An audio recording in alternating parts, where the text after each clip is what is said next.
Ladies, gentlemen, boys, girls, domain team, domain friends, Nathan. Hi. Little Nathan. The time has come. And we have been, there's Little Nathan Cam right there. And one of the big surprises that we have for you tonight is actually that we now have a domain studio pet, a girl fish that we named Nathan appropriately. So you will have the Nathan Cam, as you can see right there. We figured that if we were going to have a Nathan here that, this Nathan, we better have a Nathan that actually is going to give some solid analysis tonight. So we went and bought the fish at the pet store. So that's big. Everything's big tonight, ladies and gentlemen. We have been talking about this rookie class now since November. I mean, probably earlier, honestly. And tonight, we get to figure out everything that we've talked about for the last 6 months.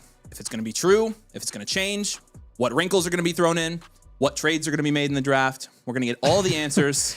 Yeah, it's if not Mike like Vrabel's going to resign. It's not like we haven't gotten 10 10 bits of news in the last 30 minutes. No, definitely not.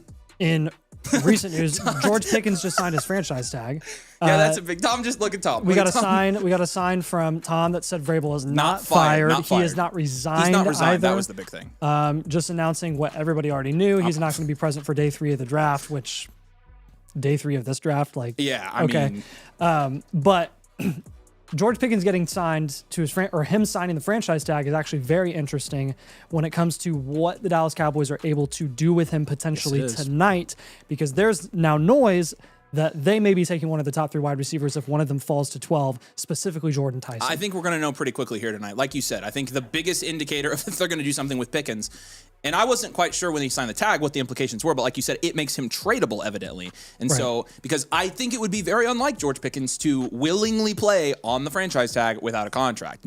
Just taking a wild guess based on his past actions. So that's a big storyline we have tonight. Well, not to mention what he wanted to do leading up to the draft for the last few months, because he's been tagged since early March or before the deadline. On top of that, we've had rumors of Brian Thomas Jr. getting moved tonight. And Nico Collins apparently has been shopped. Oh, I haven't even heard that. Unlikely to be traded. It's been reported. Pickens apparently unlikely to be traded as well. We'll see what happens there, which I think everybody wants to see Pickens stay with Dallas. The nice thing about this year's draft, last year was a great Dynasty rookie draft class, right? And it was a lot of fun. I think we had 12 or 13 guys who were in the first round last year. It was a lot. Yeah, I think we had 11. There we go. It was a lot. Tonight, we're not going to get that many. I hate to break it to you. I think best case, we'll probably get 10. However, what is going to be interesting about this year's draft is I think there's going to be a lot more movement. I think there's going to be a lot more trades. And so even though from a dynasty analysis standpoint, we're going to be pretty much splitting it up from today and then tomorrow, it could get wild tonight. I am actually praying for the sake of us having fun here in this studio that we have 7 trades tonight, because I think that would lead to, if that happens, you're going to see multiple notable guys get moved tonight. Yep. And it's going to have dynasty implications and ripple effects all across the board, which is, again, what we're here to talk about. And so, again, welcome. We're glad you're here. A couple of ground rules for tonight. Draft starts in 26 minutes.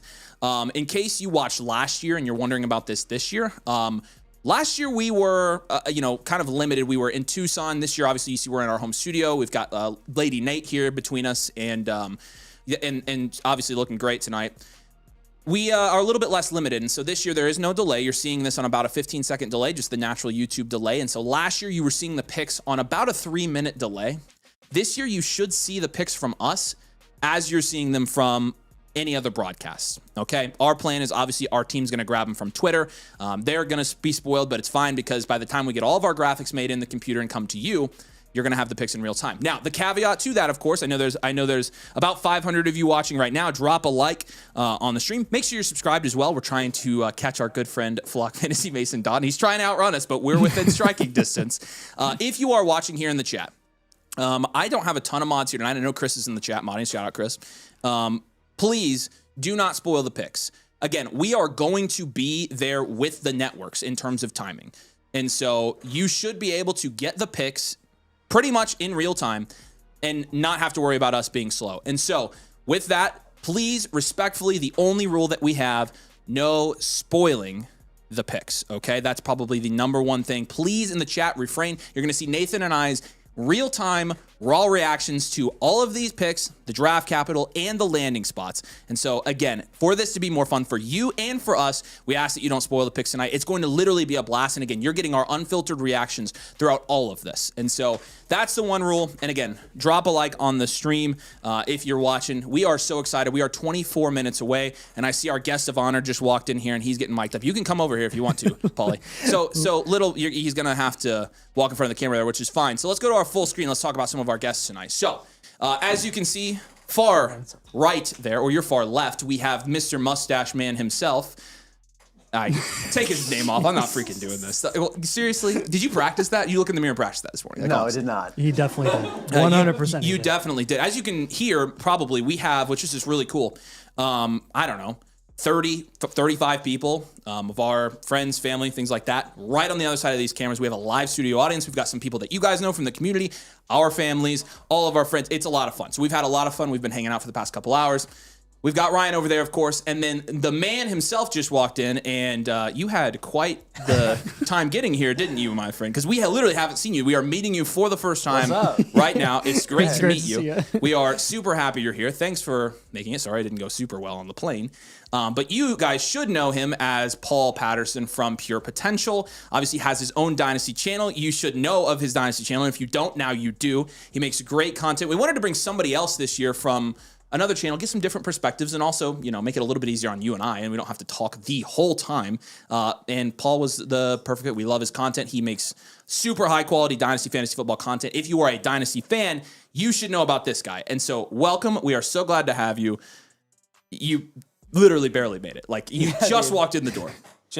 It was just perfect timing. My flight was supposed to land at about 3:30, and it landed at like 7. So I think the funniest thing to me is like you literally have been like sprinting to get here all day, and you walk down into my house, into my basement, and immediately go to the couch and you're on stream. So like it has to be like that's pretty clutch. That is pretty clutch. It's pretty good timing. 21. Yeah. I didn't honestly like, and even if you would have made it for tomorrow, like it would have been fun. But I'm glad you're here. We're glad you're here. Welcome.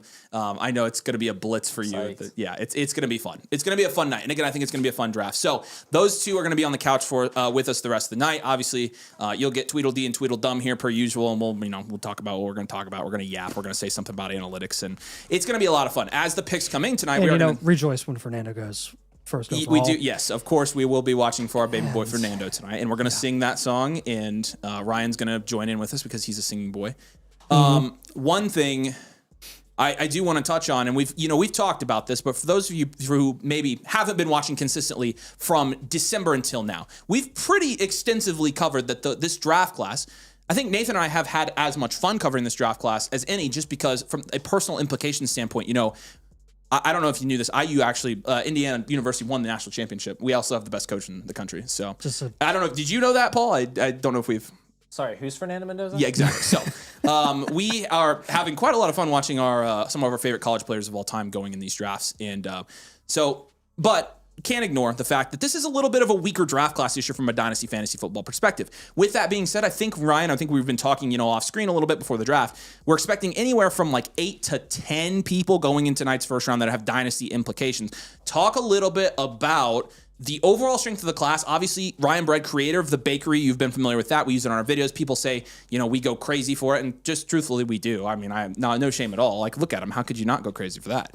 Talk a little bit about the strength of this class analytically, how it stacks up against classes we've covered in the last couple years, what we should be expecting tonight, and what could even maybe take this draft class and say, okay, maybe it gets a little bit of a boost from the first round tonight. What are we looking at here? Give us the lay of the land. 10 is probably the upper end that you would be expecting to see taken in the first round. That's including a second first round running back, which certainly would be a fun addition to the projections that we're seeing right now.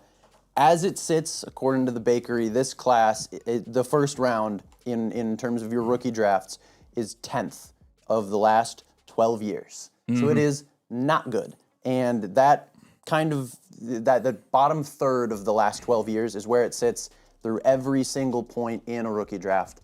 And overall, this class is 10th in terms of first round, second round, third round, fourth round. It's not good, but we can still have fun tonight because of the landing spots that we have. There will be Dynasty values that are affected. And who knows, maybe we'll get a second quarterback, maybe we'll get a second running back, maybe somebody will go crazy and take a wide receiver from deep off the board that we weren't expecting.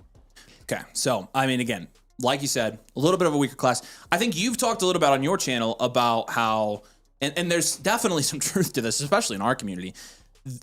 The hive mind of Dynasty can get so intense that sometimes the price of these picks, even in a bad class, goes below like what we're willing to pay for them. And so at that point, like, you know, we did some startups this year. We did a couple, and we've drafted for some other people on startups. We ourselves have ended up taking some of these late first. Like the hive-minded dynasty is a real thing. You've talked a little bit on your channel, I think, about how some of the opposite is happening. What are your thoughts? What's your actual verdict?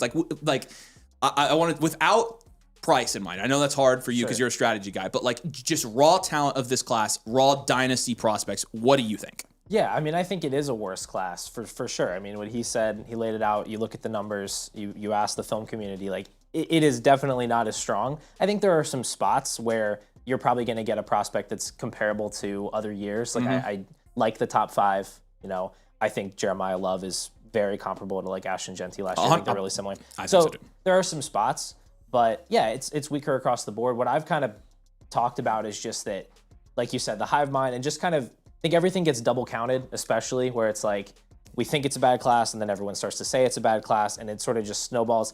And it's like this game of telephone where it goes, every step down the line, it gets like slightly maybe more exaggerated to the point that people are just trying to throw these picks away, you know, even ones that are in reasonable spots where you could actually get a decent value faller or something like that. So that was, I kind of wanted to zig when everyone was zagging, like, hey, if everybody's trying to sell these picks for cheap, like maybe you can acquire them at a price where you can actually be excited about the player. Yeah, I think two things can be true. I think you can have really good values for mid to late firsts, depending on what price you get them for. And I think the class can also be really, really poor compared to what we're used to seeing with like average classes. And you know, for us, like we've seen this in a lot of domain drafts as well. Let's get a nice super chat from Mason. Can some of the mods take care of this guy? Holy freaking crap, dude! We've been he's talking about Fish Nathan. So Mason, this is little Nate here, or Lady Nate. It's a girl fish, and we named it after Nate. So it's little after Nate. Nate. Nice. Well, okay. Cool. We could start calling you that if you want to. Yeah, that's a little weird. I'm glad you paid $10 for that. Mason, I told you Nathan can talk wherever he wants. Go ahead and talk. Well, yeah, no, I was talking about the late before first, you interrupted him actually. So thank you. Ironically, for guys that were trying to kind of like continue that take and that narrative of like, hey, the 26 class is going to be a lot weaker. You're going to want to avoid a lot of these late firsts.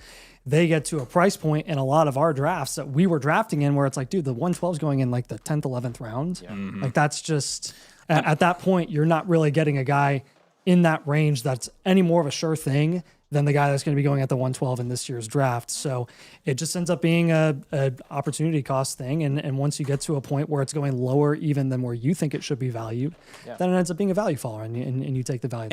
I kind of put it this way, and I think this is a good example of this for picks this year. You know, you're talking about like the probability of a late first. What's the probability that that player is going to hit in the late first this year? Naturally, in a worse class, they're analytically going to have a lower % chance of hitting and becoming a viable dynasty asset. You rank them accordingly. And so it gets to a point where that percentage of that pick hitting is actually higher than the players they're going around hitting. Because you get down into the 10th round, like some of these guys are also big question marks, right? And so, you know, to your point, admittedly, and I think you and us are kind of on the same page.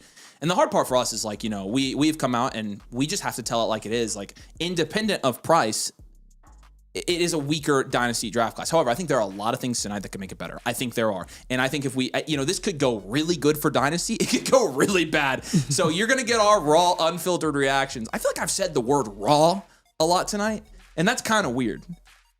How many times have you noticed it? You said it once. I'm pretty sure. I think I said it multiple you're times. hyper attentive to words that you say because of a analytics. lot because of the analytics. Because you guys freaking flame me for that. Hey, that's great. Just put it away. You're fine. Have I said it too much? All right, good. No. So I think from a you know what has been talked about a little too much right now is all the Vrabel stuff, and it just keeps coming out. I don't like that you coupled that with that word, but it's fine. Let's touch on. No, it's fine, but. It is interesting. We'll tell you later. Yeah. You see, you're already catching on. Oh, You just- touched on- you- okay, yeah. my bad. So, Yeah, when you the get Vrabel older. stuff's crazy. I guess, Tommy, what's the most recent thing on Vrabel right now? That tweet that he sent us. So evidently, somebody in the So now it's become a smear campaign, is what I'm gathering. Tom is very upset. Tom behind is the in camera. shambles right now. Tom was literally on the floor about to cry. Panic attack level stuff. Panic attack. He thought Vrabel was going to resign at 7:20 when he addressed the media and told us everything that we already knew, which is he's not going to be here for day 3 of the draft because he's dealing with personal matters. I think all of this is like situation aside. Ryan just sent me the same thing. Evidently, it's somebody from the Titans. Like, this is like crazy. Now that this is is kind of a crazy. burner account, right? That tweeted that. So I don't know if that's true or not. At the same time, he's not resigning.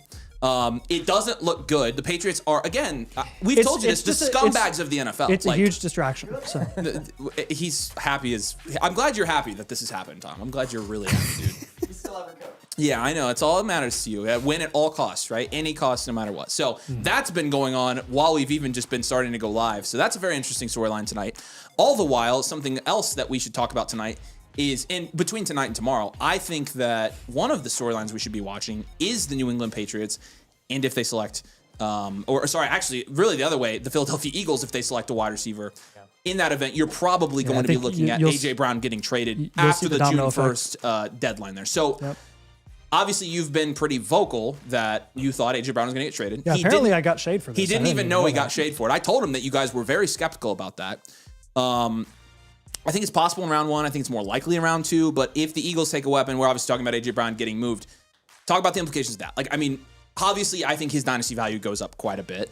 Probably a full round when he goes to the Patriots and plays with Drake, man. Yeah. Just naturally. It's a trade. It's the trade thing. Yeah, naturally for a 28-year-old wide receiver who is, in the prime of, his career, but is also going to be heading into the twilight of his career, not very far from now, is you're going to have teams that are really going for it and really, want to make a run for the Super Bowl. And just naturally, you look at some of the teams across the league and you're like, well, how many NFC teams are the Eagles really going to want to trade A.J. Brown to? Probably not that many, definitely not interdivisional. So they're probably looking at an AFC team. The one that would make the most sense is the team that doesn't have a wide receiver because they just cut to Stephon Diggs. That would be the New England Patriots. You've got the Mike Vrabel connection with him dating back to Tennessee. If you remember back in 2022, which was just a little bit before Mike Vrabel got fired after that season, or maybe it was the season after that, he was really ticked that Tennessee's GM decided to trade A.J. Brown. They were at odds when it came to that decision. If you remember, that first round pick ended up being Treylon Burks.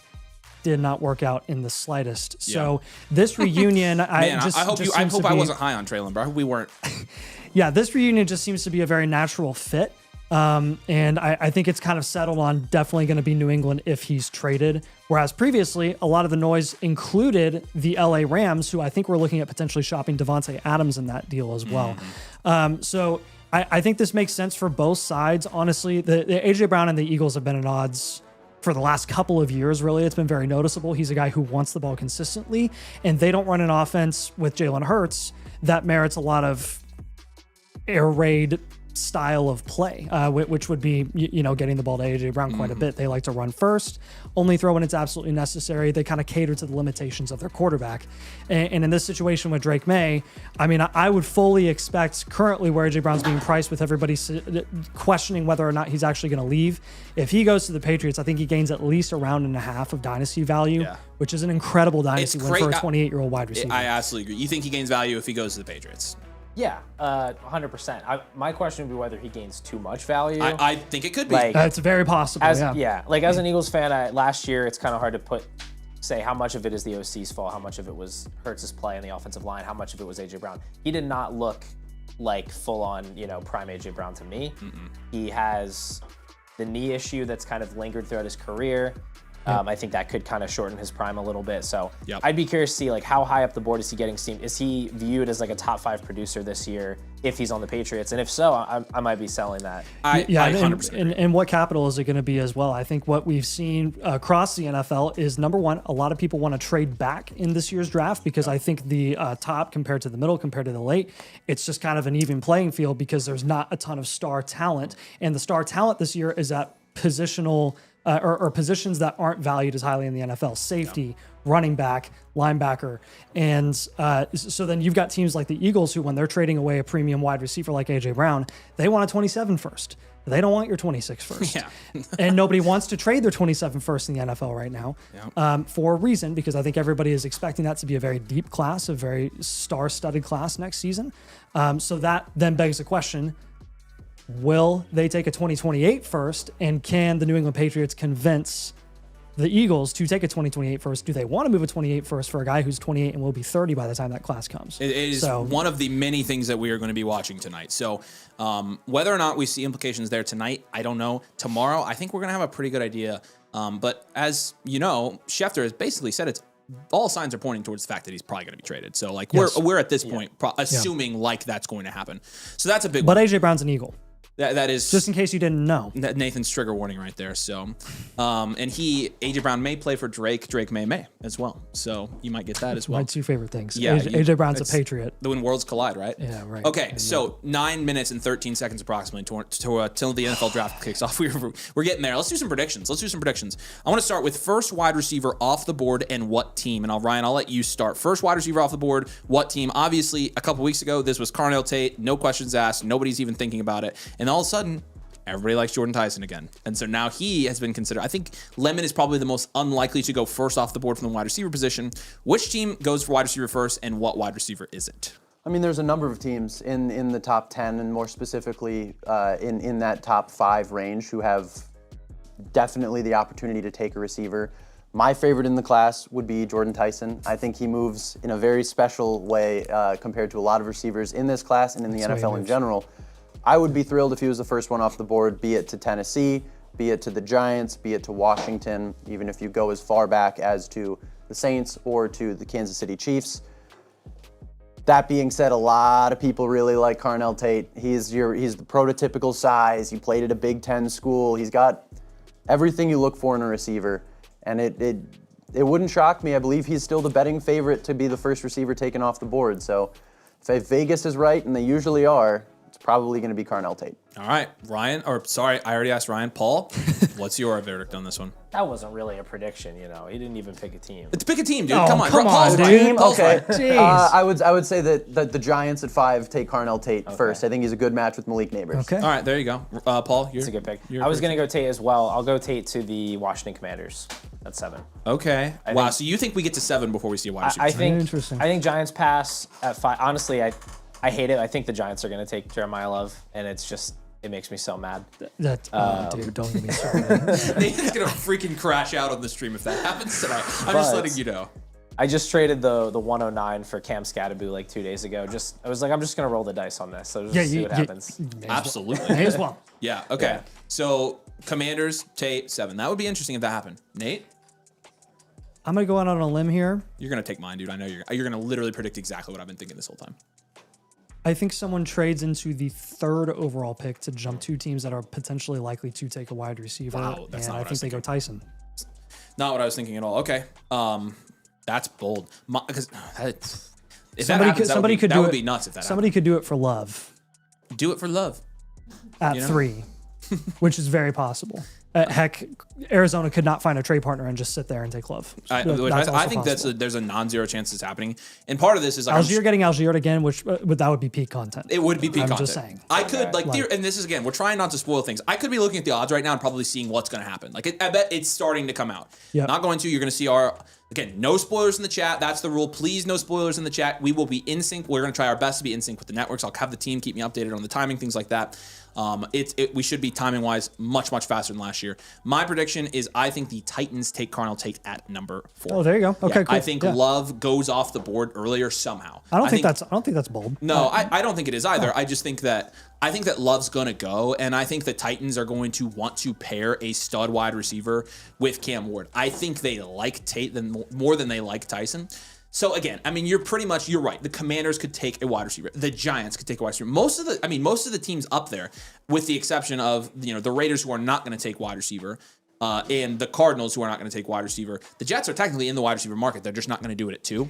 Most of the teams up there, though, are in play for a wide receiver. So I mean, this is where it could get really interesting tonight, because for a while now we've talked about really kind of the crown jewel of this class is the wide receiver, the 3 wide receivers that we've seen up top with Jeremiah Love. So, I mean, Yeah, it's going to define dynasty rookie drafts here in the first probably 15 picks. It's going to be very interesting. I honestly think the draft starts at the 3rd overall pick. While there has been a lot of controversy over the last like 48 hours about who the Jets are actually going to take, it was assumed that it was going to be David Bailey, and now people are starting to think it's Arvell Reese because of the top 30 visit that was canceled last second, which we don't usually see. I think at the end of the day, both of those guys are worthy of going at the 2nd overall pick, and it's going to be one of those guys. I think so too. And the Cardinals is where the draft really starts. It's Fernando, it's Reese or Bailey, and then whoever of Reese or Bailey doesn't go is, I think, going to indicate after that pick what these other teams are going to want to go. Are the Giants going to want to take Arvell Reese if he falls to the 5th overall pick? Is David Bailey actually going to go 2nd overall? Yeah, we'll see. But I think it'll be very interesting to see what happens there with Arizona. I think the biggest amount of noise that we've seen over the last week has been around Arizona's pick because everybody's anticipating that's where the draft starts. Yeah, okay. So we all know that Love's going to be the first running back off the board. I mean, pretty much no question. And honestly, it sounds like from a betting market standpoint that Price is almost certainly going to be the 2nd running back off the board. And I doubt that happens tonight. If that happens tonight, we're going to be having discussions afterwards. Because that'd be awesome. Yeah, it would be. I don't know if it'd be awesome for Seahawks fans, but it would be good for us. Regardless, let's predict the team that takes Jeremiah Love tonight. Oh, boy. I don't really know. There's so many teams that could take a running back. I think his floor is 12 with Dallas. If I had to put it on one team, I think Washington. I know that's a hot spot for a receiver or somebody on the defensive side of the ball, but I think if Love is there for the Commanders, that they will take him. Okay. Yeah, I would love the Commanders. That's my favorite spot for him. I don't think it's going to happen though. I think he's going to go to the Giants just because that's the most annoying thing that could happen. So I can't say the Giants are all literally cry. For those of you who don't know, I have not a lot riding on Cam Scatterboo, but like, just for the sake of the love of Dynasty, please don't destroy another running back's career. And please, like, we can have Love and we can have Scatterboo on 2 different teams, the best of both worlds. Like, why do we have to replace a guy who's like, he's so good.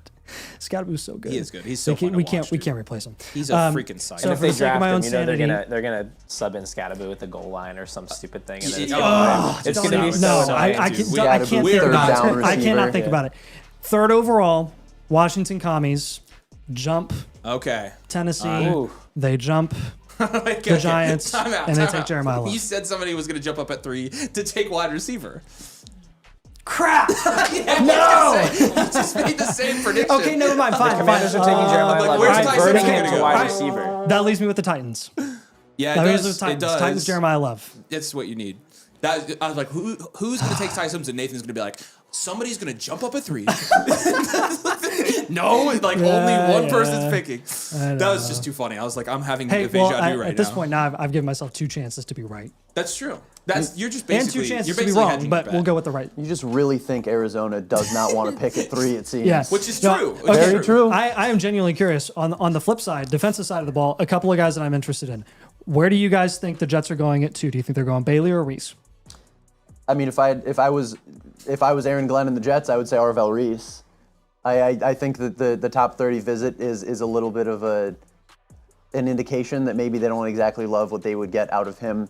And I mean, we all are under the assumption that Aaron Glenn is kind of a sitting duck, and I think I would rather take the guy who might have a little bit more room to grow than somebody who's already a finished product. Yeah. Well, actually, now I think it might be David Bailey, so that Aaron Glenn can try to save his job. The Jets are going to jet. They're going to make the wrong pick regardless. Yep. Full transparency for all the viewers. I don't think I could tell you like one thing about a non-fantasy prospect in this draft So class. we have like Don't we've think had to I- study to get there. So Don't like think I have any idea. you're good. Ryan is well versed in those guys. Nathan and I tried as you know, we know college football well, so it's like we know a lot of the college guys. But I feel like we met a good number of these guys through the CFP and like yeah, so we got to paid scout good them a little attention to bit. them. So yeah. but you're good. Like don't even worry. Dude, you just you're dynasty brain. That's all you need. That's all. It's That's all I have all- There's time nothing for. more to life. Be here for vibes. Yeah. Yeah, exactly. That's why they invited me. Yeah, honestly, this is as soon as you walked in the room, I felt the vibes. I was like, "Oh my, is Paul here? Like, is that what it feels like?" So, pause. Okay, I was gonna give my freaking Jeremiah Love prediction. Thank you. Okay, yeah, go. Well, you just were like, "Oh, I'm curious about this." Like, hold on. You have 19 seconds. Hurry Okay, up. fine. I'm gonna go. Cardinals take Love and Algier gets Algier to good. I'm not gonna do it. It would be so funny do if it that for the happened. content. Let's go. Yeah. Please, Arizona, please make our night. All right, can Start our somebody night on a signal good me note. when the actual draft starts and we're on the clock, please? Because I know our countdown says 5 seconds, but I'm sure we're not going to start at 8. Goodell's about to come out and get booed, I'm sure. But ladies and gentlemen, we have made it. The timer has hit 0. And for domain purposes, the Las Vegas Raiders are on the clock. Everybody clap in the studio. Everybody clap. Come on. Yeah, we're here. Yeah, let's All go. right, let's do it. Again, if you're, what'd you say? I refuse. And Scott's got the sound effect too. Scott, we have the, because your mic isn't through Wirecast tonight, is it, Scott? Wow. Is like- it? Are we gonna be able to hear you if we talk to you? It's like Scott was pumping. Yeah. noise. Okay, Scott, get the mic. Why did you think you needed to use the real? We have the real applause, but use the sound effect. What are you thinking? Because why not? Because. How are you feeling, Scott? Are you? Scott's gonna have a really hard job tonight. Are you feeling good? Yeah, I'm ready. All right, Scott. Look at that. He's confident. He's ready. Again, drop a like. Oh my goodness, there are 1,000 people watching. Drop a like on the stream. Make sure you're subscribed. Yeah, That's we crazy. appreciate You guys you are guys awesome. watching. We love you. Yeah. We appreciate you. It's gonna be a blast. Like, we are gonna have so much fun tonight. Yeah. We are gonna pray that the internet cooperates. Our internet has never failed here, but like I'm And just like Wirecast. doomsday in Wirecast. So, but drop a like. We love you guys. Oh, we man. appreciate you. Thanks for stopping in. It's going to be a lot of fun. Before we do kick off, a couple of things that we're doing for the Dynasty side of things, of course. It is draft weekend and is our biggest weekend of the year. And so we are rolling out, of course, a couple good deals for you guys. Number one, any new members that come and join Domain this week, you are going to get not one, but 2 team blueprints when you join. So if you use code DOMAIN in your motherflocker tier, boom, the double blueprint deal. We run it just for the draft, and then it's gone. It's literally our celebration. We do not do this very often. Code DOMAIN, it's the annual motherflock tier on flockfantasy.com/domain. And then also we have some bundle deals for you. We've got the BOGO, buy a blueprint premium. You get a free team blueprint for this week, for this weekend, really, I should say. And then the other bundle we have is a draft night bundle, 2 blueprints, and a Domain swag box. I've got a swag box around here somewhere. It's actually over right above Ryan's head. So you guys can check those out. Again, we've got the links in the description. If somebody on my team could copy the links in the description and put them in the chat for me, that would be fantastic. They're at the top of the description of the live stream. So just so you know, you want to support the cause, support the boys, and also please make sure if you're not subscribed to this man right here. He has, again, fantastic Dynasty content. He is a vibes king, and we are so happy to have him as well. And so make sure you're supporting my boy over there. Thanks for coming, dude. We're really glad to have you here. It's it's gonna be fun. This place is way cooler than my studio, so. It's probably it probably took a lot more to build our studio too. It was quite the project, but it's fun, isn't it? Like, this is. I don't know. We just couldn't do it anywhere else this year. So we had a lot of fun getting the desk out of here. I will say that. So, all right. Oh, you should have seen it that was yesterday. bad. So, Oh boy. okay. I'm actually starting to sweat. I need to drink some water because I'm actually like giddy right now. Get your emotions. I in wonder if we're gonna check start seeing for trades. this I wonder first if pick. we're gonna start seeing trades soon. Like Immediately, I like hope the Las so. Vegas I Raiders have very much traded hope back. so. If that happens, I'm gonna be pissed. So That would me be too. the funniest outcome. Ryan, that would be the funniest outcome. They're not going to. So they're not going to do that. But our beloved Colts, in terms of rooting interest, do not have a pick tonight. Obviously, you're an Eagles fan, right? Yeah. So you guys do have a pick. And also, we already talked about it, potentially trading away AJ Brown. What are you wanting to see from your Eagles tonight? Yeah, I mean, I think an AJ Brown trade's probably not coming until after June 1st, Correct, but yeah. they could take a wide receiver. I'd rather them go O-line, D-line. That's where I'd rather them go in the first round. I don't know if there's a prospect worth taking at that spot. All the good ones might be gone by then, so maybe then they're pushed towards a non-premium position. We could use a safety, we could use a cornerback, but in Howie we trust. Yeah. So. Yeah, And, there you go. I'm just saying, we don't like the Eagles. That's okay. And we don't Nobody like does. we went to an Eagles game at Lucas Oil, and the fans were obnoxious. You don't seem like you're an That's what I obnoxious hear. Eagles fan. I don't think I'm obnoxious. I mean, I wouldn't. You know, don't I like guess, but- you've been slightly obnoxious so far, but like not Yeah, too over not the top. overly, No, yeah. like you. So it's like a tolerable level of Right. obnoxious. That's Yeah. what I aim for. I don't live, in Philadelphia, so it's like the further out you get, it's sort of the radius of like there's an epicenter of the gotcha. obnoxiousness, and it sort of like gets smaller. It's like a nuclear, Like, I'm just falling telling you, range. that makes sense. We can't Yeah, handle that the checks chant, out. like the E-G-L-E-S-E. Eagles. And they can't like Iglesias. and then they were just it was bad. And we got beat. Bad. It was bad. Yeah. We already talked about this off camera, but what do you want to see from your Vikes tonight, my boy?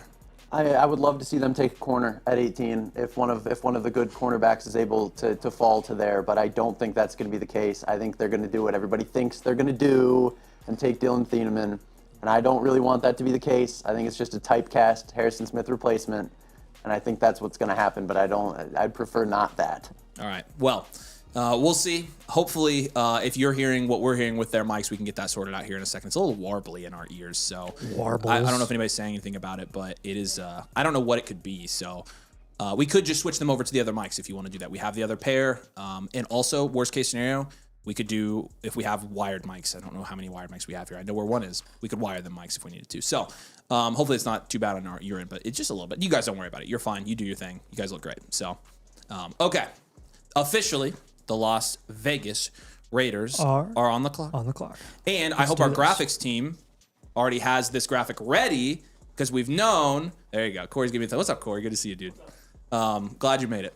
We've known that this is going to be hopefully the pick, but we're going to wait till it officially comes in. I guess we can technically announce it whenever we want to, but what if they trade? We gotta wait. We gotta wait till it's official. You We gotta wait The till it's Raiders official. take Jeremiah Love. I will literally cry. That would be also like. Could you imagine? Dude? No. Dude, they'd be running Wildcat like crazy. Insane. Yeah, they would be absolutely bananas insane. So, but hopefully very, very soon we're going to be figuring out. Honestly, I'm more interested to see who the Raiders pair with Mr. Guy that's about to be picked here in the second round. Yes, me too. I think schematically, the way the offense looks at the moment, again, you rarely see a first overall pick head into a situation that you actually feel really good about. Honestly, I can't think of the last time that a first overall pick was heading into a situation that was as good as the Raiders. And again, good doesn't mean great. There's obviously plenty of deficiencies, but honestly, a lot of those have become the defensive side of the ball more than the offensive side of the ball. The Raiders were one of the biggest spenders in free agency this offseason, specifically on the offensive line. Every move that they've made this offseason has been, in our opinion, very, very clear that they were going to be going quarterback at the first overall pick. Yep. Mendoza. They obviously go out of their way to sign Kirk Cousins to that really one-year deal. He's expected to be the starter this year. And then you've got Genty as your running back, elite running back. Brock Bowers is your elite tight end. A cooked wide receiver room outside of that.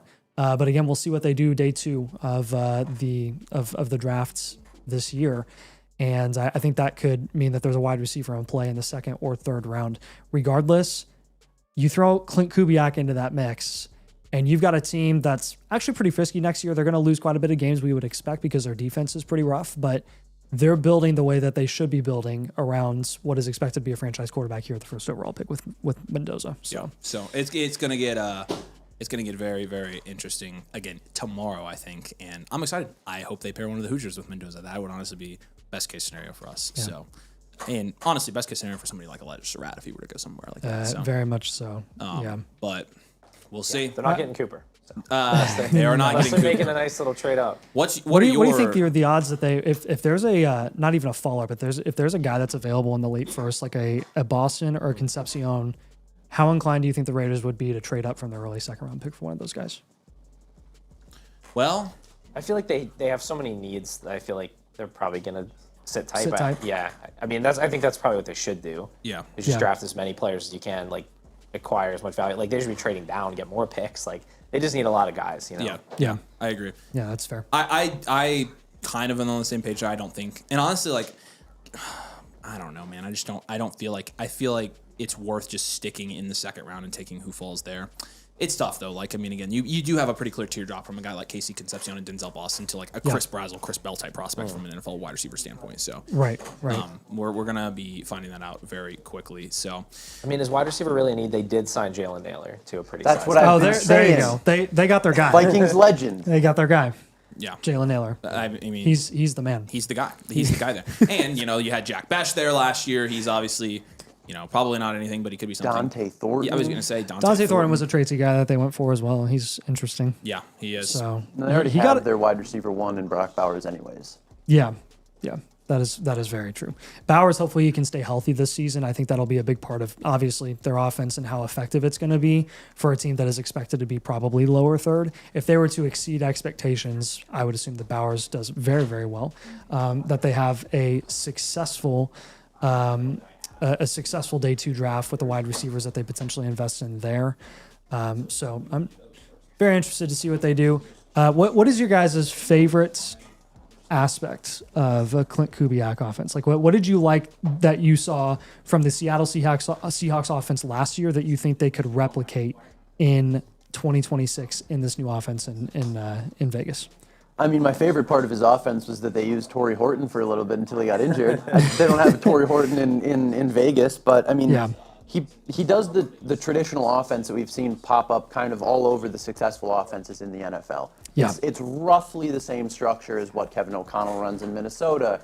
Shanahan, it pulls some of the run game from Mike McDaniel when he was in Miami. There's so many aspects of that offense that makes it tick. And Right. I mean, they ran a 2-back system, which I don't exactly love, but they did that effectively. So if that's any indication, Ashton Genty should have a pretty good run game behind Right. this offensive line that I don't think is all that good. But if it's schemed up right, that'd probably be the biggest boon out of that offense from a fantasy perspective. Yeah, I do think the O-line will be better this year than it was last, hopefully. Like, It we'll can't. see what happens I mean, there. it can't be has any to be worse, just right? just naturally has to regress closer to competent. But Yeah. yeah, All right, I mean, have they made the pick yet? The Raiders taking their time. the what the 101, they freaking always frick? run the whole clock down for no reason. They always do this. Because they're trading it. Ryan? That would They're be not trading the pick, dude. crazy. That would be the craziest thing. Oh man, I'm starting to get anxious. Like I want the hit. Like it's 8:11. I thought the clock was 7 minutes. Yeah, I know. But Yeah, I It's mean, longer than that taking for their round one, time. right? It's like 10. no, they shortened it this year. Really? Yeah, it's gonna go a little bit quicker Yep. tonight. I think it's 8 minutes, not 7. wow. Yeah, so 8 minutes. Yeah. So but it is. That's 20% Which, shorter. honestly, if I- you're working the phones fast. Yeah. Yeah. I don't know if it'll speed it up that much because a lot of people take it down to that anyways, and a lot of them don't like to go to like 30 seconds left on the Yeah, clock. no, they don't.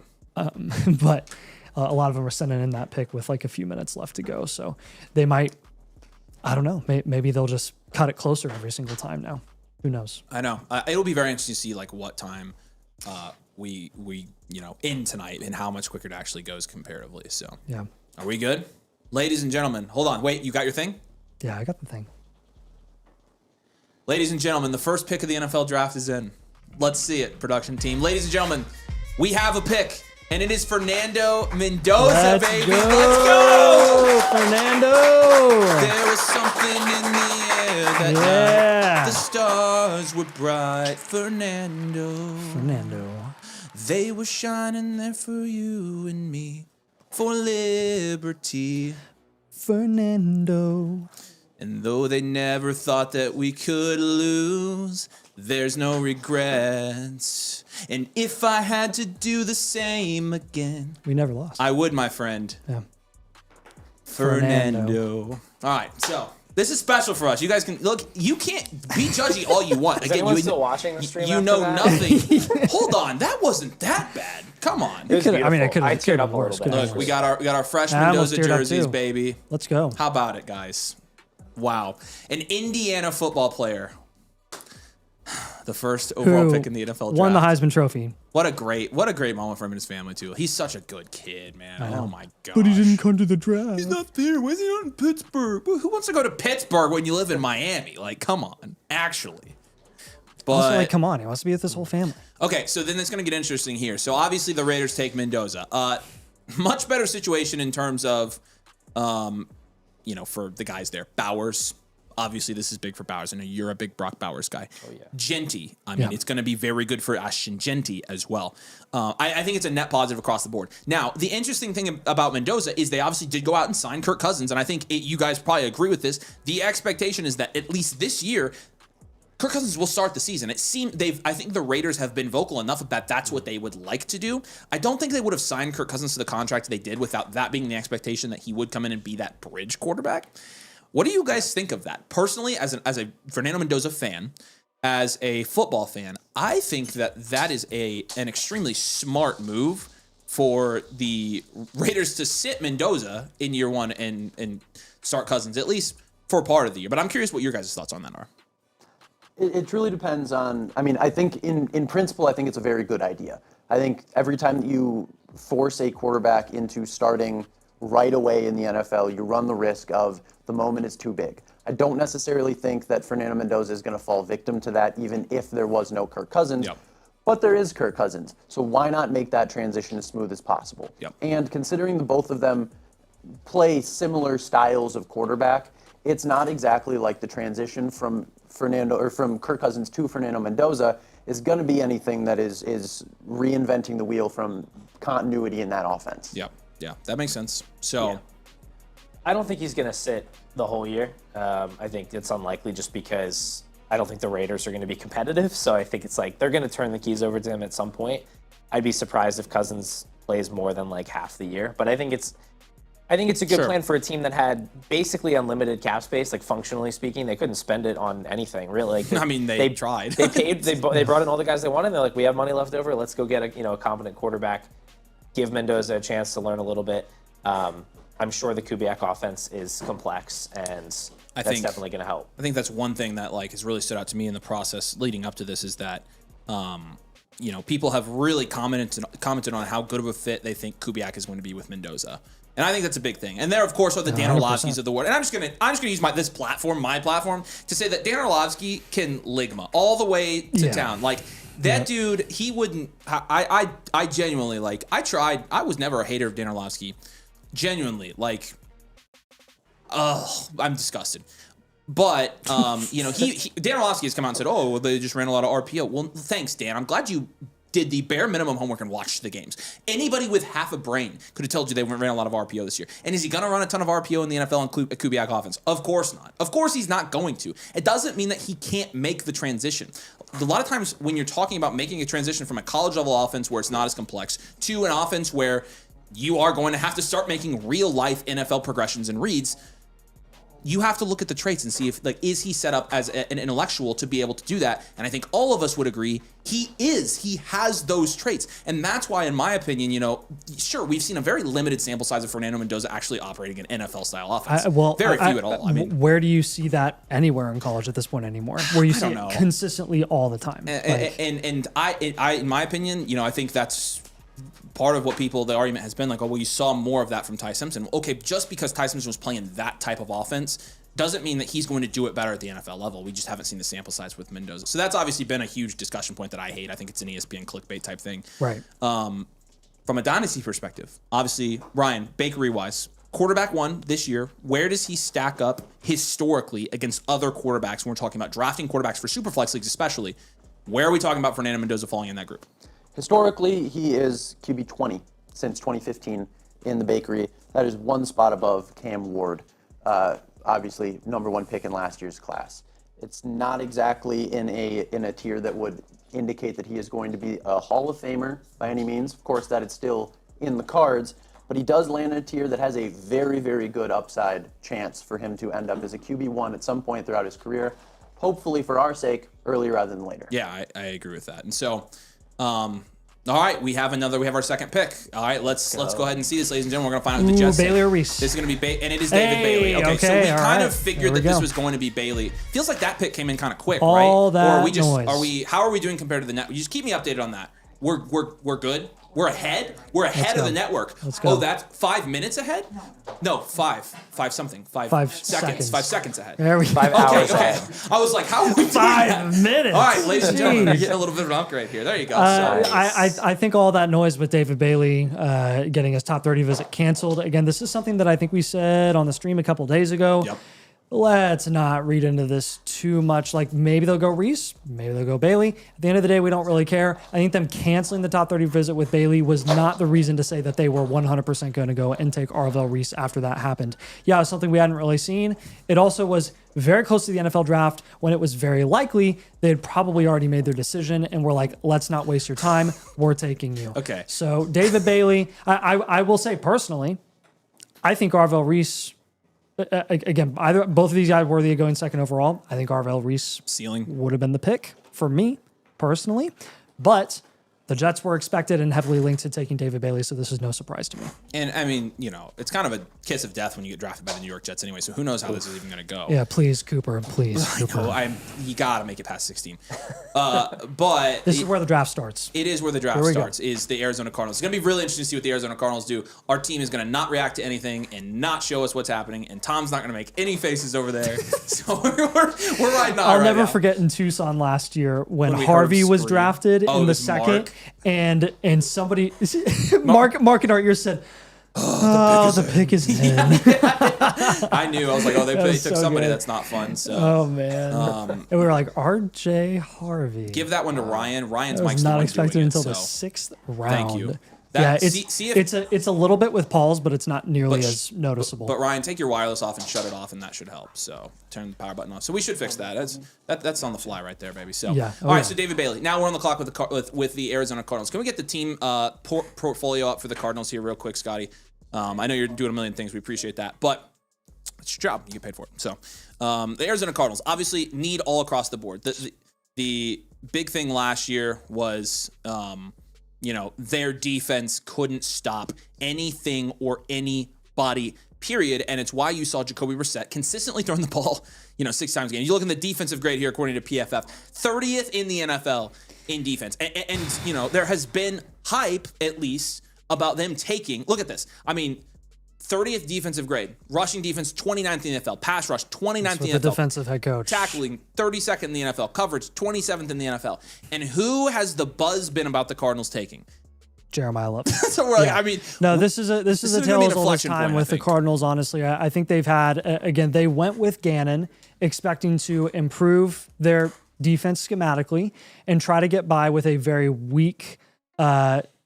Untalented defensive roster, where he actually exceeded expectations in the first couple of years with almost practice squad level players at a lot of positions on the defensive side of the ball, and then he kind of just tapered off. So I think this is something that, again, like the smart pick in our opinion, a lot of people's opinions, would be just go defense, man. Try to figure this out in what is expected to be a transition year, and in reality, like I could also easily see them going. Totally different direction. I don't know. So, you just never know what to expect from this organization. Ryan, let's test your mic here real quick. What's the prediction here for the Cardinals? I sure hope it's Francis Maui-Noah. I sure do. I think he's the best pick for that. You sound good, buddy. For team need, that would be the best pick, which means it's not going to be the pick they take. That's where we're kind of at. I mean, ideally, are they going to make the correct pick? Ideally, they would fill a team need who is best player available. That doesn't exist. Yeah, they're probably going to go best player available.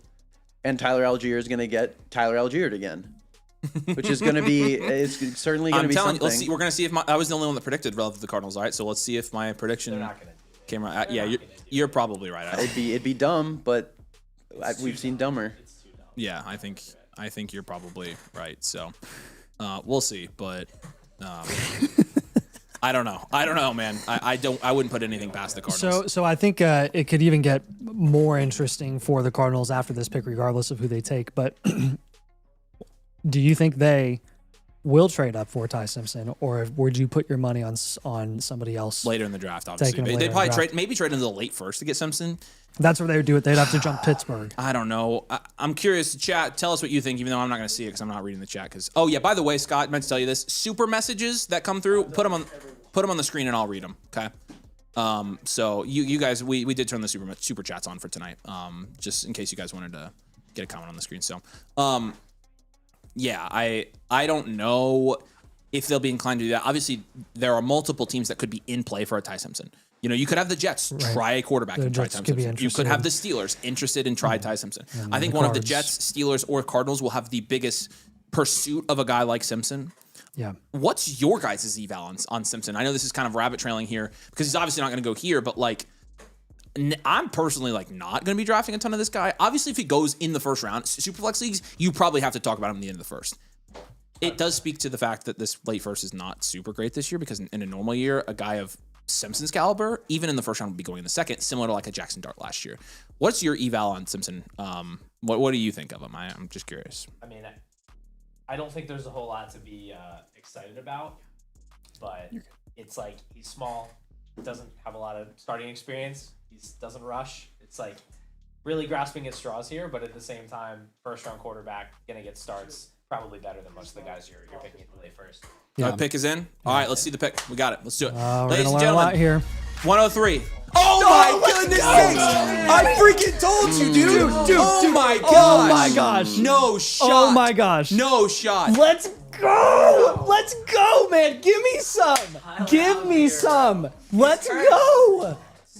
Algier. Okay, so little got context here, guys. Algier. Algier got Algiered. Algier got Algiered again. No that is number shot. one. That is absolutely hilarious. Number two, guys. Yeah, he's too quiet.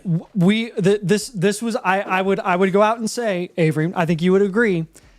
The Scattaboo take was what we kind of hung our reputations on a little bit this offseason as like, hey, this is and we recognize it was risky, but this could have very clearly, very obviously blown up in our faces. And I'm going to steer you back because you want to talk about Scab. We need to talk about love, dude. We Yeah, need to talk about love. my bad, my bad. You know, My bad. but I know you're excited. Go ahead. Okay, so Algier got Algiered. Yeah. I'm 1 for 1 tonight. I'm 1 for 1. I called nice it. job. Nice job. He got Algiered.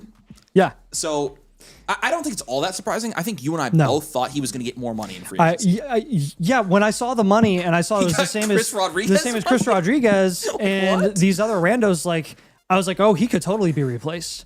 And he could totally not be the number one.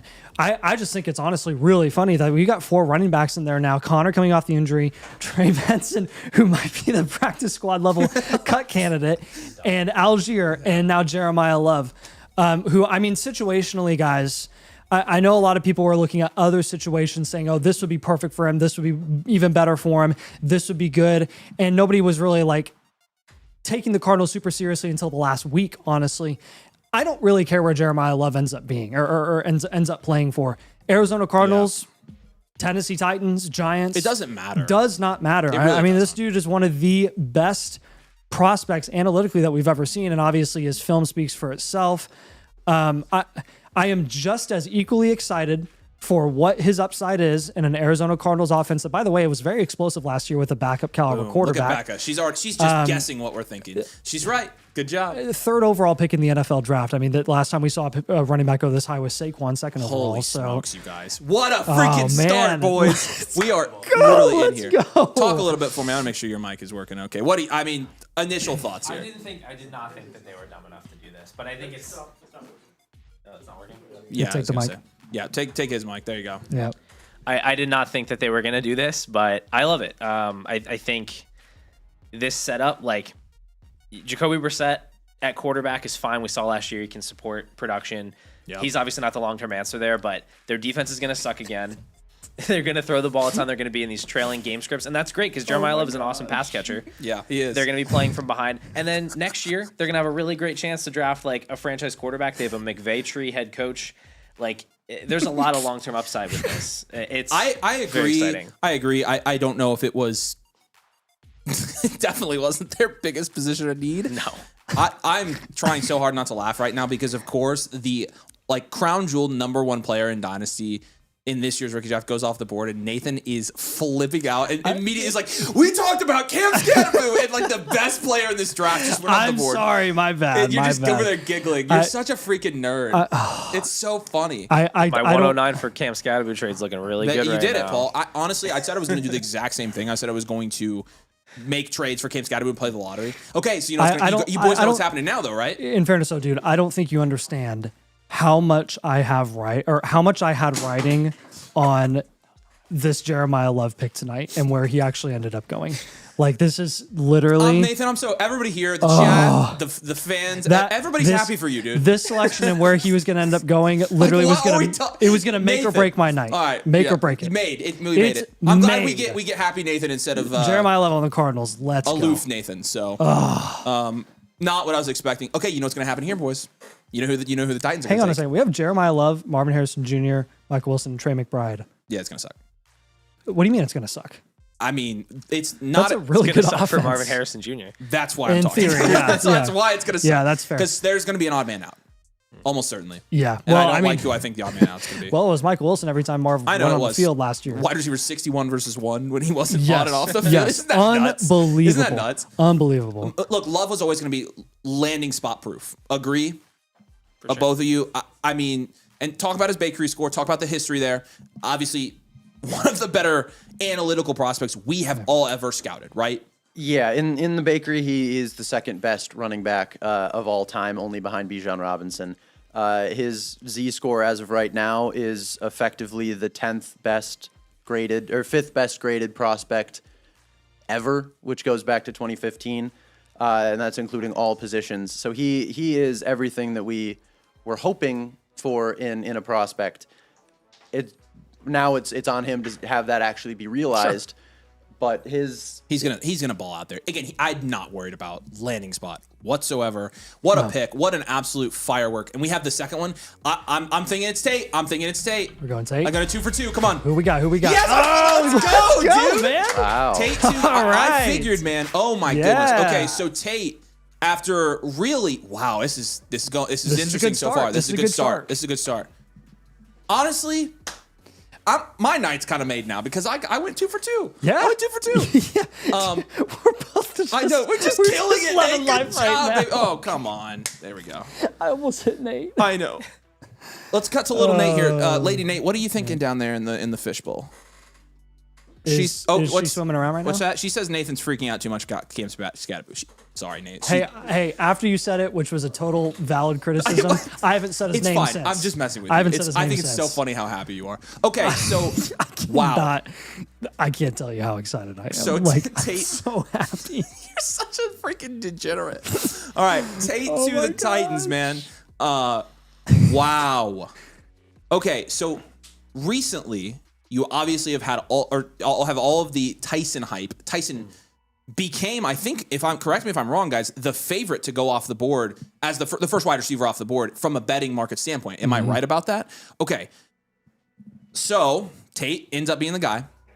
Obviously, there has been this kind of these dueling narratives where, from a film perspective, Tate has incredible film. And I think you watch him playing alongside maybe the best wide receiver, probably the best wide receiver in college football in Jeremiah Smith, and he held his own. And Tate probably has some of the best ball skills we've seen in quite a while. Hands, period, hands down. Yeah. And, a pretty fluid route runner for a guy. He's lanky for 6'2". I think he's going to be a great NFL prospect. Cutting to you, Ryan, the bakery score has obviously not been the most ideal bakery score of all time for a wide receiver that goes in the top 5. You may not be able to do this on the fly. I want to know where he ranks among top 5 ever drafted wide receivers. I mean, it just seems to me, and I know we did tweak the bakery to where the top 5 draft capital will boost him up more than regular first round draft capital would now. But obviously the discussion has been where he falls in the bakery. Again, we don't tell these analytical models what to think. There's a series of inputs, and the number that comes out is in a direct result of their, dare I say, analytics. A little bit of analytical context. Dang it, I said it again. Context on Carnell Tate from a prospect standpoint. So since 2015, there have been 6 wide receivers taken in the top 5. Marvin Harrison Jr., Jamar Chase, Amari Cooper, Carnell Tate, Travis Hunter, and Corey Davis. Carnell Tate sits right Second in to last. between. No. He's ahead of Travis Hunter. He sits right behind Amari Cooper and above Travis Hunter. And was Corey Davis higher than Carnell Tate? No. Corey Davis is last. So it's Corey Davis, Travis Hunter, and Carnell Tate. Correct. That's how I would have guessed it. Okay. So, very interesting. Obviously, we will have Carnell Tate at the moment as our 102 in Dynasty rookie drafts. No hot takes here, obviously, yet. I mean, very clear. Right. Unless you're a quarterback guy and you're going to take Mendoza. But I'm assuming, where have you had Mendoza ranked through this process? I've had Mendoza as my 105. That's pretty much the whole time. Yeah, totally fair. Us too. And when they bring in Cousins, that certainly reinforced that a little bit. You're probably not getting that immediate payoff where he could start week 1 and look awesome. That's kind of off the table too. So he's a safe investment, but I'd go wide receivers. And this makes sense for the Titans in the sense that they have Wandale they signed as that slot guy. They have Jim DK as well as another slot guy. He's a very good fit where they had nobody to play out wide other than Iomanner. And, they need to kind of get Cam Ward some help and see if he can be the guy, because he did not show enough last year for them to be super duper confident, but they also didn't give him a lot of help. So it's this is kind of the prove it year. You get Dable, you get Carnell Tate, you get Wandale Robinson, and you see what he can do. And I think part of the reason that I predicted that he would go here, I think you're kind of doing your young quarterback that you took, 101. in the NFL draft, I think you're doing him a little bit of a disservice if you don't provide him at least with an alpha wide receiver that's going to give him the best chance to have success in the NFL. Because really, when you're looking at the guys who have had the best shots of succeeding, almost all of them have had good wide receivers, had alpha wide receivers. Drake May really is kind of the exception to this, where he basically rolled out there with, Pinocchio and Shrek as his wide receivers last year. And Which one is Dakes? well, I'll let you decide. Probably Pinocchio, wouldn't you think? Could be. With Cardi B. Anyways, I think that giving Cam Ward this wide receiver, obviously this pick shakes up the whole draft. The Giants were rumored to maybe have taken Love. Maybe they're going to take Caleb Downs. But obviously now you have Arvell Reese still on the board. Are they going to take Arvell Reese? Let's see who the Giants are going to take here. The Giants have drafted Arvell Reese. There we go. This is pretty much a no-brainer for them, I think. This is a death sentence for Thibodeau. It sure is. I wonder if Thibodeau gets traded by the end of the night. Like, In theory. Yeah, so That's fair. They were already looking at potentially shopping him before this. So I think the this is Chiefs also are on the clock. Who are they going to grab? The Chiefs are on the clock. They've traded up. If Jordan Tyson. They're going to take there's no shot they take my Tyson word! here. If he goes here, everyone's going Good. to freak. Thank you. I'm glad you told me that. Just like that. All right. It's about to get. Let's change the graphic up if you get a chance, Scotty. Chiefs on the clock. Yeah, so. New York Giants take Arvell Reese. I do think this is very interesting when it comes to who's going to be available offensively for them at the 10th overall pick. When they were so heavily linked to offensive guys with one of their picks in the first. We'll see if Lemon's available there at 10. The Chiefs, I'm very curious to see what they paid to trade up here. I would not be shocked if it was their second first-round pick. They gave up $974 and $148. Just they did not give up their first-round pick to move up a few spots. They moved up 3 spots. That's why. 3 spots.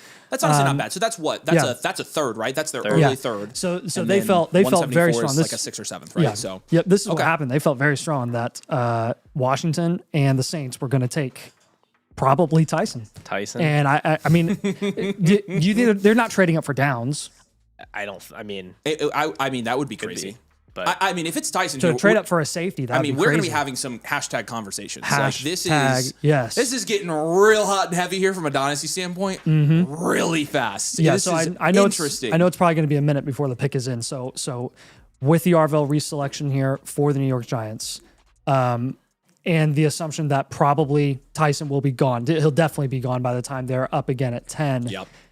I mean, maybe they just go double running or double defense. They could. I would not be surprised if they moved up for somebody here defensively. But here, again, I guess the question would be, who are they moving up for here? Like, is there anybody? You're probably not. You said you're not a defensive guy. Well, we'll ask Ryan. Ryan, is there anybody defensively that they could be trying to move up for here? I feel like they're in a good range defensively where they're not going to not get anybody at 9 that they would have gotten, at 6. Yeah, I mean, technically, defensively speaking, the world is their oyster. We've seen 2 guys go so far, and they're both edges. So like everywhere else, you could see somebody going off the board. I mean, they lost Leo Chenal in free agency, who is their off-ball linebacker. This could be a Sonny Styles play. Yep.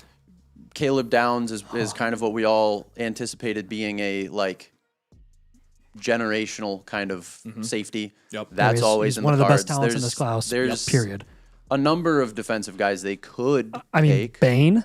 It could be Bain. Bain would be worth it, in my opinion. But he could have fallen. I think they like Bain, but I don't think they would have moved up for Bain. Receiver zeal. They wouldn't have needed to. Joke's on you guys. What if they move up for Price? That would be hilarious. That would be so funny. Oh my goodness, fan. Oh my gosh. That is crazy. I will say, though, even though Carnell Tate is the first wide receiver off the board, we are not past the point yet where a wide receiver could jump him if they get a better landing spot. And this for Kansas City would 100%. be what if they take, would be the better what if landing they jump spot. up and take Lemon? I'll flip my lid. That would be incredible. It's like not happening, but if it did, if they take a wide receiver, they're the 102. Like, I don't care. 100%. Yeah, and honestly, I think there's a pretty good case. All these guys are in the. Oh boy, boys. You guys ready? They should take the guy whose name is KC. The pick is in. Let's see it. For the Kansas City Chiefs. They jump up selected. and they take... What? They take Mansour Delane, cornerback from LSU. You are kidding me. That's not any fun. Okay, time out. You don't think they could have gotten him at 9? That's got to be a smokescreen. You guys are trolling us. Yeah, so you think they could have gotten him at 100%. I'm with you, dude. I think they could have gotten him at 9. We was about to be the spiciest start to a draft I think we've ever had. Man. So what could have been? Yeah, There you go. Yeah, there's your mic back. But they trade up for probably what is the cornerback 1 in this class, according to PFF. The cornerback 1 in this class, 6 foot, 187 pounds. Obviously, Holy Ryan, crap. your scouting report on Delane, we talked about this earlier. You said he plays the ball like a wide receiver, quote unquote. He's a little bit lankier for a cornerback like this. I don't think they needed to move up, but obviously they knew something that we don't, that potentially, I don't know. This could get interesting because what this tells me, and this is a little bit of a side note, is that if they jumped up to grab a defensive player here, we might be waiting a little bit for our next wide receiver because they obviously thought the guys behind them were in play for defensive guys. Yeah. Anyway, either way. Which makes sense for Washington. It does. But thoughts on Delane? He's a very, very good corner. There's a reason why he was number 1 off the board among the corners this year. I absolutely think they could have. I mean, everything that we had seen beforehand was them taking Delane where they were originally slotted to pick may have already even been a reach there, and now they moved up to get him. So either there was some steam behind them that they heard about somebody potentially moving up, or somebody in front of them that was dead set on taking a corner. Over a Caleb Downs. Mansour Delane, he's a very, very good corner. He's a 4-year starter at the Power 5, 3 at Virginia Tech, 1 at LSU. You're right. He's a big, rangy corner. He's not super fast, but he plays the ball like a wide receiver. He's very, very good in off coverage, able to kind of have a relationship with multiple routes during his zone coverage. He's a very solid corner. 6th overall pick, I don't know, but that's Where why Sauce went 5, right? I couldn't tell you. I'm pretty sure Sauce went 5 to the Jets. He went 4. And I mean, so you're talking about pretty comparable draft capital between the two of these. And I don't think anybody's looking at Mansour Delane, at least right now. I don't think anybody's looking at him as a Sauce Gardner. But yeah, so what we're learning, at least right now, is that Scott can't catch. But I could have told you that before, that he couldn't catch. But like, Paul's been tossing the mic and you keep hearing it hit the floor. And I knew pretty immediately that this. I wish you guys could see. Tom's being an absolute clown. I wish you guys could see what we're seeing because, like, we're trying to talk about football, and Tom is literally doing the worm in front of us here between our cameras. So. That was my fault. Bad throw on my part. It's fine. I mean, it's it was just funny. It was like, a competent You've been hitting throw. Scott in the hands. It was fine. So if it made contact with his hands, he should be catching. You look at that and you look at Scott kind of deflecting the mic as you throw it to him. Right. You talk about Mansour Delane. I mean, this is a very comparable thing. Scott being a ball hawk and knocking down the mic in midair. Like, I wish we had the replay so that we could kind of break it down. The replay would be nice. Yeah, I got to defend my guy over there. I hit the back of the computer screen that time. With the first time you didn't, though. The first time I was on the money. You're too humble. Yeah, you probably are too humble. But just like Nate, it's actually Nathan's birthday today. Is it really? Yeah. No, it's not. Yeah, so I don't know if you know the ongoing joke. He's being humble. It's not my birthday. Of course, little Nate. They say it every stream. I appreciate it. It's not my birthday. He's lying. It's a thing. It might as well be your birthday with the Camp Scadaboo news. It might as well be. That is factually correct. That is 100% correct. That is one of the best birthday gifts that I could ever get. That's evidently on my non-birthday. Oh man, that was fun. So, okay, so they move up for Delane. I mean, I thought for a second. I thought they were moving up for a wide receiver, dude. I was like, this is happening. I'll be thinking about Jordan Tyson on the Chiefs for the rest of the night. That's the. I know. Yeah, never gonna get out of my head. Blue balled us there a little bit. We were like trying to. They kind of did. We're just trying to. That's fine. Trying to think about it. Tom's got a sad face. Like. So, Tom. That's been the biggest psych of the night so far. It definitely was. 100% the biggest psych of the night. Because we were like, okay, it's Love. Oh, it's Tate, and then here come the Chiefs, and it's Delane. See, okay. this is the best part about the NFL draft. Is like it does not matter about the skill of the class, especially from like a fantasy or dynasty perspective. Like it's just gonna end up being amazing anyways. Yeah. Like we are 6 picks in. And this is already delivered. Like, this is fun. This is the best. This has been amazing. It's literally our Christmas. We've got.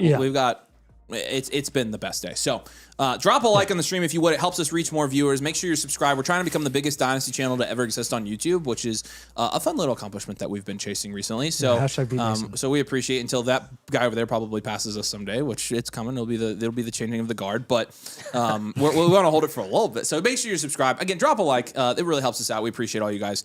And I did see Chris says shout out to my boy Paul / hashtag I love PP. So there you go.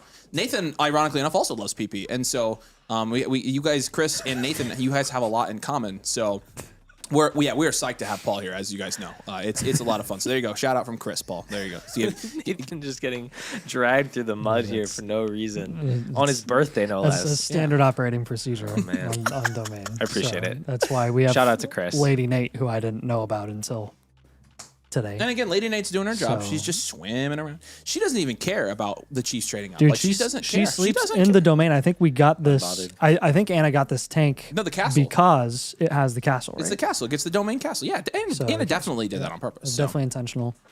Ryan, don't be going to the bathroom and drinking beers. I told you not doing that. So There's definitely a beer in there. Washington is up next year. I mean, I guess we could play the scenario of will they take a wide receiver or not? But at this point, I guess anything's on the table. Everything that I expected, I no longer know what to do. Yeah, I but don't I no longer know what to think. Any chance? I guess there's been a long time since we've had a pick. Any chance that we go wide receiver here for the Washington Commanders? Do you think, or are we?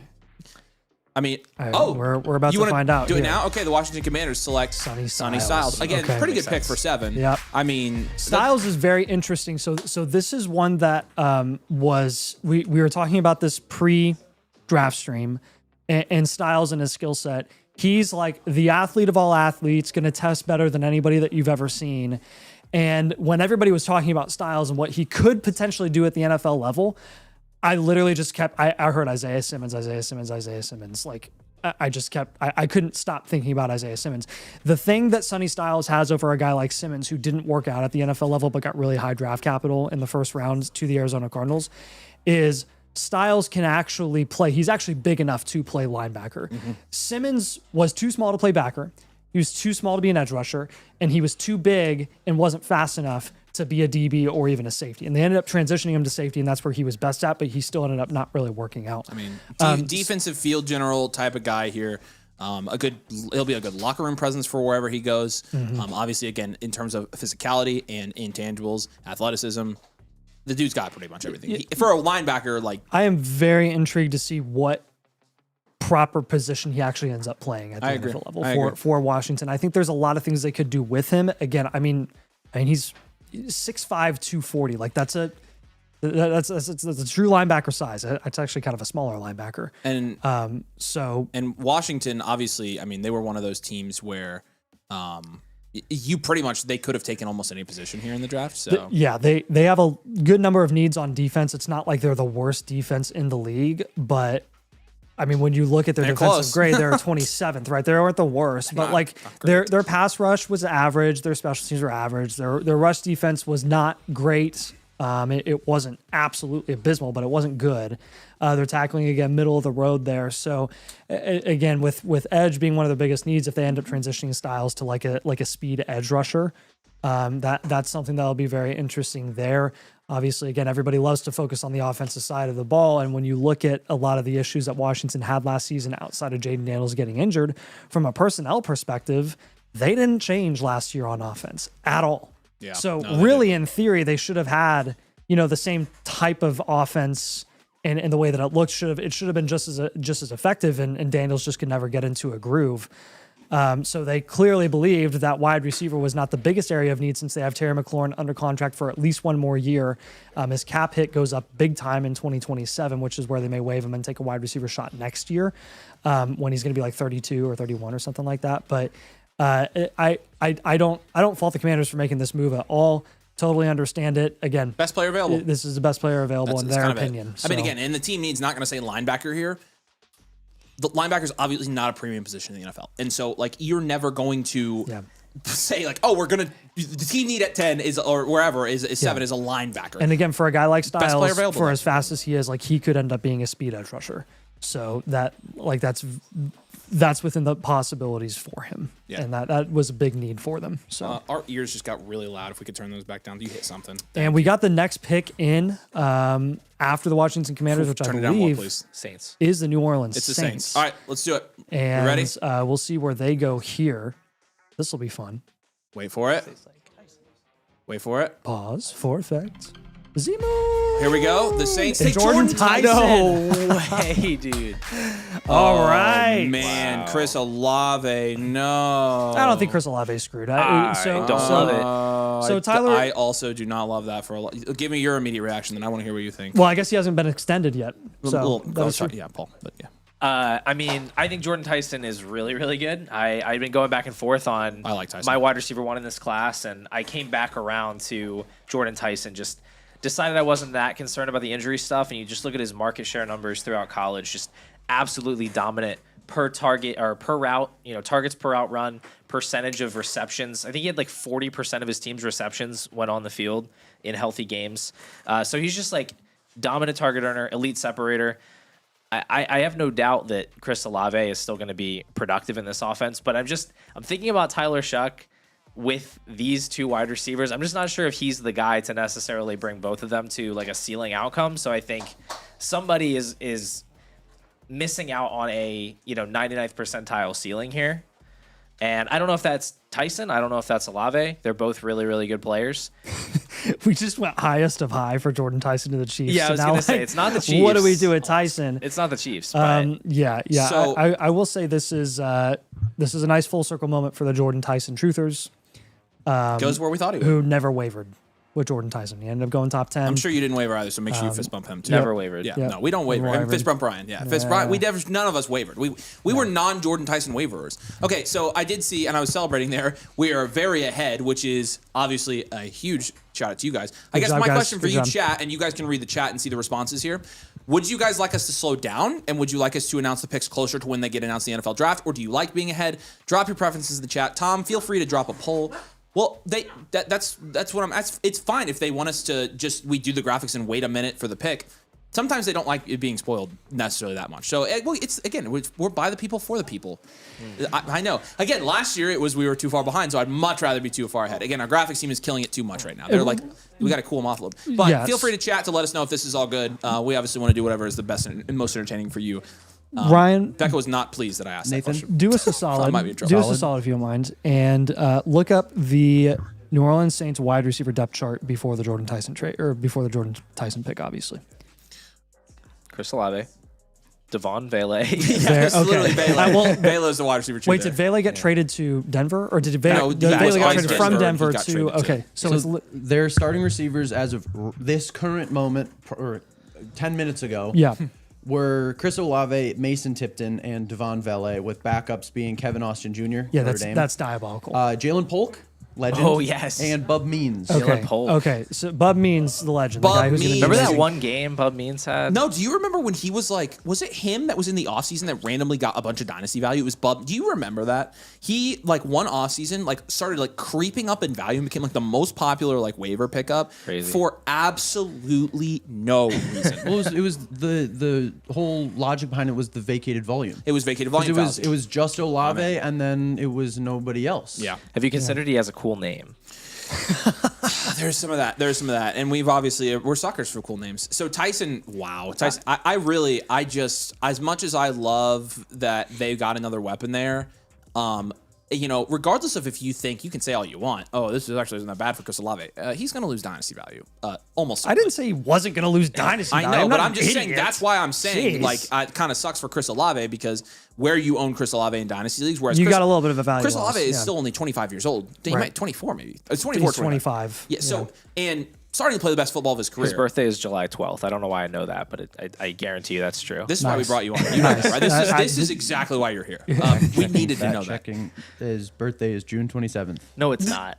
No, it's not. Who am I thinking of? I love how Ryan just shut Who am that I down thinking and of? You humiliated said that us. I was so confidently I was too. close. I don't know who I'm thinking of. I could have sworn I saw it. Like it popped into my head, like a Google search. You know, you search in the birthday. I can picture it. That was hilarious. crazy. You're like, That's crazy. He's so. I mean- love that you fact checked him I'm immediately upset. on that. I can't believe you did that to me. This selection to Never me, gonna live That that was down. rude. I apologize. That was so rude. Never this live that selection down. to me of Jordan Tyson is so indicative that they are sold on Tyler Shuck and they expect Tyler Shuck to be their starting quarterback for the foreseeable future. This is also a Kellen Moore offense. If you guys know the history of Kellen Moore offenses, he got fired from the Dallas Cowboys literally because Mike McCarthy said he wants to score 50 points. He doesn't want to win games. And that's essentially what he said. Which I don't think Mike Those McCarthy things was. might be correlated. Yeah. But again, your opinion of that whole thing aside, Kellen Moore loves to throw the ball. Yep. He loves to throw the ball. And you saw that with Shuck last year, throwing it 50 times to guys that like you never even heard of, to a point where Devon Vele was actually had some productive games. So that'll be very interesting to see what their offense looks like now with two very, very talented wide receivers. And again, dynasty values aside, like from an offensive perspective for the Saints, I'm excited to see what that looks like. So, I think it'll work well. And honestly, if we had the rookie big board up there, if you want to put it back up for a second, we can cover this. We're seeing more duos. We're seeing more and more duos like this being I know, formed. and it's just a matter of if Tyler Shuck. Can we have the rookie board back up, Scotty? Right. We'll probably, I think you'll probably agree with this. Tate and Tyson, nothing's changed here. They're going to be in the same tier for us. Yep. Both top 10 NFL draft picks. Again, I mean, you can't be disappointed that we are 8 picks in and we have 2 wide receivers and a running back in the NFL draft. Like that's for sure. And again, the thing that I said again a million times. Once more, the thing about this draft was the top of it was never that terrible. Like the 101's great. The 102 through 104 was, or maybe potentially 105 was always pretty solid. So I agree. I've thought those picks have been undervalued. I was taking them in startups because I think it was like this idea that the class was bad. It just was suppressing all of the picks. I got the 101 at the 210 in the startup. Yeah. Oh my gosh. I think actually maybe even the 211. I don't know, but it was just nobody wanted the rookie picks. And yeah, I mean, Jordan Tyson on the Saints, I know I was like a little negative about it when it happened, but like that's still a wide open depth chart. He's still going to have room to consolidate about as high of a target share as he conceivably can in year one. Right. A quarterback that is like, we can dream on Tyler Shuck being really good. Like it's not out of the cards that he could be really good. He doesn't even have to be good. He just has to throw the ball. Right. Like, he has to drop back. Like you said, Kellen Moore is going to be pretty pass heavy. I think this pick is an indication that they're going to be pass heavy. Good night to Juwan Johnson, but otherwise, yeah, Chris Olave and Jordan Tyson could easily take 50% of the targets on this team. It's going to be very concentrated regardless. Yeah. You also have a guy like Juwan Johnson, getting 100 and something targets. Yeah, last year. I mean, count with me some of the premium duos in the league right now. We've got Adams and Puka, which is product of Stafford, partially product of both of them being really good. Yep. Devonta Smith and Dontavian Wicks. And Devonta Smith and AJ Brown. Do they want it to keep coming quick? Is that what the chat said? All right, let's keep rolling. We got Higgins and Chase. We've got the Browns. Ready? Let's see what the Brownies got. Let's get it, Brownies. Maybe they take down to the offensive line. draft. They take, They okay. go offensive tackle. Okay. Yep. Yeah. Spencer. Sweet. Fano. Not Fano. Fano. And so they go offensive. Smart pick for them. I mean, you got to protect the franchise in Shador. You got to protect the franchise. Right? That's like the Browns in our pre-draft meeting. The Browns team was a one team where we really had no indication. A lot of people were indicating wide receiver here or there for them, maybe Tate, maybe Tyson, maybe Lemon. A lot of mocks. I know they have another first-round pick. It's not out of the cards that they maybe end up taking a skill position weapon guy. But really, they have needs all over the place, and they're just building in the trenches continually until they can maybe strike gold on a quarterback at some point. Their line was so egregiously bad last year. Just unacceptably bad. So. This makes sense. Yeah, no, it's a good pick, and it's the smart pick, and it's good to see the Browns making disciplined NFL front office moves. Like that's the more competency we have in NFL front offices, I think the better the product's going to be. I'm generally a fan of this pick, and so Spencer Fano from Utah. The Giants are going to get Josh Downs. Well, he's obviously there are other. That's true. That's probably what's going to happen right here. You mean Caleb Downs? I was like, Josh Downs. I was like, that's totally what I meant. They're trading for the Josh other Downs. one. Listen, maybe in free agency. Anybody that watches my channel knows that Josh Downs is never that far outside of my consciousness. You do love Josh Downs. I love Josh Downs. And we love Josh Downs too. Like I was coming out of college, I was a huge Josh free Downs Josh guy. Downs. Have you ever seen his route running? Let my man play on the outside. Have you ever seen his route running efficiency metrics? He's insane. Unbelievable. I look at them every night before I go to bed. Yeah, I respect and in the shower sometimes. It's pretty nice, Josh Downs. But yeah, in terms of his brother Caleb, obviously there has been a lot of rumors and that there has been interest from the Giants in Caleb Downs. I mean, the safety again, non-premium position again, but best player available. Some of the rumors have already been proven false. We were told a week ago that Downs was guaranteed to not go past 7, and we're now at pick number 10, and he still has not gone off the board. So not every rumor is true. We'll see. We've only seen one trade up so far in the draft as well. One trade. Again, we got a long ways away to go before we see 7 go off the board. Yep. Like some people were expecting. I want to know, Paul, where do you think the Browns are going to go at quarterback this year? I think both of their guys are going to start games. I Both or all three? Wait, who's both? They have 3. Do they have 3? Yeah, they still have Dylan Gabriel. Watson and Shador. Oh, Dylan Gabriel's not starting games. Watson and Shador, I think, are both going to start games. Yeah. Right now, I would guess Watson gets the first crack at it, honestly. Yeah. And as long as they're still paying him money. I don't know why. I guess it's just money. Certainly not anything he's put on the field. Certainly not anything he's done off the field that would suggest he should be the starter. But allegedly, yeah, they don't have any good options. The good news, I think, for I guess just Harold Fannin right now, they don't really have any other weapons.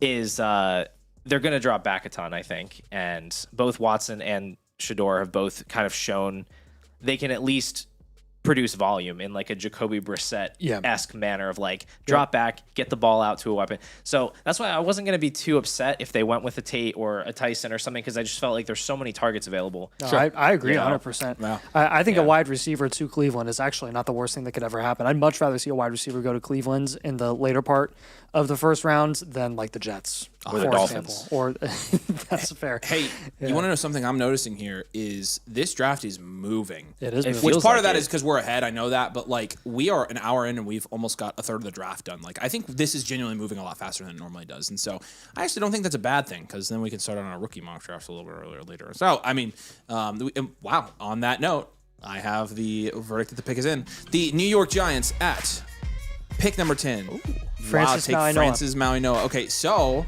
this is a great pick in my opinion.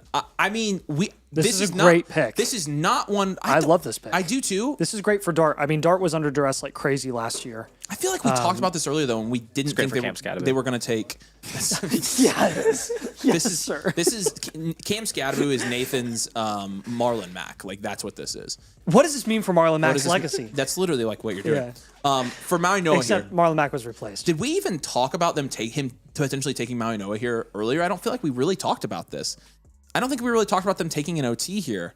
No, we figured defense, skill position. But I mean, Caleb Downs is still on the board. I mean, we kind of predicted this though, didn't we? We talked about maybe Downs sliding down a little bit. Yeah. No pun intended. Yep. Down boards again, non-premium position. Sliding Downs. Sliding Downs the board. So very interesting though. Maui-Noa, obviously, some people look at him as the best offensive tackle in the draft. How are you guys so far ahead? Skills, Magic, and 2 guys named Tom and Kyle. Yeah, that's how we're doing it. They're crushing it. Again, hopefully you guys are having fun. Last year, we were behind. This year, like 3 minutes. We were like, we're not doing that again. Are you kidding me? We're not going to be behind. We're going to be ahead. So drop a like. 1,600 people watching. You guys are amazing. We're super incredibly lucky to be here and do what we love. So we appreciate you guys. And so now you have the Dolphins on the clock. This gets interesting in my opinion. Can we see the Dolphins graphic when you get a second there, Scotty? The Dolphins are interesting because obviously they trade away Jalen Waddle for a first-round pick. Yeah. And so you would assume, going out and signing Malik Willis, which obviously you can say what you want about Malik Willis, that they're going to use one of their picks on a wide receiver. Mekhi Lemon is in danger right now. I don't want you to do this to me, Paul. Like His life is in danger. This would be not good at all. But just take downs. They have a defensive head coach. I think what you could see though, just take downs. This could start a chain reaction with wide receivers if Lemon does go here. Why don't they trade back? I don't know. So obviously you see their defense was awful. Pretty bad everywhere. Oh, they don't need a wide receiver. They have Tutu Atwell and Jalen Tolbert. I was going to say, but they brought in Atwell and Tolbert to go with Willis. That's all you need. Can we get the Dolphins GM on the phone and tell him that he doesn't need to take Lemon? Like, can somebody's got the Eric, you got the number, right? We can sacrifice Omar Cooper to the Dolphins to save Mekhi Lemon. Okay, this is actually hilarious to me though. The free agent stuff we got signed, and we've got not like I love that we picked that word. Relinquished. Was it you or Becca? Becca, was that you? Amazing. Look at you, Becca. That's a Becca touch right there. Because Nathan and I aren't saying relinquished. Tua Tagovailoa has been relinquished by the Miami Dolphins. We're gonna start breaking news like that, dude. It could get dicey here. What I was gonna say, it could get dicey. It could start a chain reaction if you have Mekhi Lemon go here. Some of these wide receivers could start going off the board a little bit earlier here, and you might see Boston and Cooper and KC all for sure go, and Sadiq, and then I don't know. Maybe it gets dicey in the late first, maybe it doesn't, but. Lemon was being mocked more around the 13 to 16 range, I think, than anything. And so you see him start to go at 11 here. If this were to, again, purely hypothetically speaking, we don't know anything. I don't yet. think it's a guarantee they go wide receiver. I don't think I don't think anything that nothing they've done this offseason has indicated that they're so sold on building up their offense. And again, I'm trying to cope here. But like they have $100 million in dead cap, $100 million. They know, and everybody else knows that this is a gap year. And generally, when you're a hard rebuild and approaching a gap year, and you have a defensive head coach, I would assume you want to build through the trenches. I would assume. Is that reasonable? Or like why? One, like one would think, yes. Why draft a wide receiver when you're going to throw 278 times this year? 100%. Exactly. I agree with that. Exactly.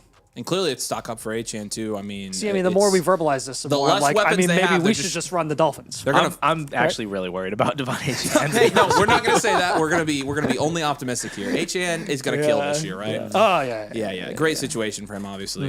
It's did been not- great. I It's did not been put him great on the for him the thumbnail last of the 2 cell years. video. Okay, so who are we thinking here? They could go offensive line here, couldn't they?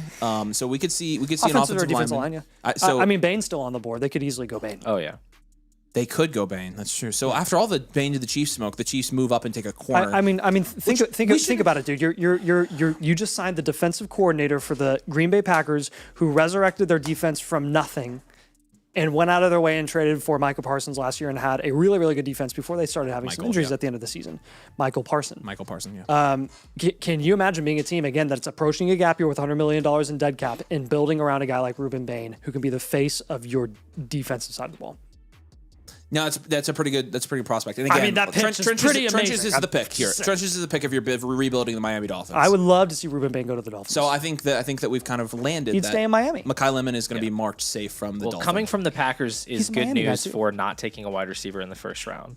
That's true. You probably learned from. Yeah. Probably learned from the Right. best. Yeah. What do you think of the Packers there, Ryan? No good. Like, It's coming from a Vikings fan. like. No good. No. Now I know is one of the better players in this draft. It was a great pick by the Giants. I'm very antsy to see where the Dolphins go. And then so we're gonna have Miami. So this is gonna get interesting. Miami and then Dallas. I'm not Obviously- gonna lie, dude. I can't lie about this. Tell the truth, Nathan. Thank you. I will tell you the truth. We've come so far from Ruben Bane being expected to be like a top 5 locked pick in the NFL draft Yep. to now falling to the 11th overall pick at least. Yep. I'm just telling you, whoever selects him at this point from here on out, great pick. I think the arm length has been It's been massively overplayed. I think I agree. And, Massively overplayed.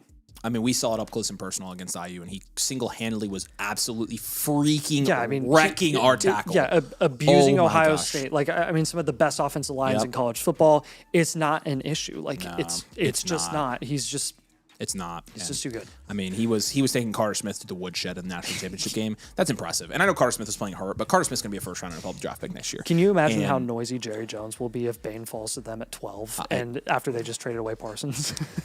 Yeah, no, we honestly can't let him have that. I don't No, think we so. can't. We need Miami, please get your Miami guy. You're our only hope here. So I mean, he'd stay at home. It's a that's true. hometown I mean, hero. If we know anything about Miami, though, it doesn't really matter if they stay home or not. They're always going to lose to Indiana. And sell off all their tickets. So what?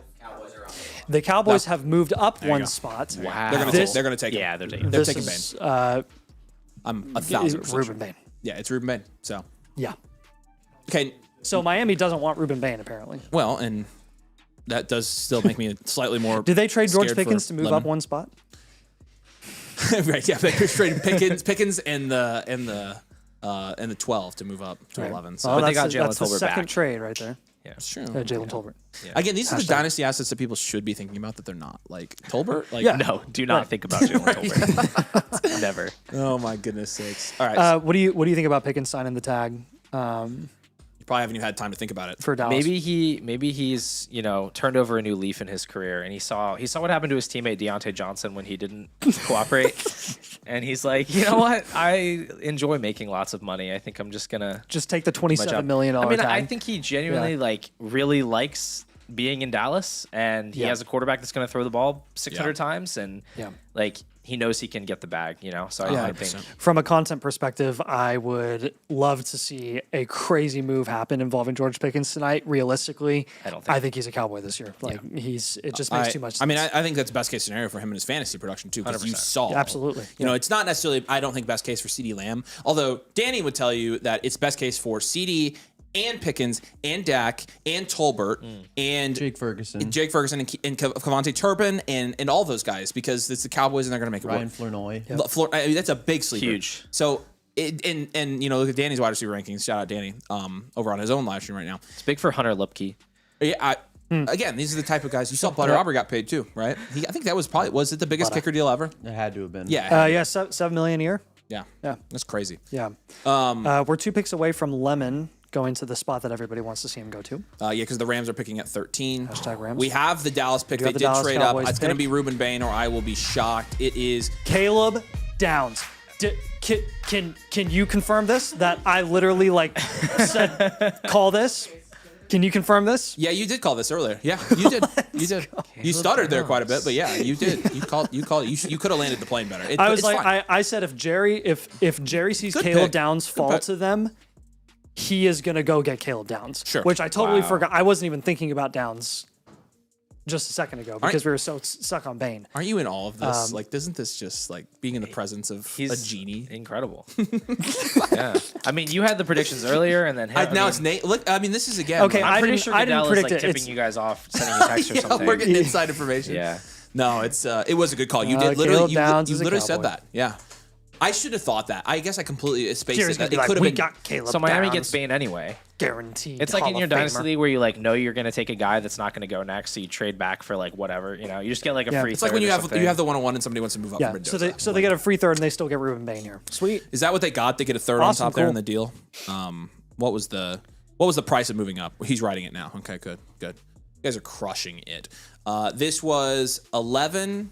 12, 177, and 180. So What those is- are the day 3 picks. What is this? What is that? And What's or? that? Oh. Four. Four. That's an F. You gotta That's an write your interesting Brother. letter, What? brother. Can you just I, bring- I just- read abysmal. I No, read bring it here. S-O-N. Bring it I here. read S-O-N. I want them to see what I see. 11 Sun. Okay, now get out. Yeah, get out in front of the of the shot, fish dude. tank. Look, Wow. at, look Fish at tank. this. We're Go putting to my my guy on camera for me, blast Scott. here. Go to my camera. What is That's this? that's Tom? an F. Actually, have you ever seen? That looks like 11 Sun. That's like Sigmar's, like right? Like yeah, this yeah, is. Sigma, It's a yes. musical This is note, some kind of- actually. Isn't that This is a I mean, that- calculus. yeah? that- That's calculus. That could have been an and We're sign doing or a proofs. treble This is- clef before it was F. The treble clef's a good Yes. one. All right. Yeah, here. But Jeez Louise. look at us. Attaboy, Chris. Shout out Chris. Tom, you're killing it. Good job. Yeah, Tom, you're a beast, dude. Tom is on fire right now because they didn't fire Vrabel, and he's just living his best life over He there. is living his best life. He's got a Between Vrabel not resigning, he's got a pedicure in the Scottaboo morning. being saved, Yeah, That's our East Coast elite. that is our East Coast and League. everybody going pretty much in the range that we expected them to go so far. You saw it. Everybody going. We pretty where we much got thought they would everybody go. going here. Pretty decent prospects still available on the board right now. Great men. We don't want Mekhi Lemon to go to the Dolphins. The Dolphins are not good people. I mean, I know a lot about football, and I think Bane is the pick here. Yeah. Got to stay in Miami. We're going I loved to him in the open the Dark Strait Knight of Rises, Bane. actually. Say what? I loved him in the Dark Knight Rises. Oh, Bane. Yeah. Oh, yeah. He's great. Nobody caught that. That was good. Come on. What that did was you- fantastic. Come on. I said they're gonna open the Strait of Bane. Love it. Funny. People are saying blueprints are getting more expensive because of the Strait of Hormuz, and I was like, how did you know? They're all stuck on the containers out there. We're trying to get more in here. Yeah, I got to bring him in. Man. Yeah, we do. We gotta open that crap up. But Yeah. all right, no, that's funny. You just were. You started doing the accordion, and I was like, Yeah. We both look at each other at the same time. this is like peak. This is like peak teasing Nathan right now. Like this is. I feel like I'm getting it good tonight. Like it's You're not on your game right I now. am on for my sure, game. yeah. Yeah. And Paul's kind of doubled. He's kind of tag teaming with me, and we. I mean, you're already fitting in here. Like this is. It's really easy to do. Yeah, it is not this low hanging fruit, and it's also like kind of a rite of passage. Like he gives you something, and you just kind of have to. And we buy a fish, and the fish is named Lady Nathan. Look at her down. She's looking at you, Nate. Oh, hey. Aw. What do you think? She's of actually not Ruben looking at Bain? me. She's looking at the mug. She's like, ooh, With the domain. Dolphins on the clock, she might actually have an opinion. That was funny. I'm sorry. That was good. Yeah, she might. That's very true. That was clever. All right. Dang it! I wish I was that clever. We'll see who Miami goes with here. I mean, again, Trenches is the pick. The Rams are going to be on the clock. Obviously, it could get pretty interesting here with Baltimore, Tampa Bay, and then the New York Jets. I feel like eventually, well, I guess we have to see Lemon go before we see Cooper go, most likely. But man, we are cruising right now. My wish list is no wide receivers to the Dolphins or the Ravens. I think the Ravens are more likely to draft Sadiq than they would be a wide receiver. I think the Dolphins are Yeah, undecided. I hope so. Is that just as bad for you if they draft Sadiq? No, Like- I'm cool with that. Okay, I'm cool with that. I'm a big Zay Flowers investor. So Are you? Okay. Yeah. Let's keep Lemon out of there. I like Zay Flowers too. You know what I need? You know what I need right now?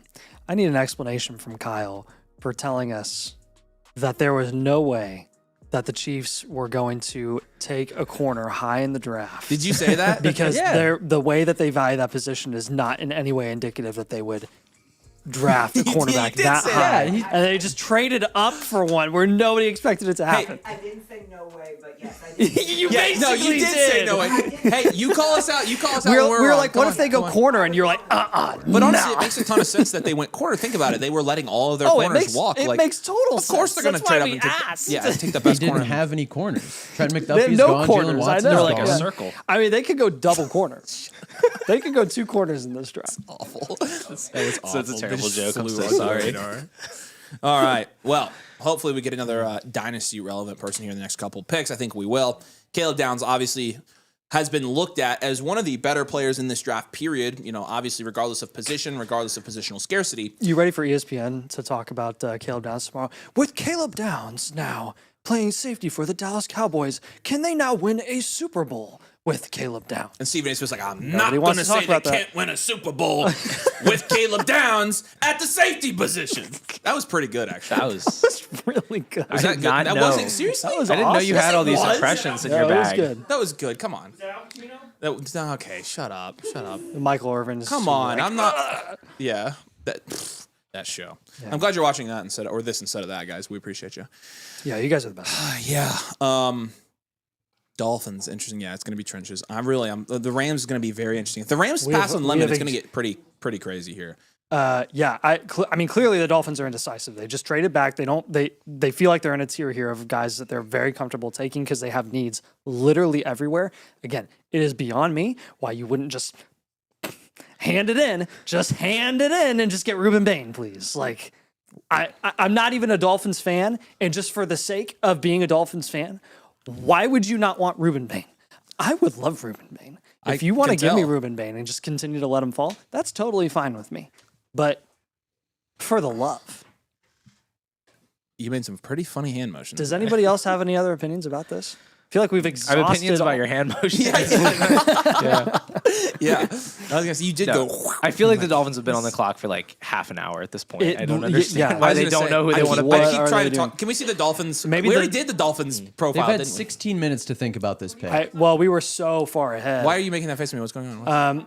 I don't know. Yeah, again, looking back at their team need, like you can throw the receiving stats out the window, and even the passing stats, 27. It's not like they're good at all. I would wager 30th next year. Can I just ask you guys about Malik Willis Yes. for a second? Yeah. And just what are you guys doing with him in Dynasty, and like what do you think are the odds that he actually becomes a multi-year starter? If you can sell him for Jones, Shuck, Kyler, or Stafford, I would do any one of those guys.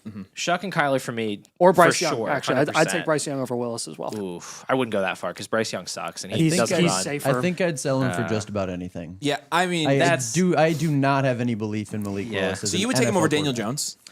That's closer for me. I think I would. I don't know. I just think it's the upside. Like the odds that get Malik it. Willis is a top 5 scoring quarterback are just like materially higher than Daniel Jones or Bryce Young ever doing that. And I understand those guys are more likely to be starters in a year, but I also don't know that those guys are like 100% locks. Like Daniel Jones coming off an Achilles they're tear, not. Bryce Young. Again, I don't think he's any good at all, Agreed. and I don't think Dave Canales would be afraid to bench him if he didn't play well for a stretch. So, I was kind of in on Justin Fields last year too at cost and like that late first cost, and obviously that went terribly, and it's probably going to be the same thing.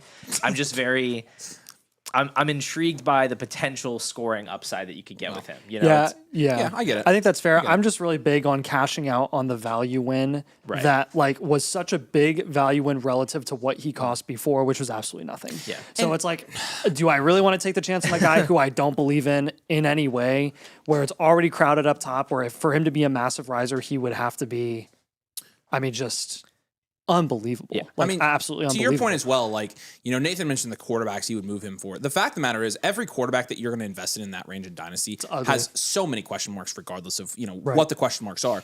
I think, the situations where you're talking about selling Malik Willis and like cashing out on a value win, if you're getting a pretty like premium pick for him, or like an upside shot, like young wide receiver that, you might be getting a little bit of an overpay for somebody who needs a quarterback. I think those are the situations where it makes a ton of sense to move off of Malik Neighbors or Malik Willis. Please do not sell Neighbors for that. I think that makes plenty of sense. Malik Neighbors for Bryce Young, guys. You're here to hear first. I was going to say Dynasty Domain. That's you can only get that. You can only get. Do you say no? Nope. Okay, not yet. Okay. Yeah, a 28 first is what I would want to take for Malik Willis. That's what I would be like. That's what I would be trying to get. All right. Yeah, I'm not paying anywhere close to any first ever for Malik Willis. I think. Well, the Dolphins finally made a people might. decision. If they had, take like, a wide 6 receiver, good games. I think people could get kind of excited. Well, we're going to find out here. All right. The Miami Dolphins are going Finally to decided. Caden Proctor. Wow. Very interesting. Okay. Wow. So it's not like that wasn't. That was higher than I thought he would go. But dude, we Quite a bit higher. talked about this though, and I think this is where it's starting. Offensive tackle. It's the offensive line, Yep. man. Like this offensive line is going to start in the teens here. I think we're going to need a ton of these guys. I thought it could be the later teams. Stock up for Malik and Willis. that should Man. tell you. So what we could be looking at here is we could be looking at some of these receivers starting to get pushed to the later first, including I don't know. This is really Lemon's chance here. I think. This is Lemon's I chance. think the Jets. It gets could, ugly I think for the Lemon Jets if he could doesn't take go Lemon. here.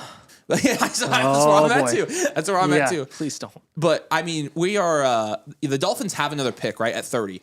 I think almost certainly they go Boston. wide receiver. Boston will be the one available there. Well, or maybe it's not. Maybe it's somebody better than one of his KC. I mean, like who knows? If Casey made it, Can there, I- yeah, that'd be sick. I don't even know if I believe this, but can I just float the idea that KC Concepcion is a better fit for the Rams than Mekhi Lemon is?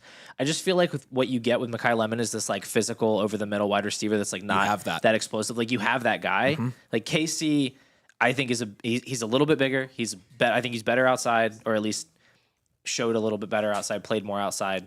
And he could be that like speed complement to Puka. I feel like that. I just think that's a little bit more of what they need. Can I say something? I think the fit would be fair if they still had their late first.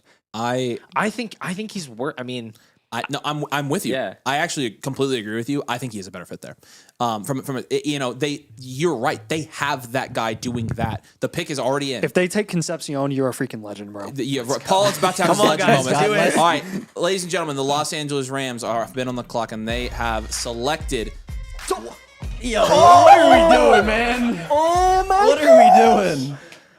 holy crap, dude! All right, it's time to have some conversations. Wow. Les Snead is washed. That's crazy. Oh my gosh. Okay, this guy's sitting at least for a year, obviously. Maybe two. Maybe Stafford told them that he's only going one more year. He maybe told them that he's only going one more year.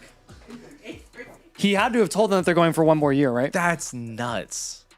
13. That is, I thought the absolute ceiling for Ty Simpson was 16 to the Jets. The 109 just got a little bit more valuable, boys and girls. Maybe. Oh Maybe. my Maybe? gosh. I I mean, Guaranteed starting quarterback with Sean McVay and Puka Nacua. This is the He's Kenny Pickett. Kenny Pickett gained value after his rookie year. I mean, you couldn't He's ask. walking into a way better situation. You couldn't ask for a better situation. Like this is the situation that you wanted to see for a developmental level prospect like Ty Simpson at quarterback. And it is like my evaluation of him as a prospect meets Sean McVay's Evaluation. evaluation at a quarterback, but also just I'll how good he is believe- at developing quarterbacks. I'll You know believe who McVay. else nobody liked as a quarterback prospect last year? Tyler Shuck. And listen, we kind of like Tyler Shuck. You liked him. Yeah, we did. I certainly did not, and I don't think a lot of people did. I mean, that was a very. Dude. He was picked 40th overall. Everybody laughed We at that put pick. Simpson at 12. Right now, he'd technically be at 5. But yes, I get the yes. Oh, that's he's funny. going to be higher than that in my rankings. Yeah, no. Well, and again, like we add these guys in as we go. So like he's to be our 5 right now. Yeah.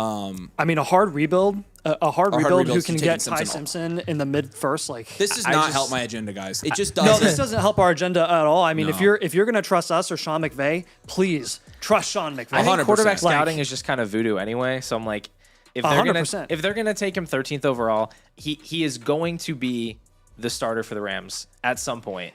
Probably next Guys, year. They're going to extend. I think Stafford I'm probably going to give him a retires. puncher's chance of succeeding with year. Puka and McVay and This is JJ the GOAT McCarthy. Terrence Ferguson. This is JJ McCarthy falling into the Vikings situation, but better. I know. Yeah.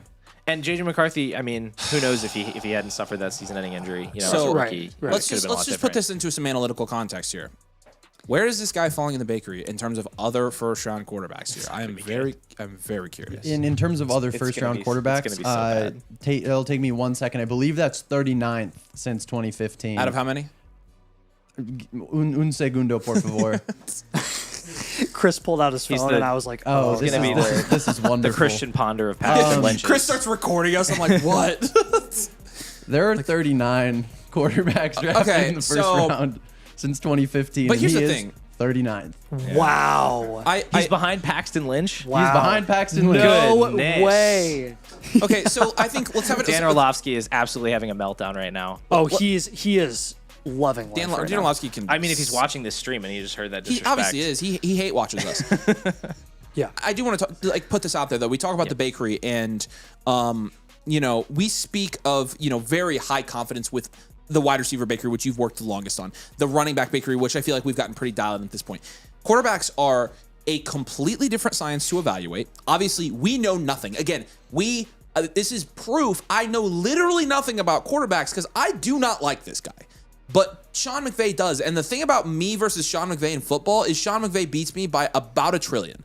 And so, now, my opinion doesn't matter anymore. Genuinely, it doesn't. No. And we talk about his analytics. Obviously, a lot of the analytics stuff with him is he has very little production profile. He was the starter for a year. Exactly. And that's what's bringing it down. And so I think... that's literally exactly what I was going to say. And I think at this point, this is, as somewhat of a numbers guy myself, that's where you kind of throw the numbers away a little bit. Analytics. you kind of have to. No, Yeah. I didn't say that. Don't say the A word. We don't say that. We got in trouble for it. I think you have to, number one, take this with the QB bakery is one that it's just all kind of all over the place. It's the hardest to dial in of any position. The same thing with Omar Cooper's bakery. Right? And numbers are going to have to kind of go out the window here. Yeah, no, 100%. And there's at the end of the day, there's no way to account for the situation. And this is, Of course. there's no argument about it. It is an unbelievable situation that he finds himself in. until McVay retires with Stafford. We're just sitting here next, okay, well, actually, maybe not. But Bane's no, still he's on not the going board. to. He's the not Colts gonna want to do trade up and get Ruben Bain. I'd be all for that. Yeah. Somebody, please, for the love, somebody take him. that. Okay. So What about- now this brings me to a question. Take him. With Ty Simpson going here in the middle of the first, do you think we get a third? Okay, no. There's a chance you could see one go in the second. I think there's Well, a better we're chance. definitely going to see one go in the second. I think so too. I doubt it. Definitely? I would be shocked Really? if we don't. I just think I mean, I that thought it was anybody going to be Ty Who Simpson. do you think, Beck? I could see Nussmeier. I could see Beck. I could see somebody reaching Aller? on Aller. somebody could reach an Allen. Let's get Cole Payton Cole in the second Payton. round. I was going to say Cole Payton is. I love me some Cole Payton. Cole Payton may be the third best quarterback in this class, honestly. Regardless. He is. Yeah, I was going to say. I'm like, He's the most fun. he 100% is. Yeah. This doesn't fit my agenda. I don't like it. But It is what it is. it is what it is at this point. Yep. And again, I think a lot of people made the mistake with, for example, Michael Penix. Where was Michael Penix He was going in the mid-second Mid-second. of Dynasty? And Yeah. with Cousins. Man, And that was such a granted, good that was a class. totally different situation because you were on a Yeah. 4-year contract for Kirk Cousins at $45 million a year. And this one is literally Stafford is year to year. Yep. He is year to year. Yep. And they, in my opinion, would not have made this. I'm sure they had constant communication with Matt Stafford, but they either told him that they were going to do this or he told them, I'm back for a year. He's about to get all weird like Aaron Rodgers did. Just see it. Go non-contact with the team. yeah. Matt Stafford's going to show up in a cave smoking ayahuasca. Yeah. It's going to be super weird. ayahuasca Matt. We'll Yeah. see. Yeah. So I wow. personally think that Baltimore, again, Please don't again, take you can McCarthy. throw our opinions out the window here, but Baltimore up on the clock next.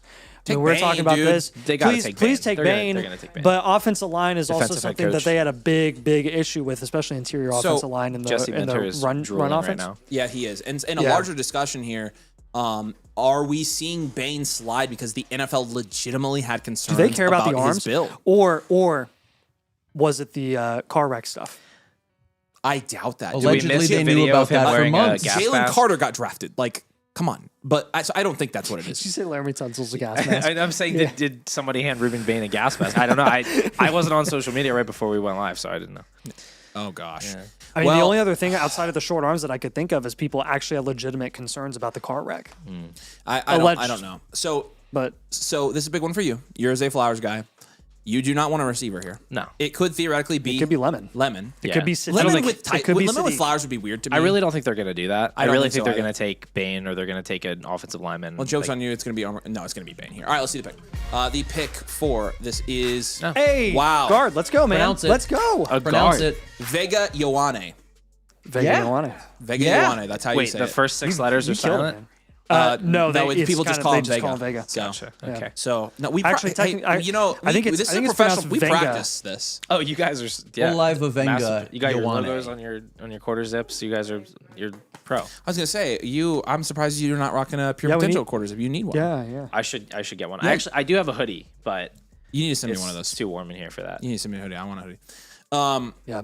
Yeah, no, this is obviously a need I live in hoodies. of the Ravens. They needed an interior offensive line, and they take what most people regard as the best interior offensive lineman on the board. Obviously, they had a couple needs, but 6'4", 320 pounds. This dude's a monster, and he will be good for this team. Building from the trenches, I like it. Jesse Minter, obviously Nathan's arch enemy. We'll see what happens there with him, but We got our guy. yeah, again, like, well, this is a whole other discussion. my We favorite can't even thing. get into this right now. I know. But you're looking at pass blocking here. It was, the worst graded position group of their entire offense last year, 25th in the league in pass blocking. Now, a lot of that is going to come down, of course, to tackles as well. However, and then, of course, you did lose your center, right? But this is clearly a team need for them. They could have taken, like Paul said, wide receiver. Corner, they could have taken corner here. I think this was edging. this was the best pick for them. I think this was so good for them. I think outside Bane would have been. outside of Bane. I think Bane would have been a good pick. I'm sorry. The best. Looking at their defense, Yeah. number 30 pass rush. Yeah, you're right. Bane would have Well, been. yeah, but they the second best. added a little somebody in free agency. Named Trey Hendrickson. Named And Trey they got Max Hendrickson. Crosby too, so that was Well, huge. for a couple minutes. True, you're right. Okay, that's actually a really good point. Yeah, And their that's a good offensive line was a real problem last year. Their yeah. starting guard on the left side, I believe, with Rodney Stanley was a guy named Daniel Fa'alele, who's a Gophers legend, Yeah. but he doesn't really know how to play guard, which is a problem if you're tasked with playing guard. Right. He's now a Giant, so they had an opening there, and they lost Tyler Linderbaum. And if you're going to lose two people off the interior of your offensive line, especially one of them who might be the best center in football, adding somebody who's potentially a 12-year plug-and-play guard, probably a pretty sound business decision. Yeah, I think so too. Again, this is just the correct. I mean, I think more tonight than almost any night we have seen these teams take the right pick. Like, I mean, has there really been like a crazy big reach or like I mean, Delane, Chiefs pick. technically, from what we that would what probably we be the heard biggest one, right? pre-draft. That was probably the biggest one. the Chiefs pick in theory. And Caden Proctor, technically. is Proctor one was as a well. reach. Yeah. A lot of people are very out on Caden Proctor because he at Alabama this past year did not drafted really Proctor? show a whole Miami. Miami. Thank you. He didn't show a whole lot of progression and development, and he's still a developmental prospect, and he's massive. But Sure. you could have gotten more refined tackle prospects at Guys, that spot. the answer is Ty Simpson was the biggest reach in the draft. I mean, for real. Fair. Yeah. I mean, maybe not. I mean, just take so a guy. scared. I understand you want to set up for the future, but like, it's the same thing like when the Packers took Jordan Love. You have Matt Stafford right now. Like, go win another Super Bowl with Matt Stafford. Like, why are we thinking, especially with because Simpson, they'll who's never not- be in a position ever again. I like promise this you, they'll be in a unless they position suck. to draft, to draft a a quarterback equivalent to Ty Simpson. There's going to be 8 of them at the end of the first round next year. That's That's actually what we thought this year, though. No, that's you know? I think you're right. I agree with you. I hate the pick. I'm not a Rams fan. I mean, that's fair. So- I'm glad because I kind of feel that way too. But like, I think even this year, like I mean, maybe they were suspicious the Jets would have taken Simpson at 16, but outside of that, the Cardinals, I think, were the biggest threat for them. I think they could have traded up into the late first and gotten Simpson this year if they wanted to take Simpson that bad. I don't think they needed to do take it him at at 13. I don't think they needed to do it Unless at they 13. were convinced that Arizona was going to trade up and try to jump the Steelers Yeah, I don't know. at 19, So, okay, right? maybe. I will say this. I thought the Bucks were going to have to settle for Mesidor. But now that, I mean, you literally you take the better of the two Miami edge rushers there and you just take Bane, right? We've said this for 4 straight picks, and it hasn't I happened. know. At some Clearly, we point, don't know it what we're has to talking happen. about. Again, this is why we don't talk about defensive players. I would think. I mean, this is well documented that Ruben Bane was one of the better, like, No, it is. And Ryan's doing it. Like Got little T-Rex arms. It is actually, I think you know what?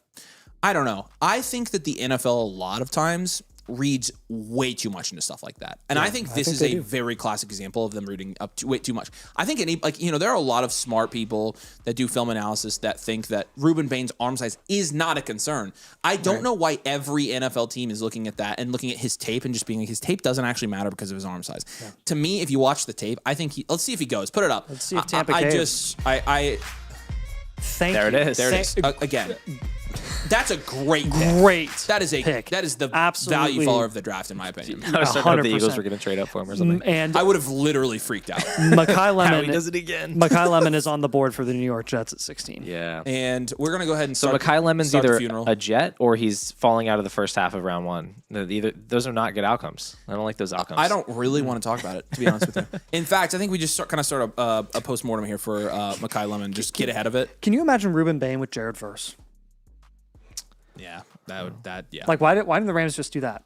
I don't know. I honestly don't. Imagine Jordan Tyson on the Chiefs.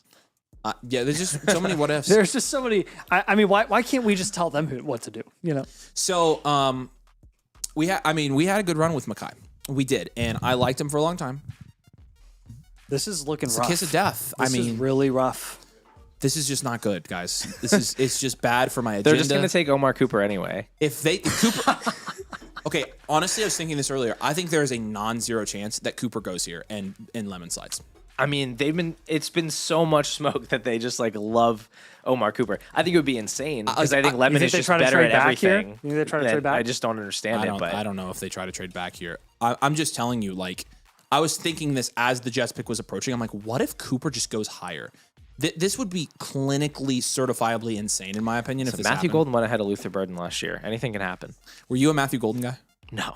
Thank goodness. You know the ball, I hate dude. Matthew Golden, dude. We literally freaking. I mean, I'm sure he's a really nice guy, but no. Paul, you hate him. He's like, I hate his personality. I think you hate his guts. Yeah. No, we actually went even before the draft. This is actually kind of risky to do, but we went on record making a video before the draft, and we're like, Matthew Golden's actually kind of sucks. It's just really His prospect profile is just egregiously bad. That's what I'm saying though. He went ahead of Luther Burden last year. I'm just saying Omar Cooper could go ahead of Mekhi Lemon. It wouldn't be the most shocking thing in the world, especially if it's the Jets that are doing it. No, yeah, and then you can always count on the Jets to make the wrong choice. And I'm sure Aaron Glenn is in his joggers and probably trying so hard to screw all this up. It's funny how Aaron Glenn, you looked at him as a defensive coordinator on the Lions, and you're like, this guy's one of the better defensive coordinators in the league. And then he goes and starts running his own team. You're like, he's still good from a defensive play calling standpoint, but this guy's probably not the guy to lead the Jets locker room. Right. But is there a guy on the planet Earth that is capable of leading the Jets locker room? Do we think that person exists is the question. I think they should give Robert Saleh a shot. That would be interesting. That would be fun to see how that played out because Saleh, you think of him as a no-nonsense guy, good culture guy. Yeah. He could be the that guy. Probably would work. It would I think it would work. And he's really good defensively as well. He'd probably whip that defense into shape and have them playing at a really, really solid level. You get a good secondary in there, especially. I think they could be. Could draft some really nice pieces like Sauce Gardner, Quinnen Williams, a couple guys. That would be a dream. You just never really. Right You there. just it's hypothetical. Jermaine Johnson, another one. Yeah, it's all hypothetical. You just never know. But I think all of us agree if Robert Saleh would have that New York Jets team, it'd probably turn them around, right? I was gonna suggest Adam Gase, but that's way better. Yeah. No, yeah, Adam Gase is the weird eyes, the funky eyes. So, Rex Ryan's coming out of retirement, right? I bet he would, but I don't think he is. But we got to say this. It's all seriousness. I love Rex Ryan. When I was a kid, I hated him because I met him. Get a gosh dang Did you meet him? snack. I met him. Where did you meet him at? At the Frozen Four. Oh, you sent me the. I sent you the picture about it. when Yeah, you I met did him that. at the I remember Frozen that. Four. He and his Nice. son were sitting up in the stands watching Boston University. Wow, lose. That's sick. That's highly unfortunate.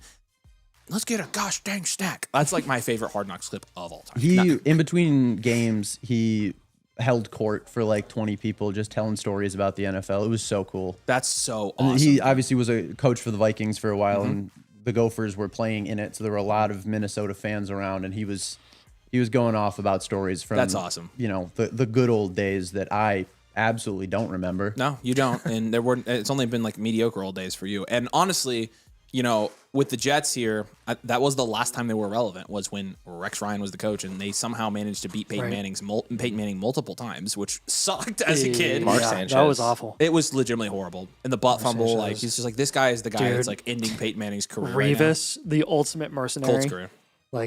Revis was a freaking dog, insane. dude. He was a dog. And now they have Breece Hall and Geno. G-Dub? They have Garrett Wilson. Yeah, that's true. They have Garrett Garrett Wilson. Wilson, Garrett Mackay Wilson Lemon. Taylor. Garrett All right, Wilson hey, and Mackay He's Lemon about would to be the- ruin Mackay Lemon's career. Are we Show some respect. Are we ready for this? What's up? Pick's Pick. in. Let's hear it.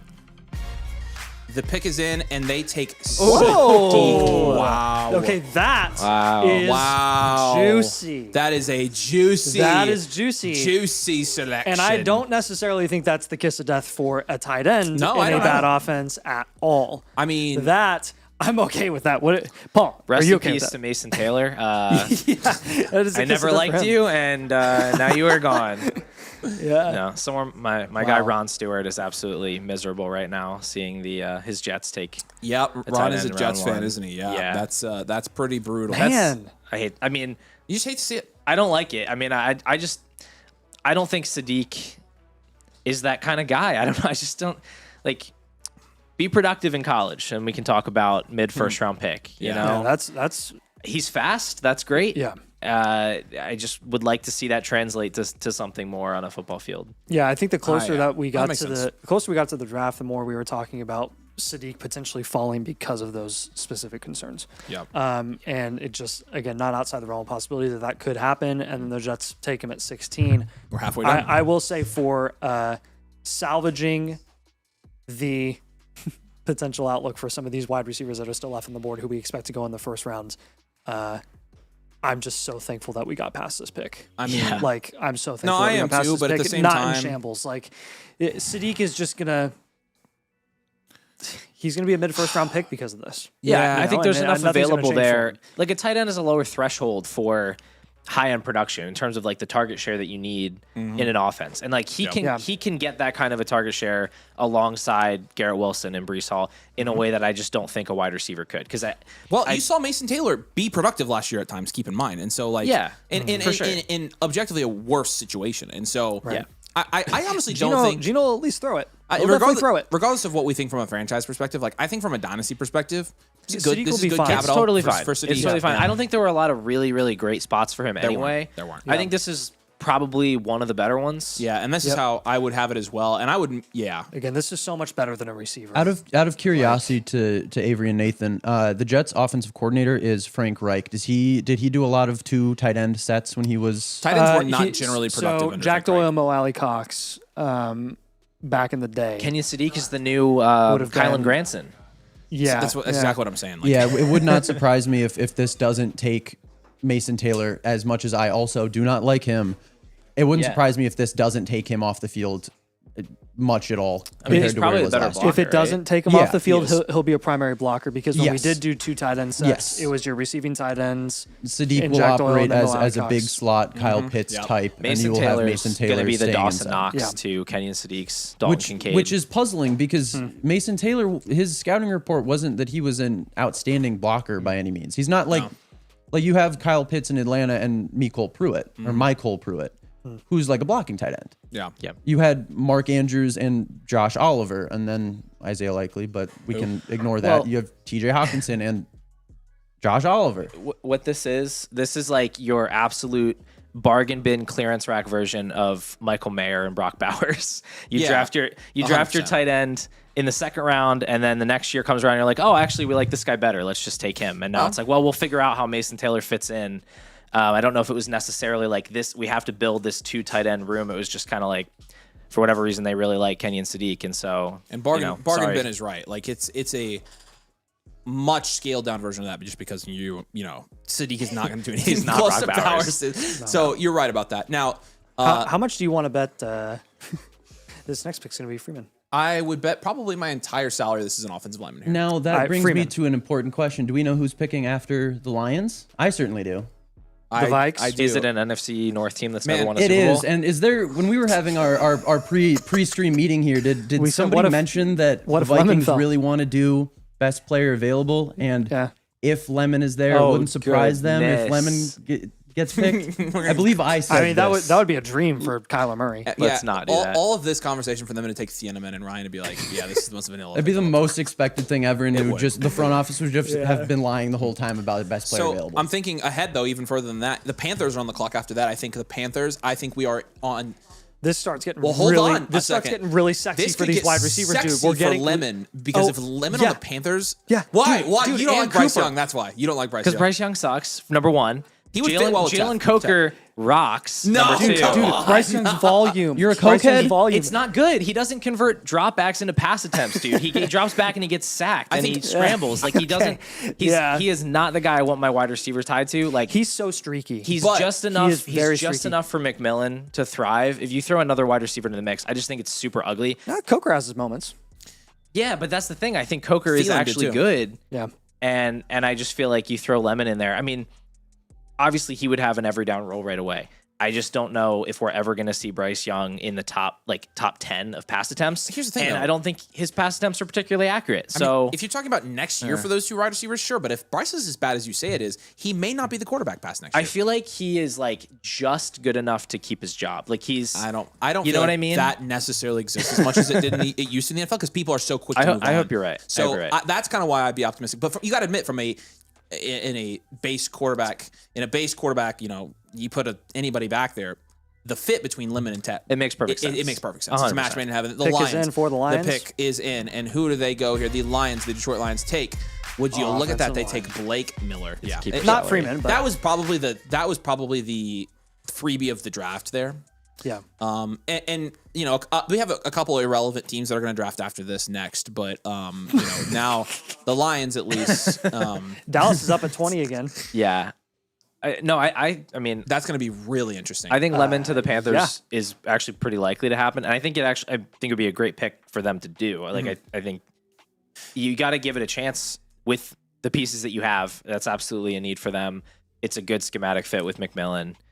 I get what you're saying, though. yeah. It's already dicey enough with Tet McMillan there that he's not necessarily, or at least last year in a small sample size, what we saw, he was not getting the quarterback play nor the volume to produce as the wide receiver that he's currently being priced at in Dynasty. Yeah, and I think he's really, really good. I do, too. You know, I do, too. I think he's But I get what you're saying. fantastic. And so that's what makes me concerned is like I think McMillan was an absolute hit as a top 10 pick and a fantastic prospect. Yep. And that was without a Mekhi Lemon there. And what did we get from McMillan last year? It was like it was good, but it could have been so much better. And 100%. now you throw another wide receiver in. But yeah, can we go back to Sadiq for a minute? Do I it. just feel like I was really critical. I was very critical of him. I'm not like a total Sadiq hater. I think you can give him a little bit of grace for the lack of production when you consider he's extremely young. He's an early declare. He's still 21 years old. And you compare him to some of the other prospects. I mean, he's no Colson Loveland, that's for sure. He's not Brock Bowers. But like a Tyler Warren, for example, if Tyler Warren had come out after his third college season, not his fifth college season, the production's going to look a lot different. And so, he plays with Jamari Johnson at Oregon, who's another really good tight end prospect. He comes out a lot earlier than he necessarily had to. He's going to look worse in the production metrics there. So I think if there's one thing you got to give him a little bit of leeway on, I think it would be that. Yeah. Yeah, I agree for sure. With Minnesota being on the clock here next, I mean, what do you think the odds are that they trade down here? Do you think they're trying to shop the pick? It would not be surprising at all if they were trying to shop the pick. That's one of the big things that all of the beat reporters have been talking about throughout the entirety of this pre-draft cycle is the Vikings kind of sit in a little bit of a dead spot for what their needs are because of the way that the corners have kind of fallen.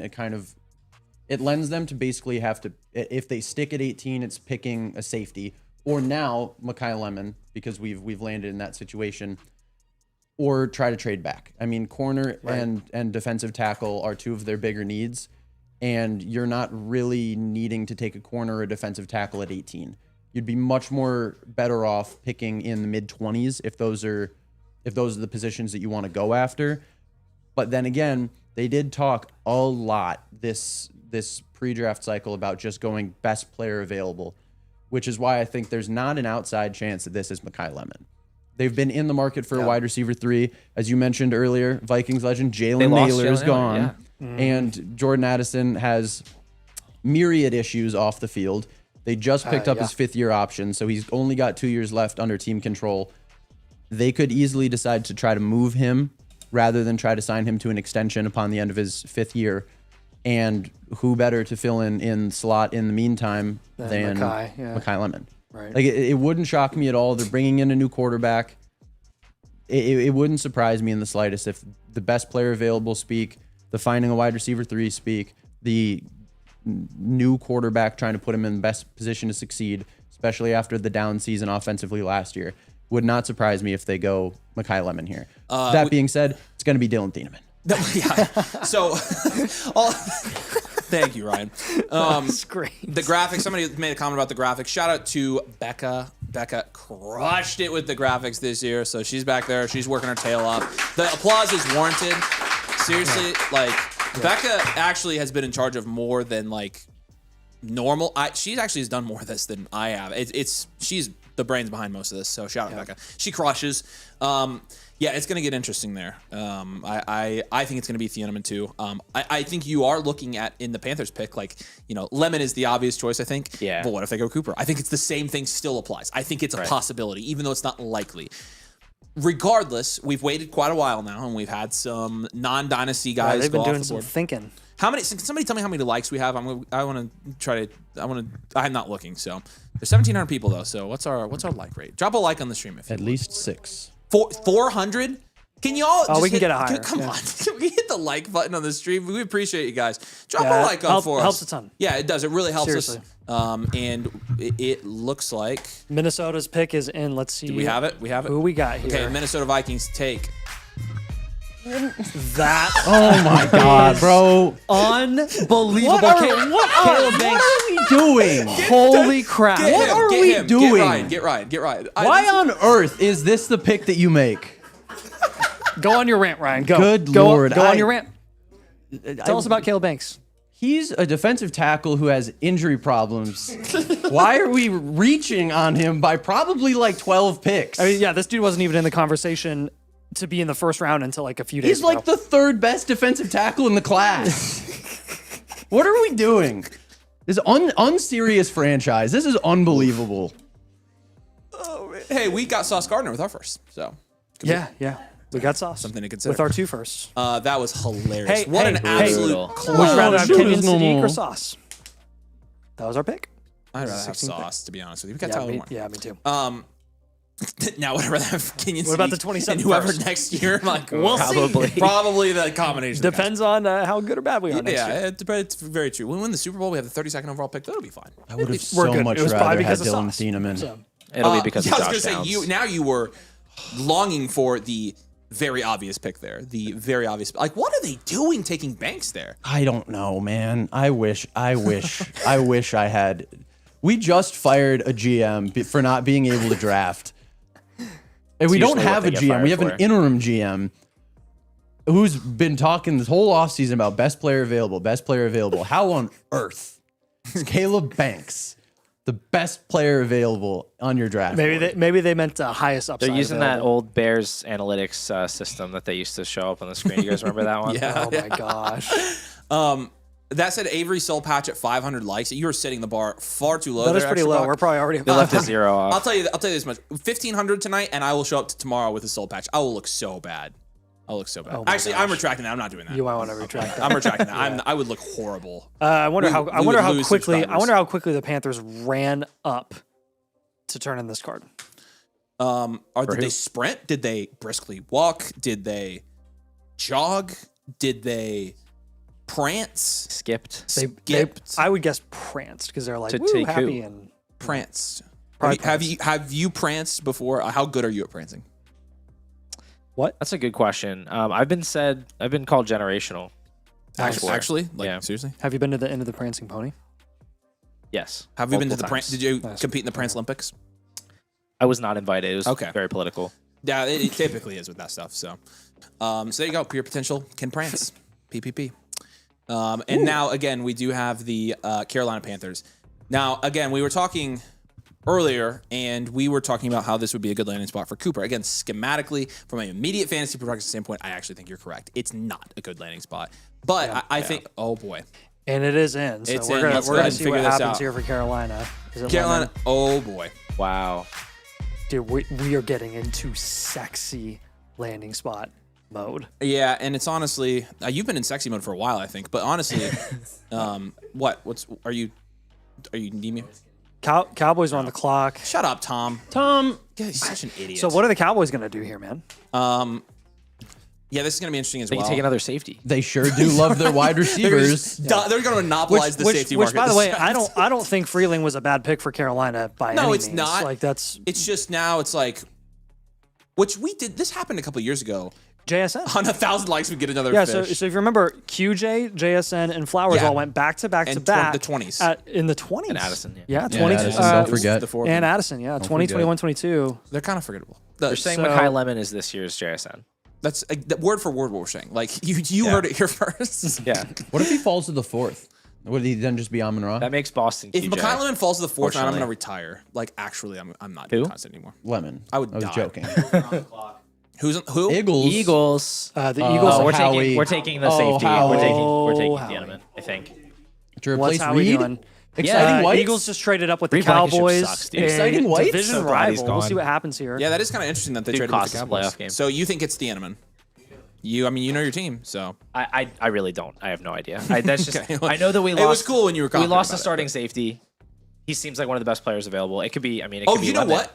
You know what? Okay, this is 20 for 23, 114, and 137. So you move up 3 spots. Again, we've seen this is the second time we've had a 3-spot trade up tonight. Yeah. We're not really getting charged premium prices here to move up. So nothing crazy. 114 is a Hey, can fourth rounder. can I float something? do it? Bye, Nate. Hey, I got Lady Nate right here with me. That's why we brought her. Where's she at right now? What if she's right here by me? Hey, what if the Eagles traded up to draft somebody to replace AJ Brown, AJ Brown? What do you think of that? Casey Concepcion. That would be pretty sexy. It would also. You really like Concepcion. I do like Concepcion him. was my guy this year because his stats were his numbers his profile from a. Is there a word you're thinking of? No, it's not. It's just I don't say that word. It was really good, and I talked about it on the video and I got slammed. So, anyways, I like Casey Concepcion as well a lot. So if he went ahead He of had Cooper, that chart with all the like green arrows on it. those things I love. They're so pretty. They Yeah. look like they're like fireworks almost. It's like. There's someone in my Discord who really hates them. Shout out to Yellow Dog. He calls them Christmas trees, and he just like makes fun of Christmas trees. He's like, oh, the Christmas tree people are back with their takes about the wide receivers. That doesn't seem very.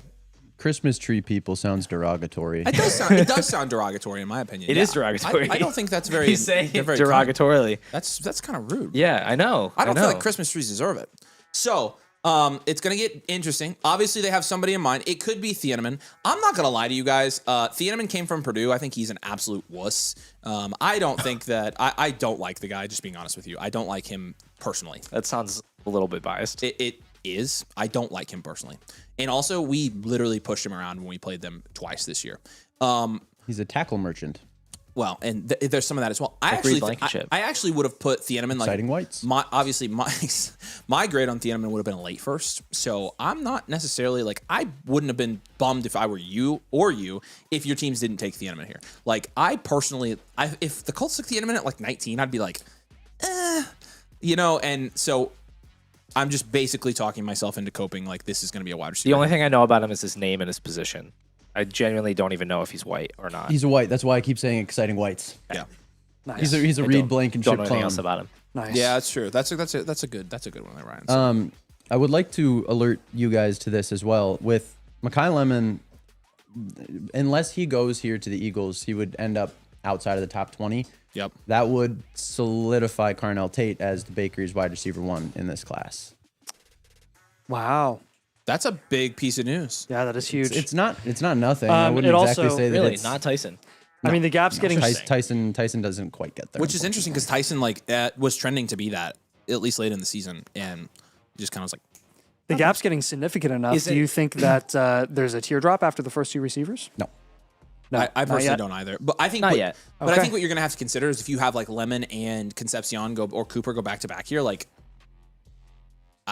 then it gets interesting because like how do you put Lemon, who got 20th overall draft capital, in a different tier than Cooper, who got drafted 21st? Mega a lot tier. better than him. There is also that. There is Mega also that. tier. Who Okay, but says what about no? Concepcion? I think at this point it's very likely that that he ends up being in the same bucket. I've kind of been like moving KC up in my mind a little bit. Like I was thinking like, oh, he might end up ahead of Mendoza for me in the post draft stuff, depending on where he lands. Sounds like you don't like Omar Cooper. That's what it sounds like to me. I mean, I just like good prospects. How do you feel about the Indiana carefully. Hoosiers? I can't believe you just said that here. I'm cutting you off. Pick. Let's do it. You're not talking anymore. That's Eagles time. ridiculous, Paul. How we did it again. AJ Brown How is we on did the it again. move. There it AJ is. Brown is on the move. Yeah. AJ Officially. Brown. Let's He's a Patriot. freaking go. Wow. That's. Oh my gosh. I mean, we talked about it, and yeah. Again, Tom's making it all about him because he's a Patriots fan. That's what they This do. is huge for Cam Scattaboo. Yeah, that's literally what Guys, this is. wow. That's Unbelievable. Makai dude. Lemon and Devonta Smith. I wondered when they started trading up, like if Yeah. they were getting. So it's very clear what their intentions are with AJ Brown and Makai Lemon. Yes. With Devontae Smith. Oh man. I mean, That I is love interesting. this. Now, obviously the bigger storyline here, I think, is like Can Hurts sustain it? is Hurts going to be the long-term quarterback there? Because it seems That's like a every great year question. they're trying to get rumors out that get that guy. What do you think? You would know better than us. Long term, as in like 3 years from now, I don't know. I think the team infrastructure is too good for him to not be the quarterback for like all of this year and head into next year as the starting quarterback. It's just, you know, if they invest in a quarterback, like if they take somebody in the second round or something, or they take somebody next year, then we can talk about it. But it's like, at the end of the day, I don't think Jalen Hurts is like a great quarterback. I don't think he's a top 10 quarterback personally. Yep. But they're gonna make the playoffs this year. Like Sure. they're going, you know, Sure. that's just gonna keep happening. And Yeah. so it's like people can say Sirianni's gonna get fired or Hurts is gonna be gone. But if the team keeps having success and Howie keeps drafting really good players, How he runs the team. Yeah. It ain't the head coach. I'll say this: year one outlook for Makai Lemon. Like obviously AJ Brown, assuming he's traded, very very good. It's good. I think he will be extremely productive there. Given that, of course, given that the passing volume there is enough to sustain two productive wide receivers. Well, I mean, the crazy thing is we're big downers on Hurts and the passing volume that he can provide, limiting the ceiling of AJ Brown and Devonta Smith together.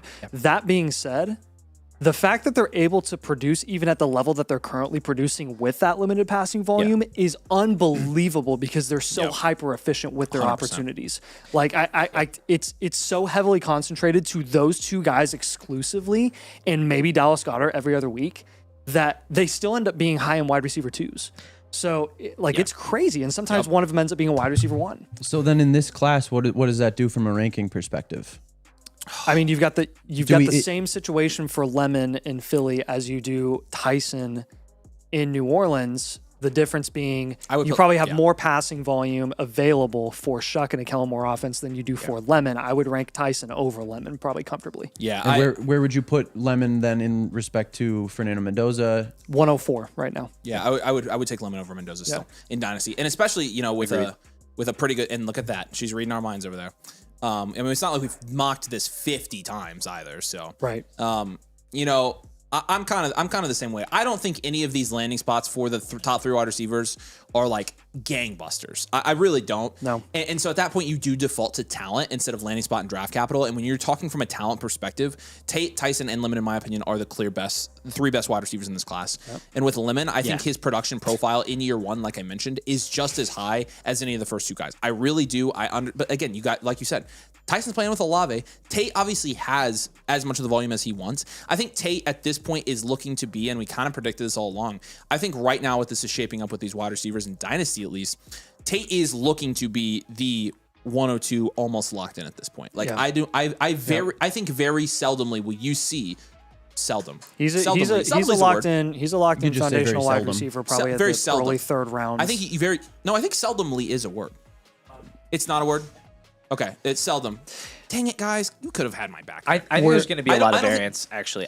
Really? You think you're gonna see Lemon and Tyson go ahead of Tate? I think so because I think it's like you said. I don't think any of these landing spots are so good that it clarifies. And I think there was so much disagreement. Like I wasn't even sure how I would rank these three guys in a vacuum. I was like, I don't have to because the NFL is going to tell me how to rank them. But it's like the landing spots have these pros and cons, and none of them are so clearly better than the other ones that I think people are still going to kind of pick their favorite flavor. People that thought Makai Lemon was the best wide receiver in this class before, I don't know if like things are different enough now that they're not going to think that. No, I don't think so. But I think in terms of like trying to predict what the Dynasty community is going to do, I think you are going to see. I think you're going to see Tate kind of separate himself a little bit from an ADP standpoint. Obviously, I think these guys are going to be the top 3. I think there are going to be cases where Lemon does go first or Tyson goes. I think the big thing is from a situational standpoint. Obviously Jalen Hurts is the better quarterback of the 3 in terms of situation. By the way, Omar Cooper Jr. is going to go here to the Steelers. I freaking know it. That's absolutely happening right now.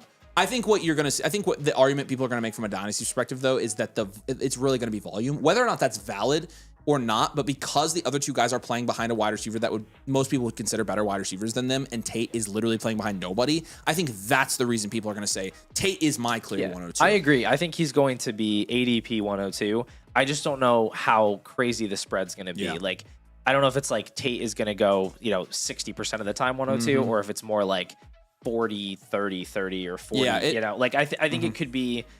I think it could be unpredictable enough that when you're on the clock, you're going to have people, you're not going to be sure who's going, who you're getting at 3, who you're getting at 4. But yeah, I agree with you. I think Tate will defer to the top because he's the guy as the de facto 1. Yeah. So let's stack him up against all dynasty assets. Where do you think Carnell Tate stacks up against Ted McMillan? Oh, I'll take McMillan easily. Take McMillan. I will too. Yeah, he's a better prospect. I mean, so you're probably you're probably looking at Carnell Tate being an established early 3rd round selection. Probably right out the gate, early to mid 3rd. I mean, you're talking about Garrett Wilson or Tate. I'll take Tate. Lad McConkey or Tate. Tate. Okay, I mean, those guys are 3-4. I think it's like Tate versus Pickens. Yeah, right there at the those guys are 3-4 turn with Lad and Wilson. So you're looking at the 102, which was going pretty much in that range to begin with, has stayed where it's at. Wow. Yeah. So that is obviously, again, I think this could get very fantasy relevant very quickly here. These last 10 picks were always going to be like that. Yeah, obviously, the guys that we're going to be waiting on here are the trio of Cooper, Concepcion, and potentially Boston. The wild card being Price. If Price somehow gets in here, we're going to be. The Jaguars are trading up for Price. That's what they I heard say. that. I heard that. That's crazy when that's going to happen. But Garrett Nussmeier. No, this is not going to happen. Yeah, right. That's like the least. What if they took a likely quarterback thing. here, dude? That would be nuts. Crazier things have happened. I agree. And Facts. from the Steelers as well. Steelers are an interesting case right now. Obviously, Will Howard, baby. Will Howard. And maybe Aaron Rodgers, but Aaron Rodgers is not going to decide if he's playing in the NFL until the day before week 1. Yeah, I don't know if you've heard that. So we're going to find out very quickly. I think that, they have team need pretty much in a lot of places. Wide receiver is pretty glaring in my opinion. And so I think that if I had to put money on it, I think they're going to take a wide receiver here. I think it's probably going to be Omar Cooper Jr. That's my prediction. I think it could be Casey Concepcion though. And that's my prediction for this pick. I really hope it's not. I also do. Do you think they're trying to ride it out one more season with DK and Pittman? Oh yeah, Pittman too. Oh, so I forgot about Pittman. This is probably. I feel like this is a tackle play. Okay, yeah. I think tackle is very much in play for honestly, sure. you might be right. I completely was spacing Pittman, and they did go out in their way to trade for Pittman. Yeah. I don't know. Either way, to me, it looks like neither of them are are like speedsters though. I mean, you have DK's long speed, but that's not like. Yeah. No, Cooper is very different what you could get from Cooper. Yeah. Cooper is very different schematically than both of those guys, and so I think it would still work. I agree though.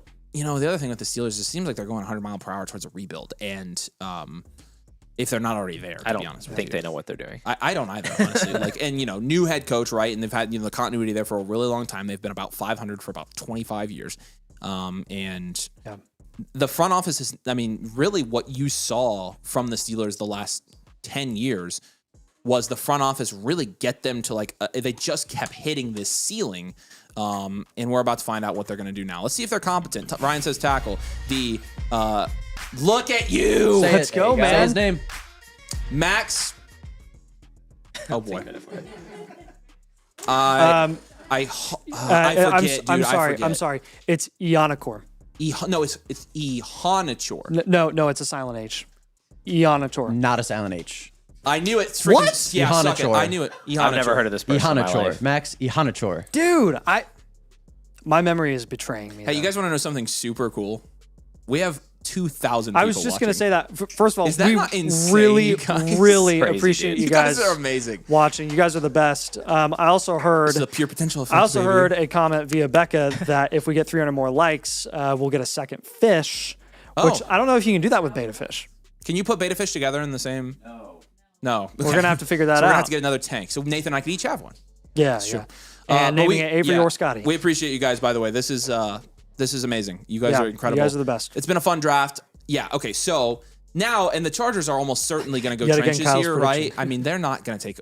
Well, no. Well, A receiver? No. No. What? No. They'll probably go defense.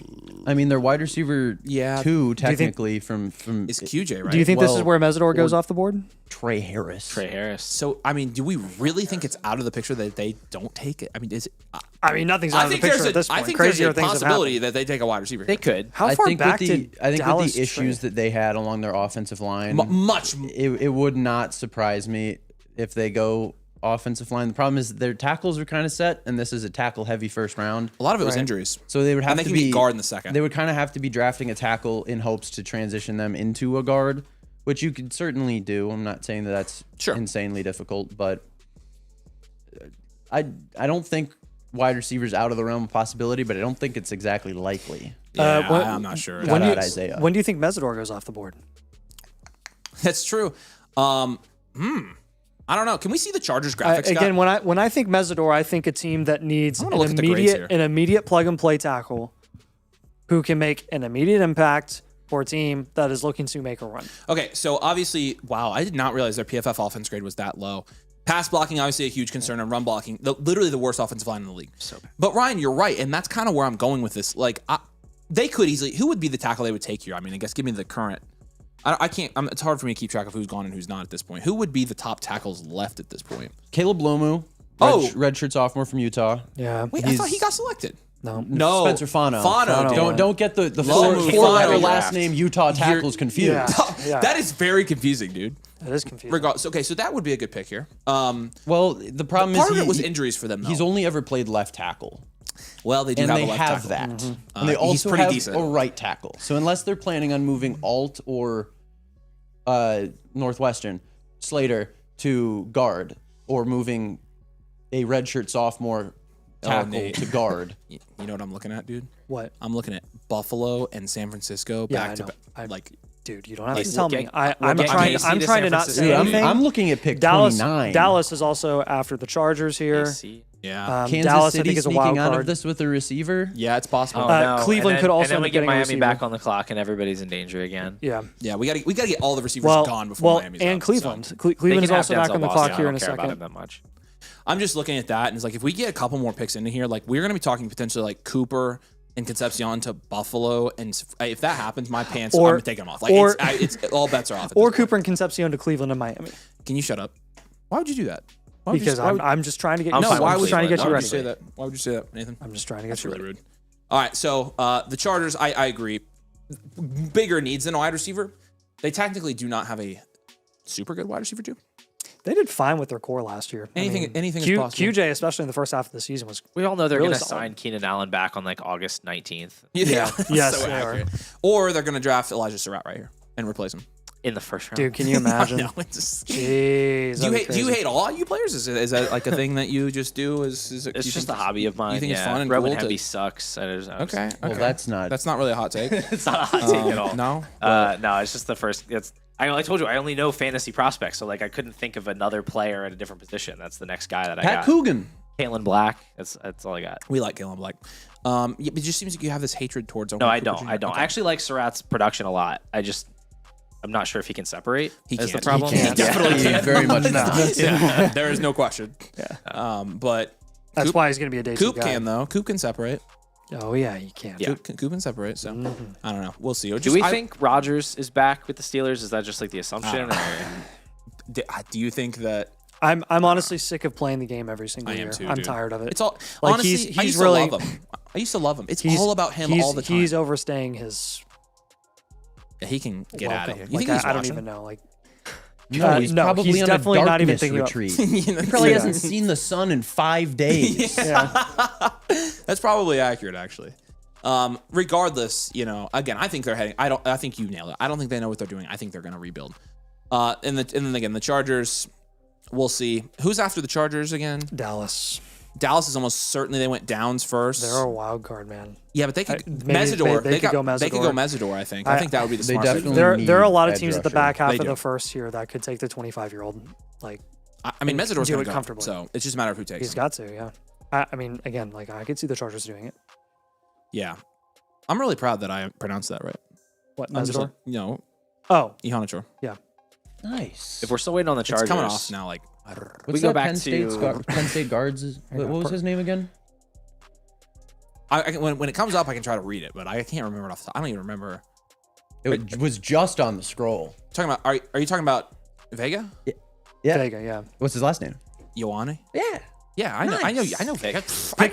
Pick is in for the All right, Chargers. pick is in. Where are we going with We'll the see who Chargers? they Here? go The with here. Los Angeles Chargers go. Mesidor. Oh. Mesidor was actually a pretty good pick for them. Yeah, that's a good pick for them. Again, it doesn't necessarily help, but again, the offensive line woes for the Chargers last year is because literally all of them were hurt. Yeah. And so I think, they bring back most of the core of their defense this year. You add Akeem Mesidor, one of the best pass rushers in this class, talented, obviously very experienced, very old for this prospect, the third ranked edge rusher in this class according to PFF, and he goes here at pick 22. I think it's a solid pick. I think anybody who took Mesidor here, I think... Dude, I didn't realize he was only 6'3". I'm honestly kind of surprised. I think, which Dallas wasn't going to do this again, but I think Dallas definitely wanted Mesidor here, so it will be very interesting. Who would Dallas take now? Because I think they're going to go edge here. I think Dallas will go edge, and who are we looking at? There's somebody that hasn't been picked that I'm not. I mean, Keldrick Falk is still on the board. Falk, yeah, Falk is an interesting one. I think that the Cowboys go edge. If they were to go for some reason like skill position here, it would get real weird because it would be indicative of something with Pickens or maybe they take Eli Heidenreich here. I don't know. Our dream. I can't believe he's still available. I know. I thought I would have thought he was going to be gone. Yeah. By now, so don't people know that he's literally Christian McCaffrey? Hey, well, we didn't say we it. didn't say that. That was the most bad faith We didn't tweet say argument it. that It was I've just, seen ever thrown out. Well, It's pretty rough. I think people are going to be pretty disappointed when he goes in the 6th round. I mean, I don't think anybody's. Hey, he's going to be there tomorrow for day 2. Earmuffs. We're going to talk quick. What position is he going to play in the NFL? probably linebacker. I mean, he's not a running back at the NFL level. He's not a wide receiver at the NFL level. He's a tweener. Exactly. Yeah. Wow. 2,000 likes and I unsubbed for domain and sub to pure potential. Awesome collab. Where's Zom? Zom's right there. I'm looking at him right here. You're actually allowed to sub to both. I know. I don't know why this is Right. But honestly, Why don't you just I sub have the pure something to say potential? about this one though. If you want Lambo, you can have him.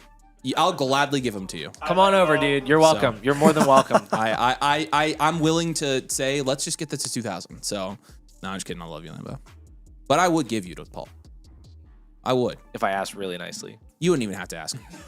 I'm just telling you. You wouldn't even have to ask. Thanks, man. No, we'll just, yeah, it's fine. No, you can, you're right. You can subscribe to both D's Dynasty channels. Both of these. These both of them. All right. Both of these. So again, that's one more pick. We're at 23 now. And ladies and gentlemen, we are not done yet with Dynasty picks. It's going to get better because some of these guys who are late first prospects are going to get some pretty darn good landing spots. I think Denzel Boston's going to fall out of the first round, though. You actually do? I do. That's possible. Yeah. That's just my, like, If he especially does- because Lemon got all the way to 20. I just feel like it kind of pushes every, Yeah, I all mean, the Cooper wide and receiver Concepcion, spots back right? one spot. And I already was kind of on the fence of, like, whether he was going to go first round. Yep. I think he could be, he could be Raiders pick tomorrow night, like first pick. Of all That'd the be teams so good left, for them. realistically, I think there's only 3 of them who would think about taking a receiver type like Boston. Miami is one of them. Yeah, Dallas won't. Cleveland already has Cedric Tillman in that role. Buffalo. Cedric Tillman's not a factor for them. I don't think so either, but if they're picking in 2 picks, I don't think Boston is the pick. Well, Miami regardless. already has Jalen Tolbert in that role, so One of those is considerably better than the other. There is some truth to that. But regardless, I mean, yeah, the Bills, I think the Bills would be in play for a Denzel Boston. type Bills, receiver. Yeah. Kansas City, Miami. wait, That's more than the Bills already have Keon Coleman. okay. Yeah, we can play that game. Were you in on Keon back in the day? No, Yeah, we weren't either. I don't. Not a fan. We hate a lot of the same players, It's interesting. except for Cooper. We don't hate Cooper. I don't hate Cooper. Okay, you can say that all you I want. just think Casey's say better. it. That's all. I don't necessarily think that's a hot take, but I have them just they're a tier apart from me. Like they're not. That's all. I don't think Cooper's. I like Cooper more than Boston. I do too. Yeah. Nate's gonna get his hopes and dreams dashed if Boston falls to the second here because at the point where he's in the second, I'm not drafting him anywhere. Like legitimately, I will be completely out on him. His profile's just like really thin. 100% it is. 100% It's like so much of it is just like built on. Well, the NFL is going to take him in the first round, so like if they don't, I completely it's agree with just- that. Okay, Not well, that he they don't doesn't like have him either. redeeming qualities either. Like Isn't I think he he just does. Jalen Polk? I think then? his qualities are better than all the other second round guys that are going to be going there. Like, Oh, he would be I'd the take him second over round guy. Surratt, Bell. He's better than everybody those else guys. there. I agree with So, that. I think he kind of He's better than like one of the weakest second round runners. So like, yeah, he's got that. Right, yeah. Outside of that, like, No, I'm saying the NFL. I know second what you round. mean. I know what you mean. Yeah. I just again like in this. Honestly, so what are we at? Can I see the rookie big board real quick just so I can get a mental note of where we're at so far? I think we've had what 5 or 6 guys go off. 6 guys, right? Because Simpson. Siete. Who's the 7? Seven. Oh, because Yeah. when Lemon went. Yeah. This is where I think, yeah, okay. So now, I think Casey Cooper could be solid here.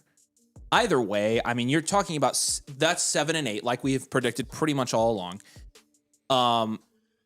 You have Simpson probably 8, 9, or 10, which I mean, again, That's you were right around where we expected him to be. You were getting so- Penix in the mid-second, the same. Oh, yeah, section. 100%. So like it was a better prospect potentially. Our pick is in for Dallas. It is. So let's we'll clear see it what and happens let's here. go here. The Dallas Cowboys have made their pick. And they have selected Malachi Malachi Lawrence. Lawrence, edge. That's the guy I was There you thinking of, Ryan. I wasn't. I was the thinking UCF Malachi guy. Lawrence. He's further off the board than Nailed it. Keldrick Falk, but it He makes is sense. technically. I did see a couple mocks where Lawrence went here in the early Daniel 20s. Jeremiah.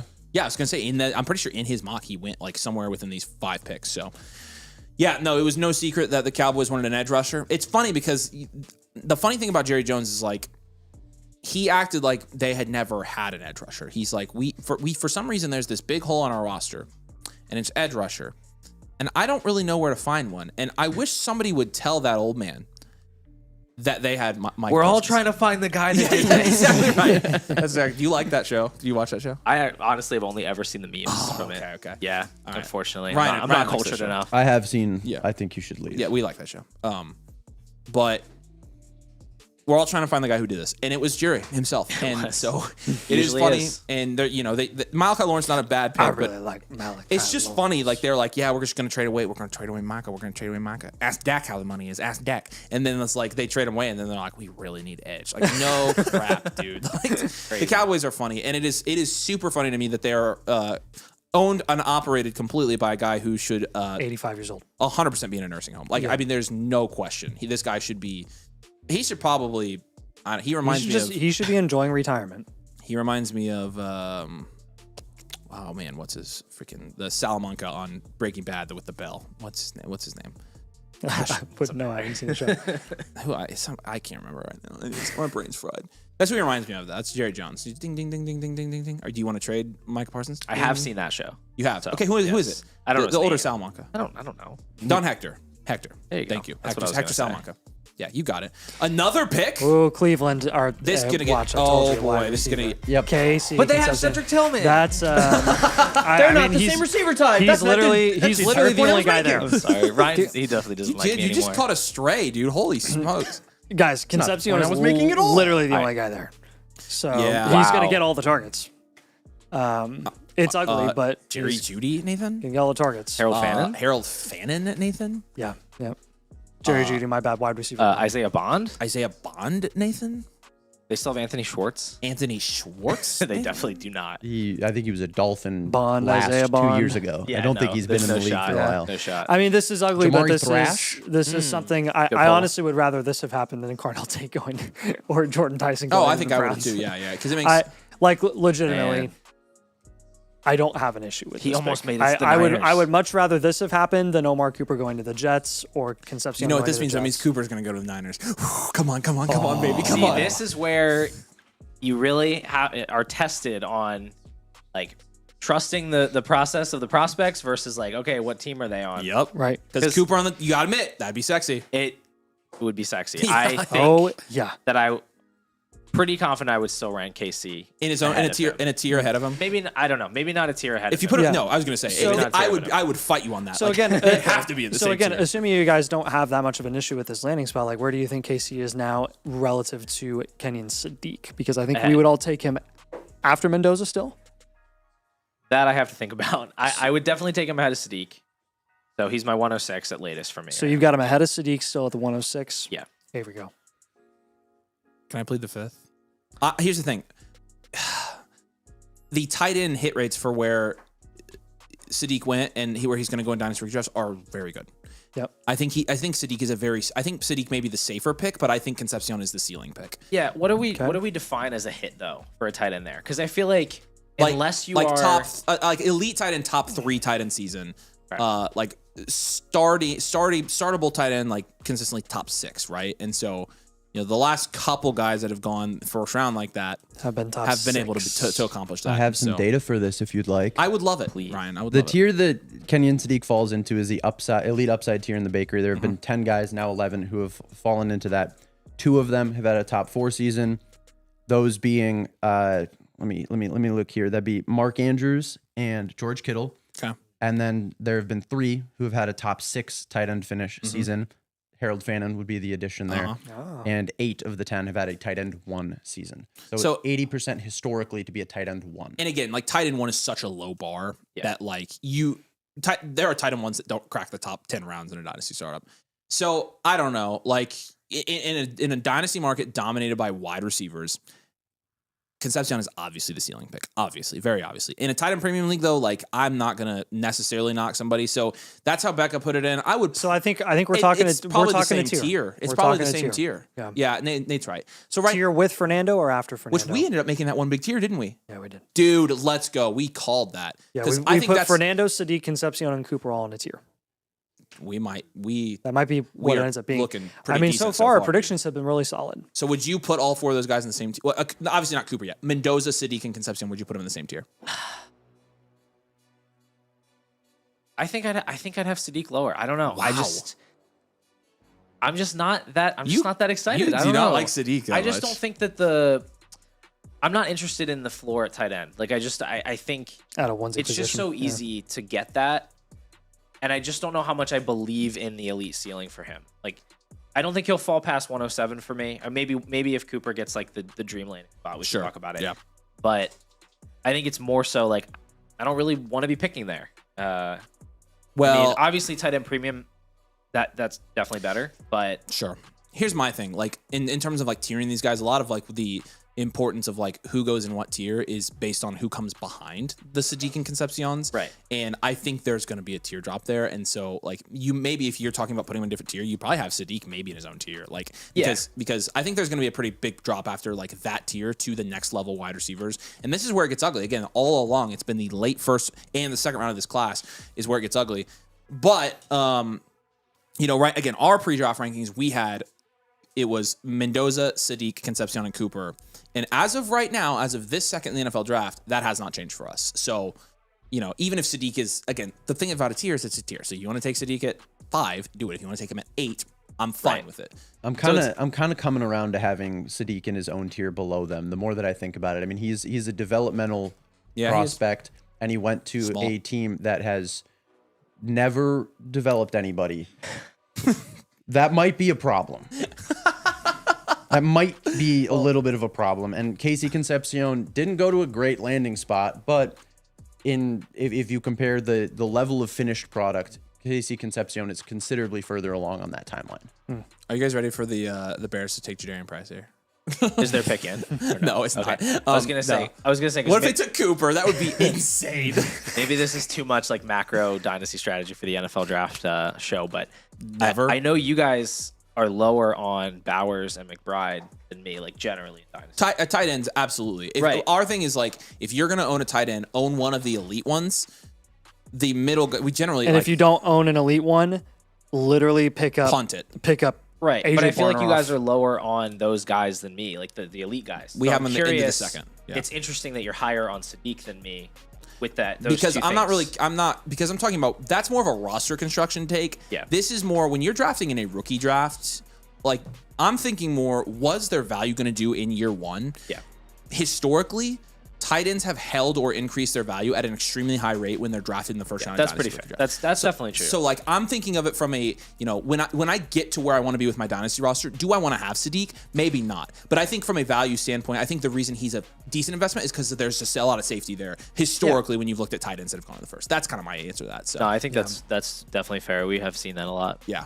So, but again, like you guys are both raising good points. Like there are some questions with Kenyon Sadiq. I don't love that Taylor. I genuinely don't love that Mason Taylor is there because Like, not that I think he's an amazing player, but he did show, something last year. He was an early pick.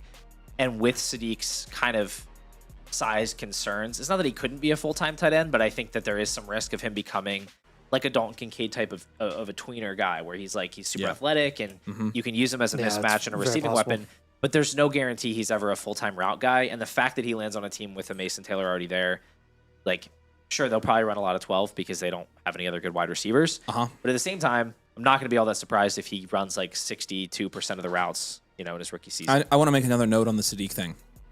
In a normal draft year, I would be much less gung-ho about drafting Sadiq. Oh, we'd take him late first. Very scared of the middle of this year's draft. Like, For sure. So I am like naturally gravitating towards, in my opinion, like what is like positional safety. Yeah, well, like I said, I don't think he's going to fall past 7 for me. Yeah. I guess I just like Concepcion as a wide receiver a lot more than I like Sadiq as a tight end. And that's just where I think that's totally fair. I actually agree with you. I 100% agree with you. I like Concepcion more as a wide receiver for sure. Yeah. So we've got a very interesting run here after Chicago. 3 of the 4 teams after Chicago are Buffalo, San Fran, and the Chiefs, and we have 2 eligible wide receivers. We have the pick for Chicago, so let's go ahead and see it. With the whatever pick, they take Thieneman. Thieneman actually, All right. again, I would have predicted Nice. late. I would have had a late first grade on him. That's a good pick. Again, you kind of have to be suspicious. Anybody who went to Purdue, but Did Houston just trade up? The Texans are on the Houston clock. traded up. The Texans are on the clock. Who would they be looking at here, you think? Well, I mean, it was rumored that they were willing to trade up for offensive line. Is there a I think it'd be offensive lineman line on the board here? Yeah, who's there, Ryan? Who's on the board for us still? At tackle, Caleb Lomu. That's Still they're available. going to That's take. who it'll be. That's the pick. Yep. That's the pick. We're so confident. No, so Thieneman goes and safety 2. So this trade, the full details of this trade, they basically moved up 2 spots. They got the 91 back. They get this. Who was it that traded back here? Remind me. Buffalo. So Buffalo got the 63rd pick. And Buffalo the moved up 168th. 30 spots. Holy cow. That's the pick they gave up for DJ Moore. So there you go. Yeah, moving up 30 spots there. Buffalo moved into up 30 spots. from the 3rd to the 2nd. Trying to redeem themselves for that horrible DJ incredible. Moore trade. Or no, wait, no. Yeah. They would be the Early 3rd. early 4th to the early 2nd. Can we do Or early math? 3rd. Can we do Early math? 3rd. 63rd would be the 301, right? No, it would be the No, it's it'd be the 2 into the 65. second. Yeah, it would be Yeah, the so end of the okay, so second. it is. So it's a late 91 I second. still think is in the 3rd round with the Yeah. comp picks, So they right? went from a late 3rd to a late 2nd. I mean, that's a jump Holy crap, for I can't 2 do math. spots. Yeah, that's crazy. If Omar Cooper ends up being a Texan, I'm gonna cry. But here's the thing, I don't know crazy. that Sadness. this was because by I'll the watch way, him cook us. completely separate here. This was a great pick for the Bears. Yeah, I know. Like it was a very actually, good pick this for was them. a super good pick for the Bears. Yeah. Very solid. Their safeties. What did you say? It was they were a Swiss cheese last year. A Swiss cheese. yes. Swiss cheese. Well, it was yes. literally So- just Byard. It was just Byard getting a bunch of interceptions. And they lost him. yeah, yeah. So he's been a journeyman Great the last pick. couple They of did- years. for Luther They Burden did here. sign Kobe Bryant from Seattle, so they now have two- non-helicopter version. Yes. Time to distinguish. What? Brutal. Okay. Well, come on. Too soon, man. Dude. Too soon. I don't want people to get confused I on feel our like live he's more stream. well known for something other than that. Like Wait, who? basketball, maybe. No. I Okay. loved Kobe, dude. Oh. That's the other part. Yeah. Rip in peace. Anyways, Texans. I mean, That was quite a moment. It's got to be offensive line. that's right? that's like the 3rd time I've said that on the stream. Like, I said Again, it. to me, Doesn't make it better. these can be famous last words, but I'm about as confident that they're going to offensive line here as I was the Lions going offensive line. Like I think so too. they like this. Is, I think it's those almost were the certainly offensive 2 line. teams in the first round where I was like, I know exactly what they're going to do. Yeah. And if I'm wrong, par for the course. If I'm right, told you so. All right. That's how I feel. Down, I like missed. What? Really dumb. I like went to put my arm down and it was Oh, like fell over. yeah. Yeah, it's like these. I can't like. It's just. Yeah, it's very. Who's after the Texans? The Niners. Oh my gosh. And then Buffalo, and then the Chiefs, back to back to back. Oh now. my gosh, you guys. Yeah, Ooh, boy. it's getting wild. Oh boy. Oh man, this is gonna be. I fun. mean, we could go from like definitely not drafting Boston to like or we could go from like good draft Boston to definitely not drafting him. Yeah. We could. Or the 49ers could do what they did when they took Ricky Pearsall and just go totally off the board and take some other wide receiver. Just like dribbling. if they to the go Jeremy 49ers. Bernard, Dude, Malachi Fields, if they come take- on down. Jeremy Bernard would be so. Jeremy would that be would be so on something. brand for them. Like, Yeah. oh Yeah, my gosh, That would be extremely. yes. So what are we at? This is 26. So we've got 7 more picks. Yep. Wow. It's 10:30, dude. Oh. They are flying. We had a good time. We were Really done good time. last year. I'm pretty sure last year we got done at 12:30. Like, Did we really? I'm pretty sure we did because Wow. we stayed on till. I mean, that is nuts. It feels like they're coming fast. Yeah. And again, we're ahead, but also like, still, it's quick. So What are the odds that Houston goes receiver here? There's Tank no Tank shot. Dell not coming back from injury. no, like they got thought. Higgins. They like Higgins and Noel, I think. So Yeah, fair. I drafted Jalen Noel in a startup that gives you kick and punt return points. So Good I'm, move. I'm pretty hyped. Pretty hyped for Jalen Noel. I don't want him to get nuked here. no, I don't think he will. I think he'll be fine. I don't know, man. I'm trying to think where else the Texans. I mean, the Texans honestly could go a lot of places here. They could go a lot of places. It'd I kind mean, of they be could funny. What if they take Aller? It would be funny if they went receiver again because they just spent their day 2 picks on receivers last year. I'm gonna be sick if Yeah, they do because they're- it means they're that- going off. Because it means Cooper's literally going to cook us. Yeah, they're like, gonna go off. They if- could potentially go guard here because they have. We talked about this Yeah. earlier. They signed Braden Smith to be their right tackle. They have Ariante Urser, who they drafted in round 2 last year. Wyatt Teller is one of their guards. Yep. They could go guard here and replace Ed Ingram, who was a Vikings player who was awful. So this could be Emmanuel Pregnon from Oregon. Let's find I want out. to find out. Pick is Sure. in for Picks in. Here the we go. Houston Texans. The Houston Texans take. There you go. They take Rutledge. Nice. All right. Offensive line, Georgia Tech. Who's on the clock? Dolphins. The Dolphins have traded up. They're getting Cooper. it's Omar Cooper. They're getting They Omar want Cooper. Omar Cooper. Yeah. Oh, no. They traded 30 and 80 for 27 and 138. 30 and 90. 30 and 90 for 27 and 138. better Wow. deal than the Bills one. I'm surprised Buffalo was okay with that. Wow. I don't know. Do they want DB? No. Avery's in shambles right now. Yeah, Cooper to Listen, Miami is Malik Willis unfortunate. is wide receiver one. I hope you're high on Malik Willis now, Paul, because he holds the fate of my baby boy in his hands. Yep, he does. He does. Ah, man. So do we have the team need list up for Miami to kind of see? I like literally everything. line, Yeah, corner. that's the what worst I'm saying. roster you've ever seen. Everything but running back is on the chart. Who's the DB that I'm thinking of that should have been the best one? But Jamal me, McCoy. would they take a shot at McCoy?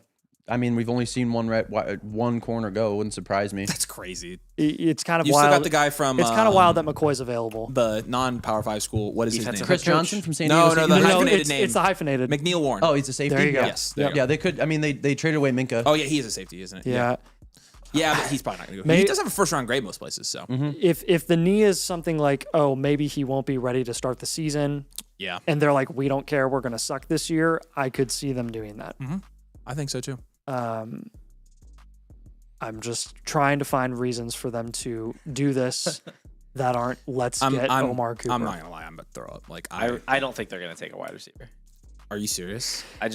Literally all of our That's just hopes. not my feeling. All You of our said- I hopes think are you hanging make me on feel you, better. Paul. I think You're I've making me been feel better. wrong about like every prediction I made today, so you know it's probably not helpful. Welcome to the but club. It's something about the studio where you That's- just get things wrong. Like, that's what I it's think. The It air is. You here. guys have been Yeah. nailing the predictions so far, but I mean, I mean that's just I don't get that feeling. It's just because we said Ruben Bain 5 straight picks until we were right. I was gonna say we nailed Ruben Bay.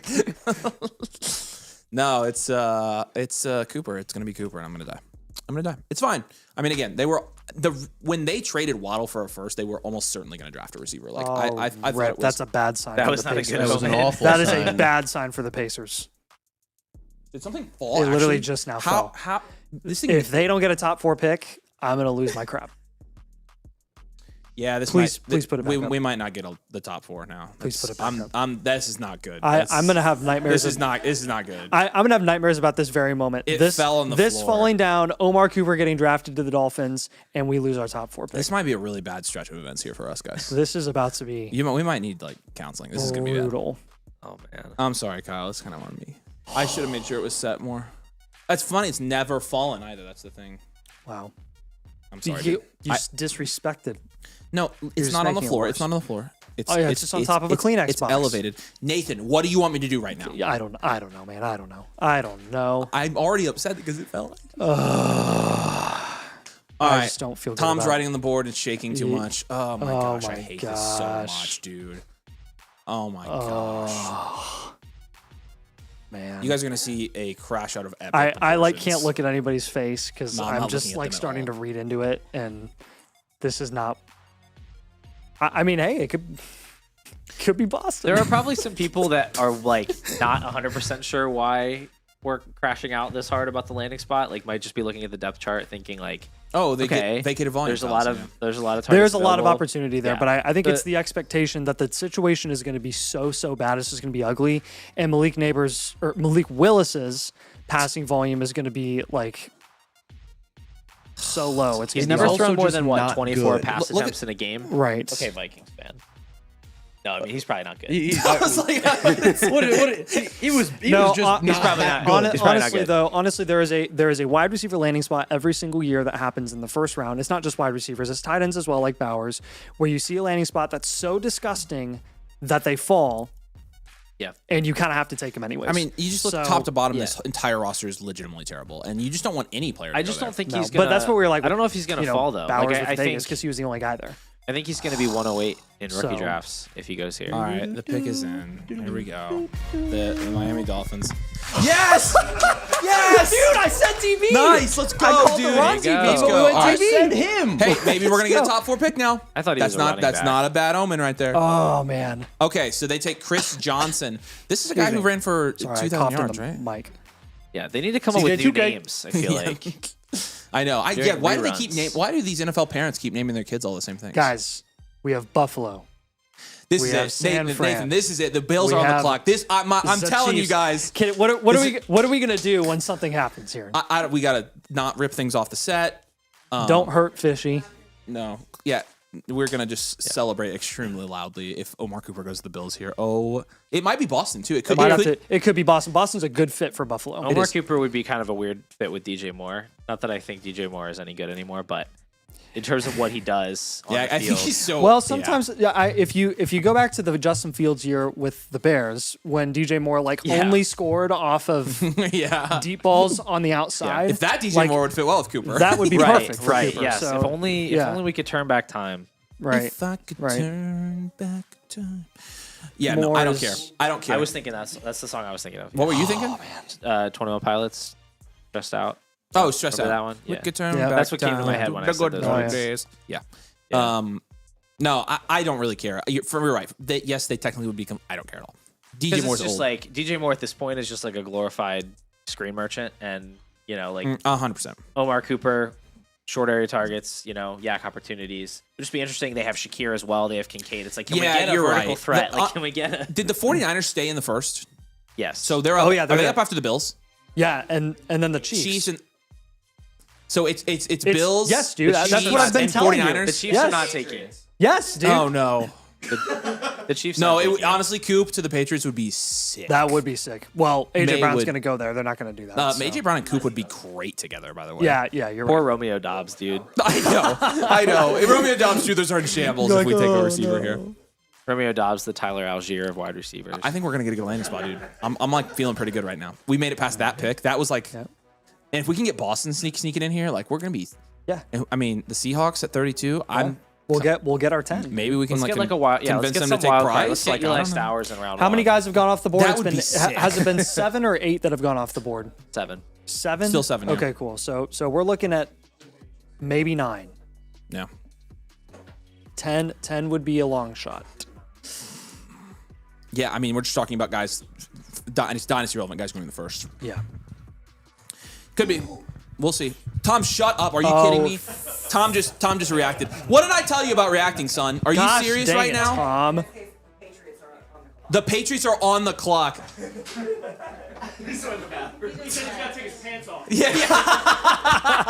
Corey just said Tom's got to go take his Take pants his pants off. off. Oh gosh, Tom is such a freaking weirdo, dude. Oh my gosh, I love him so much. Dude, Buffalo does this every year. He's our Just baby. take your dang pick. Yeah, Buffalo was like, you know what? We're gonna trade back again. Like, Or just take the uh, wide receiver that's right there for you. So Ryan, you did say corner was a need for New England, correct? I think corner isn't a need. I think I thought you said I corner don't was think a so. need. I mean, I know they have Christian Gonzalez, obviously, Who? but what's their depth at corner? Tom, you better cool I it. mean, from PFF when we gathered it last, the Patriots, that was their third biggest need behind wide receiver and. Okay. Okay, so it was one Yeah, of no, their. I retract that. You're right. They needed a Thanks corner. for making me look like an idiot, bro. Hold on. Golly. It was kind of low-hanging fruit. But they do need somebody opposite of Gonzo. 28 28 for for 31 31 on on okay, so again, what? Their corners as of right now are Carlton That's Davis, Yeah. Christian Gonzalez, and Marcus Jones. I don't think they need to. No, add a I also. corner. I, That's their third all right, we're biggest back to need? Nathan. Okay. Agent. Isn't it? According to PFF, they fired Hey, everybody, so it might be. No, it was fair. It genuine- was a fair question. It was a fair a genuine question. question. I'm just screwing with you. You know that. Yeah, I know. But we have how many picks? 1, 2, 5? Wow.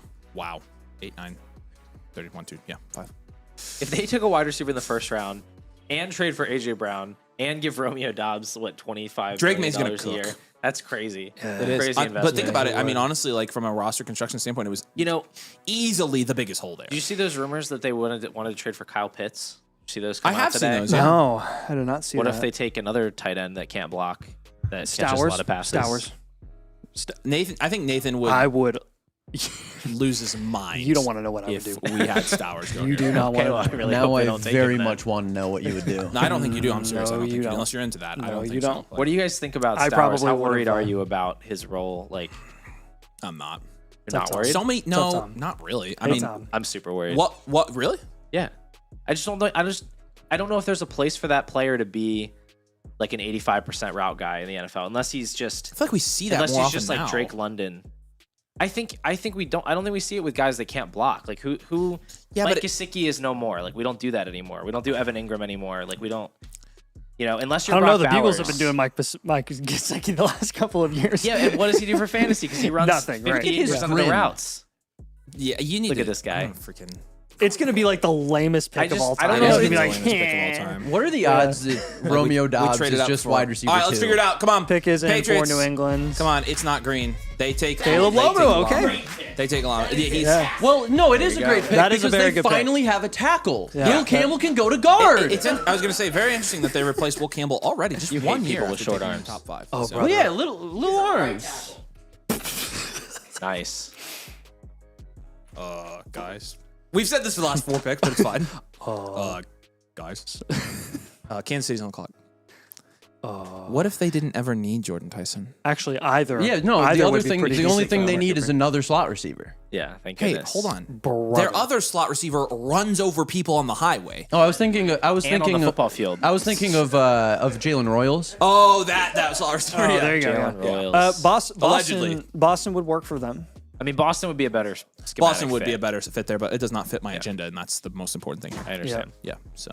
I mean, if they were to take Omar Cooper here, it would signal almost certainly Rashee Rice walks to another team next year. So like you'd be really In excited. theory, I think he would drive. You'd be really excited about. I don't think that would be advisable. I think Nice. walking would be safer. That's good. But yeah, walking I mean, would you'd be probably really be excited required. about that long term. Yeah, even if it no, would be kind of Boston a is the weird- better scheme.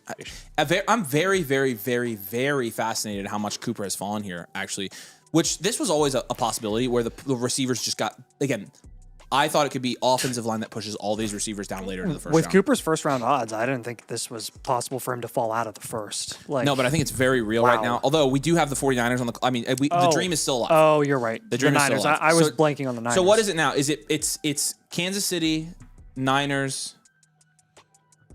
Kansas City, Niners, Buffalo, and then Seattle. I mean, it's very possible. Well, you know, Kansas Buffalo's City not going to goes- pick. It's very possible Kansas City goes DB again.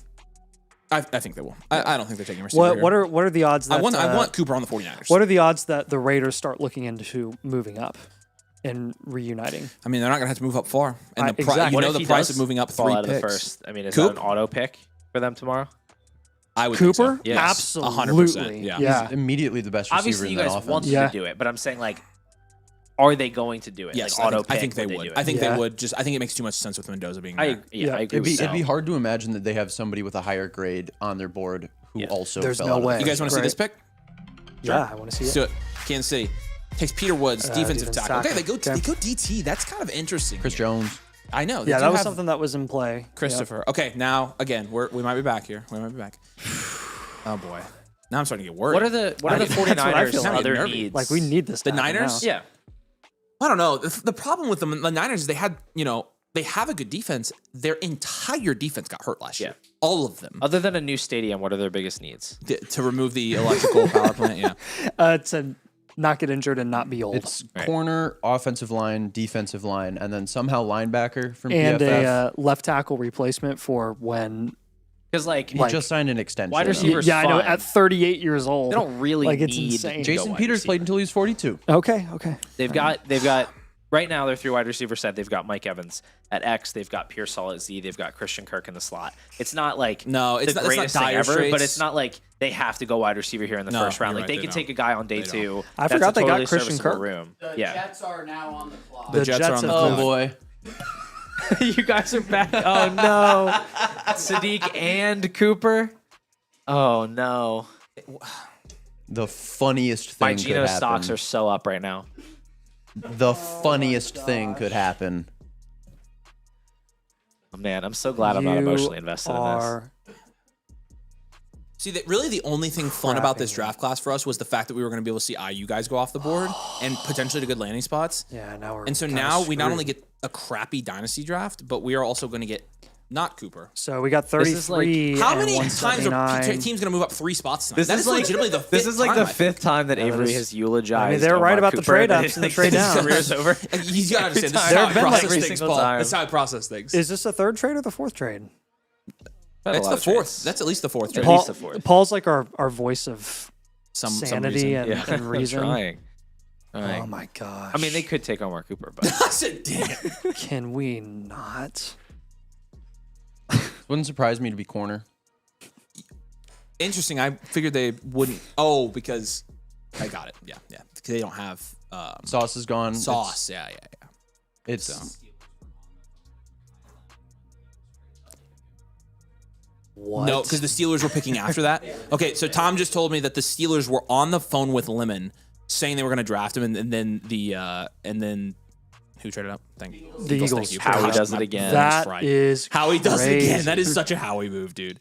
That is a that's Howie what move. happened when the Saints took Brandon Cooks right before us. I Nathan, still we haven't remember even that. acknowledged that. Like Howie actually did it again. Yeah, I know. He'd snipe somebody. Makai Lemon is so No, but he sick, also dude. I got can't one of the wait. better players in the NFL gonna be draft. so in the nasty. freaking I can't late wait. teens. Because the going to league be just so lets it great to happen. watch him running Hey, over hey, the hey, middle hey, hey. and Why don't Jalen the Hurts not Colts be able trade to up complete a and get pass. Omar Yeah, Cooper? I'm really sad I about don't that. mind that. Why don't the Colts trade up and get Omar Cooper? I don't mind that. Anybody want to talk about that? He makes a good point. Jalen Hurts is allergic to throwing the ball over the middle of the field. That seems kind of not great. He's also Makai allergic to Lemon. completing passes, reading defenses. Being a quarterback. Yeah, that's what I was getting at. Yeah. That's kinda what I was Listen, getting at. I know that I was open-minded about the Jalen Hurts criticism, but let's respect the Super Bowl MVP, okay? Okay. No, no. I'm just kidding. He You know who else won a he's Super Bowl MVP? He's a deeply flawed. Bin Laden. Oh, that's not what I thought you were gonna say. Actually, Interesting. I call him Kenneth Walker, but Malcolm Smith. that's an interesting nickname. That was good. That was good. You know who else won the Super Bowl MVP? Nick Foles, the greatest quarterback That's of all true. time. Yeah, That's that, true. okay. How old were you when that happened? That was 2016, right? Yeah, 19. No, it was 2018. So I was. Oh, my 20. bad. I had my years mixed up. So you're 2 years older than me, I think. I would have never pegged you that much older than me. Super old. Pause. You're such an old guy. You're Yeah, gonna man. Yeah, you're not allowed on the show. I mean, Oh. it's so gross. I've got one more NFL draft before I hit the dreaded. Dreaded Yeah, 3-0. I'm not gonna that say it sucks. out loud. No, we're not gonna talk about that. Yeah. Oh man. But anyway, Makai Lemon on the Eagles. I know that was like a million picks ago, but he makes a good point. I don't love that fit with Jalen Hurts. I mean, it's a nitpicky thing, obviously, but Sure. if he's gonna play a lot in the slot, he's gonna be running a lot of those routes over the middle. That has not been a strong point. Maybe Sean Mannion, new OC, can get the best out of him. Vikings legend. They're gonna take Coop. They're going to take him. They're gonna take him. I know they are. Nah, you make a good point.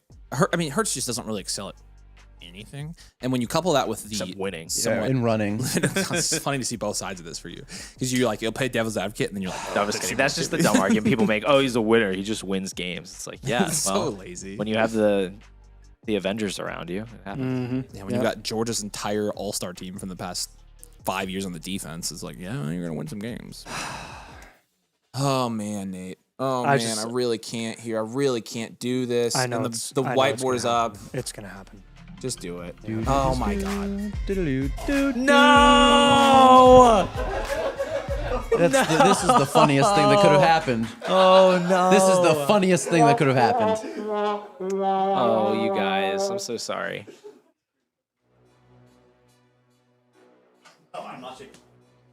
Rest in peace.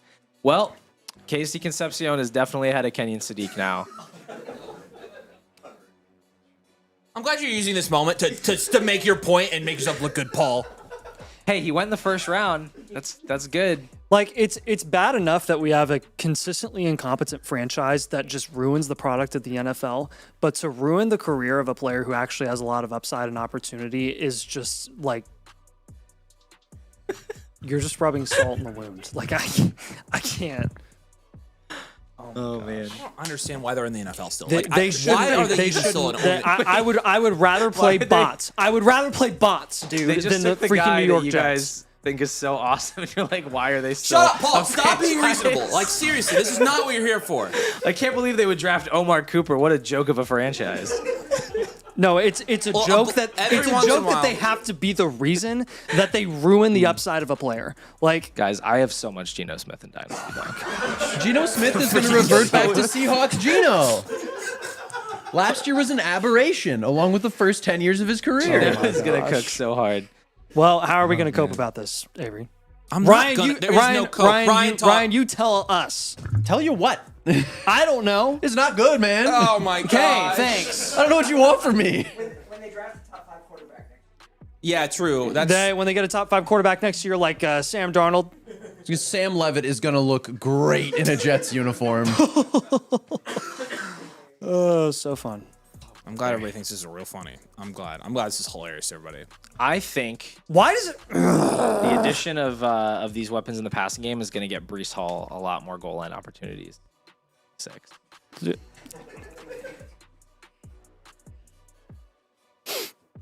You guys having fun? He'll always have the national Like, not only championship. did they ruin At least Sadiq, he won a they ruined championship Sadiq before he and got Cooper. drafted by the Jets. Like, that's incredible. Well, Sadiq wasn't ruined until they drafted Cooper, and No, now all 100%, of them are 100%. ruined. Like, this is not good for Sadiq. Like, I mean, it is very bad. It's very bad for my agenda. It's Do you bad put him? Do you put Cooper ahead or behind Sadiq? I assume he's got to be ahead, right? Ahead. Yes. Does he have to be ahead? I would think so. Can we Because put Sadiq them in plays their a own position. tier? Yeah, we could put them in their own tier. Yeah. The Titans are on the clock. The Titans will go. Okay. Boston. Boston? No way. They go. They just They go drafted to They're not Boston. taking Right. Boston. There's no way. The Twin Towers out there. This is probably the worst day of my Wow, life. so this is going to be the last skill position guy that goes dynasty relevant in the draft. nothing. Now that And- Tennessee traded up because Hey, I'll that tell you means this. Buffalo's going in I'll the tell you second this. round. I'm glad I traded my freaking firsts. It's getting. Yeah, It is getting it's really getting bad. Like, this is honestly not very good. No. We kind of lost Sadiq and Cooper here, and that is half of that mid-range tier that we were kind of saying maybe could salvage this draft. If Boston doesn't go here, I mean, we are probably in like panic mode from a dynasty. Well, I'm not panicking. Well, I mean, we told them. How many firsts do you have this I'm year? How never many panicking. mid firsts do you have? You are. You're very steady Eddie. Yeah, I don't know. I'd have to look. I know overall I'm a sounds like little you have bit them. I'm a little bit underweight on firsts in general. Like I have less firsts than I have Sure. leagues because I had, and I don't know how to say this in a not braggy way. A lot of contending teams last year. That Oh, you're traded so picks. cool, Yeah, aren't you? I know. Just kidding. 31, 69, 165 for What a nothing trade. 36. Okay, 66 we're gonna have to and adjust this a little bit back. 101. We'll put Concepcion probably ahead of Cooper and Sadiq here. Yep. Agreed. So Concepcion goes to 6 for us. See, Concepcion I will hate probably this be in the because same now tier. I'm less likely to get discounted Concepcion after Sadiq. No, you're definitely not now. Yeah. Dude, he is very clearly, in my he opinion, is locked at in the top 6. of that tier. He's locked in at 6 for sure. Yep. Yeah, I mean it's gross. I would have Sadiq ahead of Cooper just because Wow. What? specifically tight end premium, right? What? Do we default to tight end He premium was here just at trashing, he was Dynasty just trashing Domain? Sadiq, and then he's like, well, I'll take him over Cooper. I can explain why. Okay. Are we tight end premium here? Is that what we're defaulting Yeah. to? Yeah, we default Because to in tight non-tight end end premium, I'll take Cooper, but that's how my brain is tight end premium wired, like half point. It's just a lower threshold of production. Like if Kenyon Sadiq has a 19% target share this year for the Jets, like he's going to be a tight end 1. If Omar Cooper has a 19% target share, it's like he's the wide receiver 48. Like it's just a very different threshold of like what he has to accomplish to hit a threshold of production that's useful, that holds his value.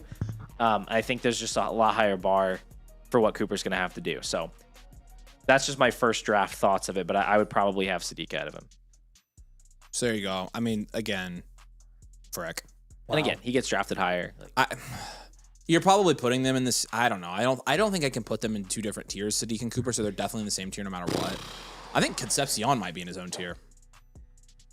Or no, him and Mendoza. It might be him and Mendoza. So this class has gotten considerably worse. It's tonight. Mendoza and Concepcion, crazy. and then it's Cooper, Sadiq, and maybe not Simpson.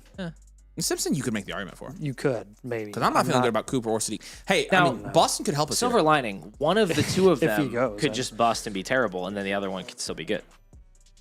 That's very true. Yeah, you're right.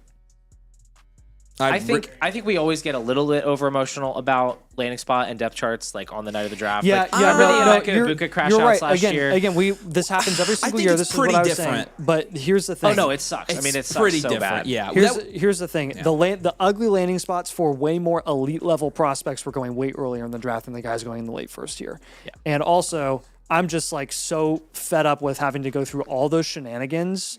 And then literally at the end of the day, we ended up with Cleveland and the Jets taking a freaking wide Because receiver. the other thing is like why? I don't know. God. I The don't real think- loser here is Adonai Mitchell. Yeah, the pick is in. The pick is in. Let's see what the Titans do here. Titans straight up and they take Keldrick Keldrick Falk's a Okay, good cool. pick here. Yeah. That's a good pick. Yep. We got one more pick tonight. Who is on One the clock? more or two more? Okay. Is this the last pick? This could get this is not. our only it's our only hope. Like Yeah, this is- Mike this is Washington bad, dude. Jr. This is horrible. They're not taking a wide receiver. Like They're we're not- gonna get yeah. They're not going fantasy player here. No, they're absolutely not. This is not. Oh wow, Yeah. guys. Oh wow. I don't know After- if it could have gone After all that, man. much worse. I mean, for our dynasty sakes. I wow. mean, agree. Like, are we overreacting? This is not a good scenario for. This rookie is drafts, bad. don't I think you're overreacting a little bit. really. Yeah. I think the first I think six a little picks. bit. I think the first 6 picks are fine, like basically the same as when we started tonight. 7 and 8 are like 25% worse than they were. I think you guys are. I think you're overselling. They went to it the a little same bit. team, and that team was the Jets. Yeah. Like, I mean, But they have you Geno have Smith to see now. why that's not like that is the worst possible situation. No, it's not good. But I also think like, yeah, the Jets are the Jets, but at the same time, Aaron Glenn's going to get fired in week 6. They could hire anybody. Like they could hire the next Ben Johnson. I mean, you're talking, but you're also talking about the prospects we're talking about. here? I don't believe in like franchise curses, I guess, is like my thing. So I understand the Jets always suck or whatever, but like the entire regime is going to get turned over. They're probably going to have an early pick next year. They have a bunch of 2027 firsts. I just think you're looking at a situation that like could conceivably get a lot better at some point. Here's the thing also. These prospects that we're talking about, Yeah. talking about Cooper, who analytically isn't a fantastic prospect, was a late bloomer and is largely unproven, and Agreed. Sadiq, who has so many question marks and like you said, is a But developmental that's what guy. I'm saying. The picks were already bad to begin with. I don't know, like they got that much worse. Yeah, these guys would have I been. think they late could have first gotten without significantly question. better. They could have. I think there could have been a lot to gain at the 7 and 8 spots. And not only did we not gain it, we lost. And that's where it's like you know 25% worse maybe, but it could have been 25% better. And when you think factor the- all that in, The it's a big important thing swing. to consider is how we play Dynasty, right? And that's in 3-year windows. We're looking at this in the realm of like the next, 2-year windows. Yeah, we kind of changed that. Next year, they're going to have a new head coach and a new quarterback, and we could be having an entirely different conversation. Yes. Because if they You're go correct. out and hire the Nate Shieldhouse from the Rams and he brings in that offense, Again, we could But be when you're having an talking entirely about, different conversation. but again, when you're talking about immediate impact, which is the hope for a lot of these receivers to get value wins in the draft, like that ain't I happening was going to this year say, with Cooper. No way. we are having, again, the same discussion as we had with Sadiq. You know, we are talking about the strength of the prospect, the landing spot, et cetera. From a value perspective, those 2 picks lost value tonight. Yeah, Yes. and It is, the and the best point to invest. you're not going to in- be able to sell the 107, 108 for No, anything. no, and that's the thing. The best point to invest in promise. Cooper and Sadiq is not going to be now. Unless It's not going to be price in a few goes. months. It's going to be next year. It's going to be next offseason. Yeah, that could definitely be true. I could definitely see a situation where Sadiq is now firmly outside of that tier with Concepcion. and yes, Mendoza. yes. Will you let Zom come in here? And he's a Seahawks fan. Get in Duh. here. Or sit in the middle. Yeah. Ladies and gentlemen, Zom Chris, the winner of Flex Night. the winner of the Flex Night competition. So here he Yeah. is. He's a Seahawks fan, so he has a vested interest in this. Who do you think they're going here? You want the If- surprise? I don't want it to be Price. It's not going to be Bryce. I wanted them to trade back. Smart. I don't think they need a running back here. I Yep. think they go corner or edge, and I would love McCoy. All right. Well, we're gonna find out very soon. McCoy would be a really good pick here. Yeah. I'm shocked that we're sitting here with, I guess, probably I'm shocked that we're sitting here at pick 32 and there's been 2 corners taken, and neither of them are neither the of 2 them. Tennessee guys who everybody That's thought were going to actually be crazy. It is like insane. up there. Yep. Up there. It's insane. One of them's going to go here. Avion Terrell looks like he's going to fall out of the first, and he's Evidently not. They did just let Reek. I love Terrell. My bet would cash. Yeah, Terrell would All be right. a great pick. Ready? Yep. It's all you, buddy. Here we go. I freak out.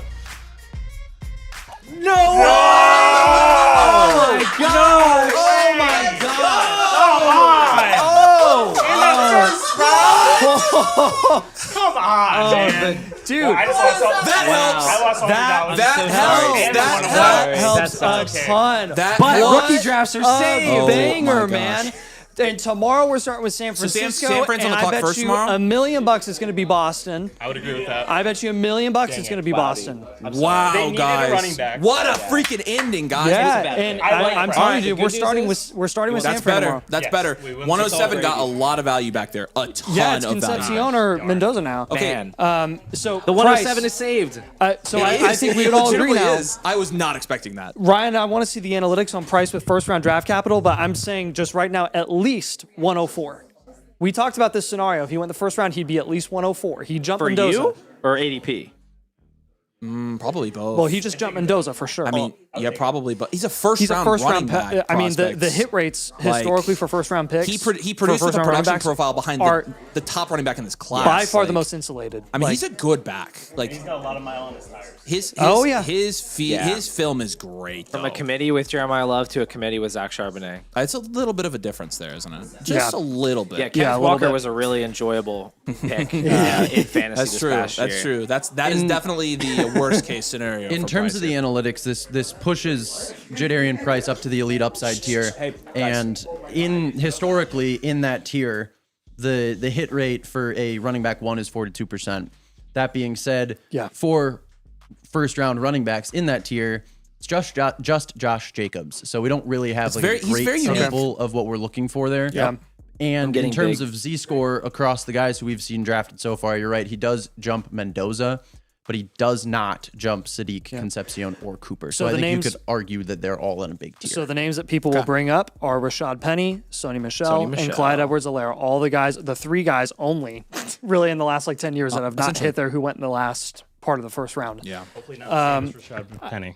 I think the big the Sony difference Michel He's better than vibes. Rashad Penny. the difference here is the analytical tiers that those guys fell in Rashad Penny was were good. in the upside tier. Yes. Which was like a significant drop when it comes to hit rates in that range. Yeah, running back ones were 23%. Yeah, out of a sample size of 43. That's cut in half. Just curious, what gets priced into that group versus like a Sony Michel, for example? Because like they seem really similar to me. Like they were committee backs, didn't really catch passes. They were behind a better. It's got to you be know, a better efficiency. counterpart. It's got to be efficiency It's got to metrics, be right. I know he has the Yeah. breakaway stuff.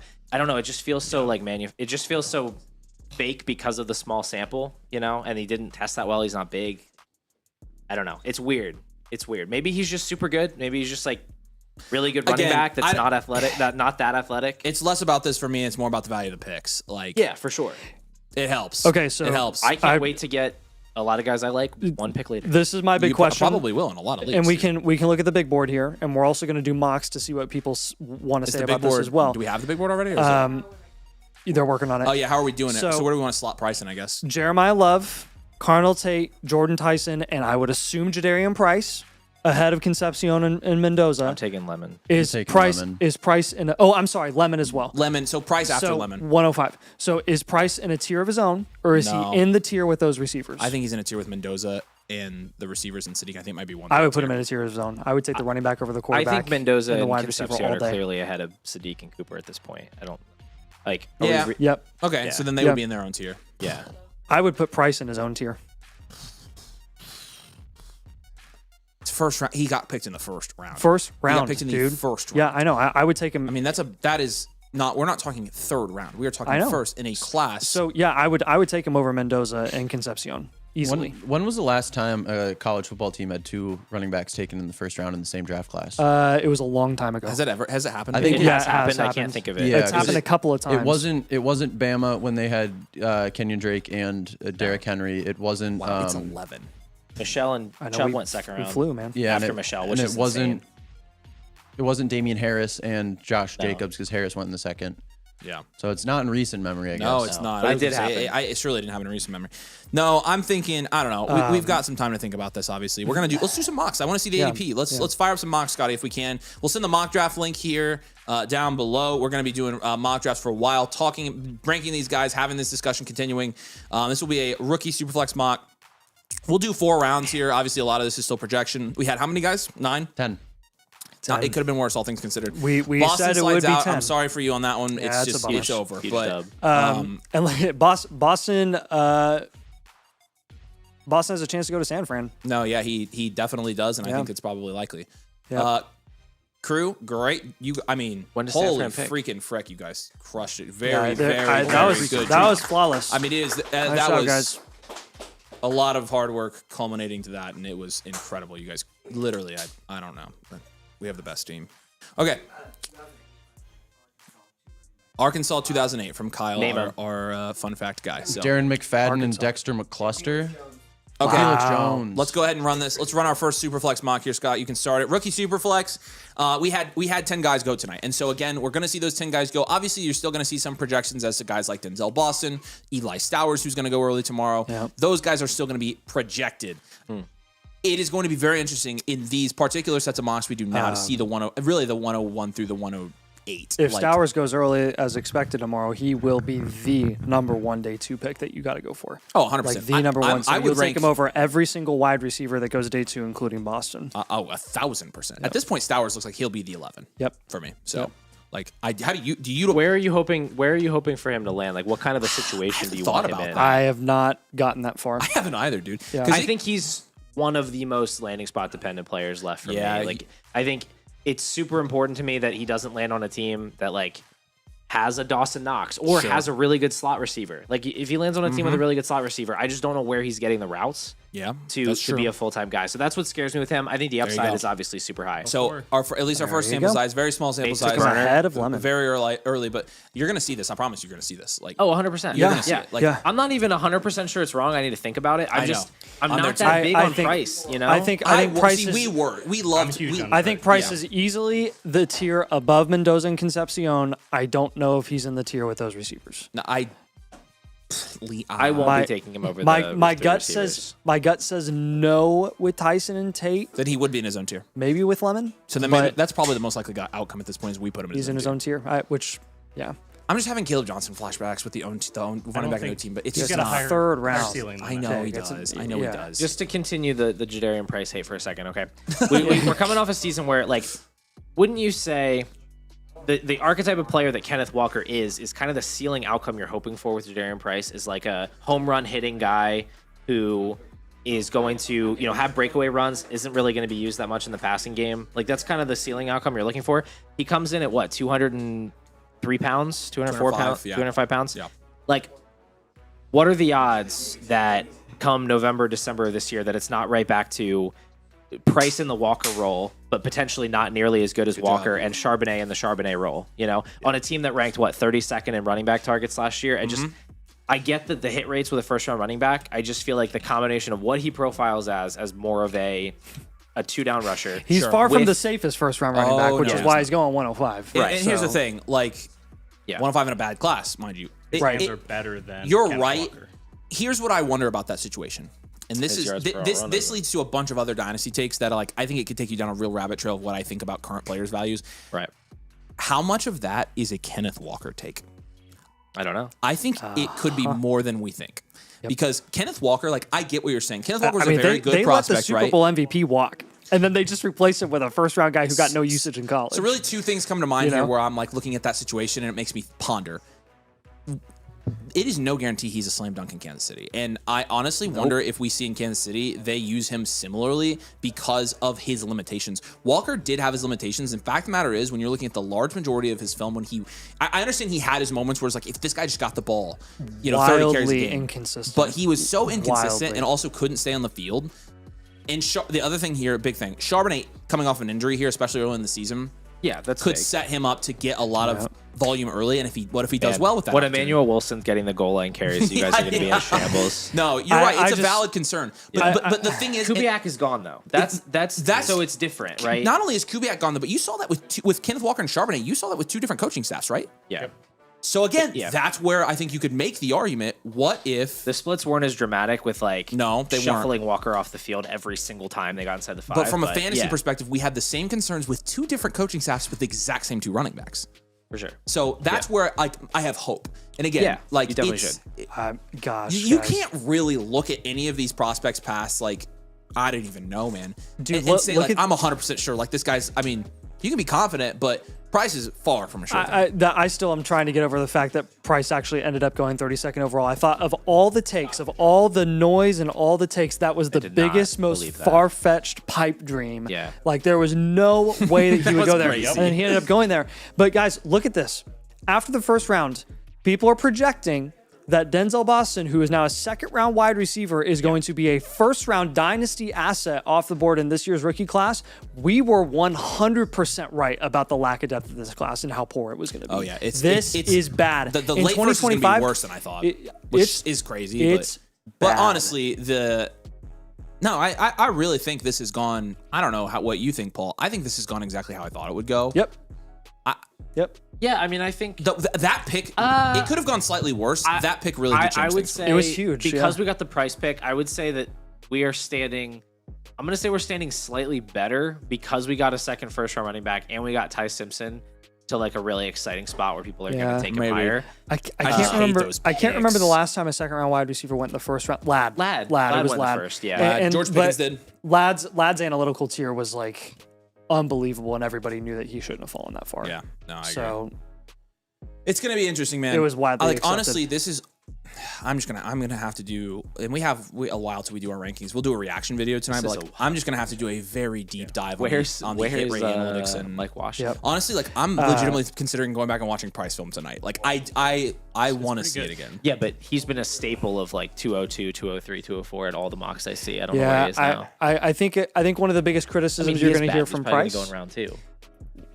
One of the biggest criticisms you're going to hear on Price from the Price haters, not calling you a Price hater, is the Price lack centrist. of receiving upside, the lack of receiving usage. Like, dude, Yeah, but again, Jeremiah Love was getting 70% of the reps. and again, And Notre like, Dame his fans, per route metrics were you- good too. even Notre Dame Yeah. apologists will tell you that right. most of the reason that Price's volume dropped off later in the season was because they wanted Jeremiah Love to get the Heisman, and it was pretty much like a concerted effort to get him as much volume as possible because they knew at that point that the Heisman Trophy was in play. Agree or disagree? Shoot, you ain't wrong. Yeah, I'm And also, dating all the way back to when Price declared, and that was probably the biggest surprise declare compared to the other guys that could have declared and didn't and went back. he was immediate. We were like, they know something. somebody Him and his told him agent know something. something. Yep. And that's the second year in a row that we've said that, and we've been right. Yeah. No, it's, Like, it just a lot of times the tea leaves really do kind of just tell you. I mean, Yeah, when the production is true. telling you one thing and him declaring is telling you another thing, you're like, those things shouldn't really be talking unless they're being told something that's like, you are for sure going here. The last time we saw And- something like this was with I'm just now realizing this. The last time we saw a running back go in the first round who had exceedingly underwhelming production was Josh Jacobs. Yeah, it's Because very similar, was, dude. He was the RB2 Well, in and that ironically, offense they're in from the a same rushing tier. perspective to Damian Harris. But Then Josh he went in Jacobs first. was a pass catcher. Well, yeah, that's I think Price beside could the be a point. pass catcher too. I just don't think you saw it on his film because they didn't use him that. Number one, how much did Notre Dame throw to Love? What were Love's receiving analytics? I can't even remember. You give me a quarter of a second, I can tell you. Yeah, tell me. I can't remember. it wasn't a ton. I didn't think it was but he was really an overt efficient. amount. So not only are they not throwing to running backs an overt amount, he's the running back too, playing behind a Heisman candidate. No, I understand. All So, the like, volume stuff, you gotta just- throw out all the volume stuff. It's just like the per route stuff's not good.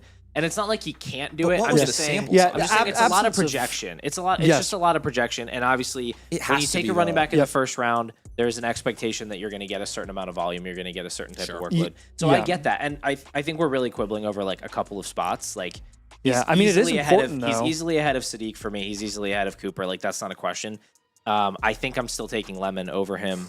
I probably would. Yeah, I'm a lemon guy. I think the lemon thing is fine. I think the one that again will fight people on if they try to fight us is Concepcion Mendoza. Yeah, And well, take that's him over those that's where guys. I'm gonna have to think So. about that before I update my rankings. Is Mendoza and Concepcion? How much conviction do I have in those guys versus Price. Yeah.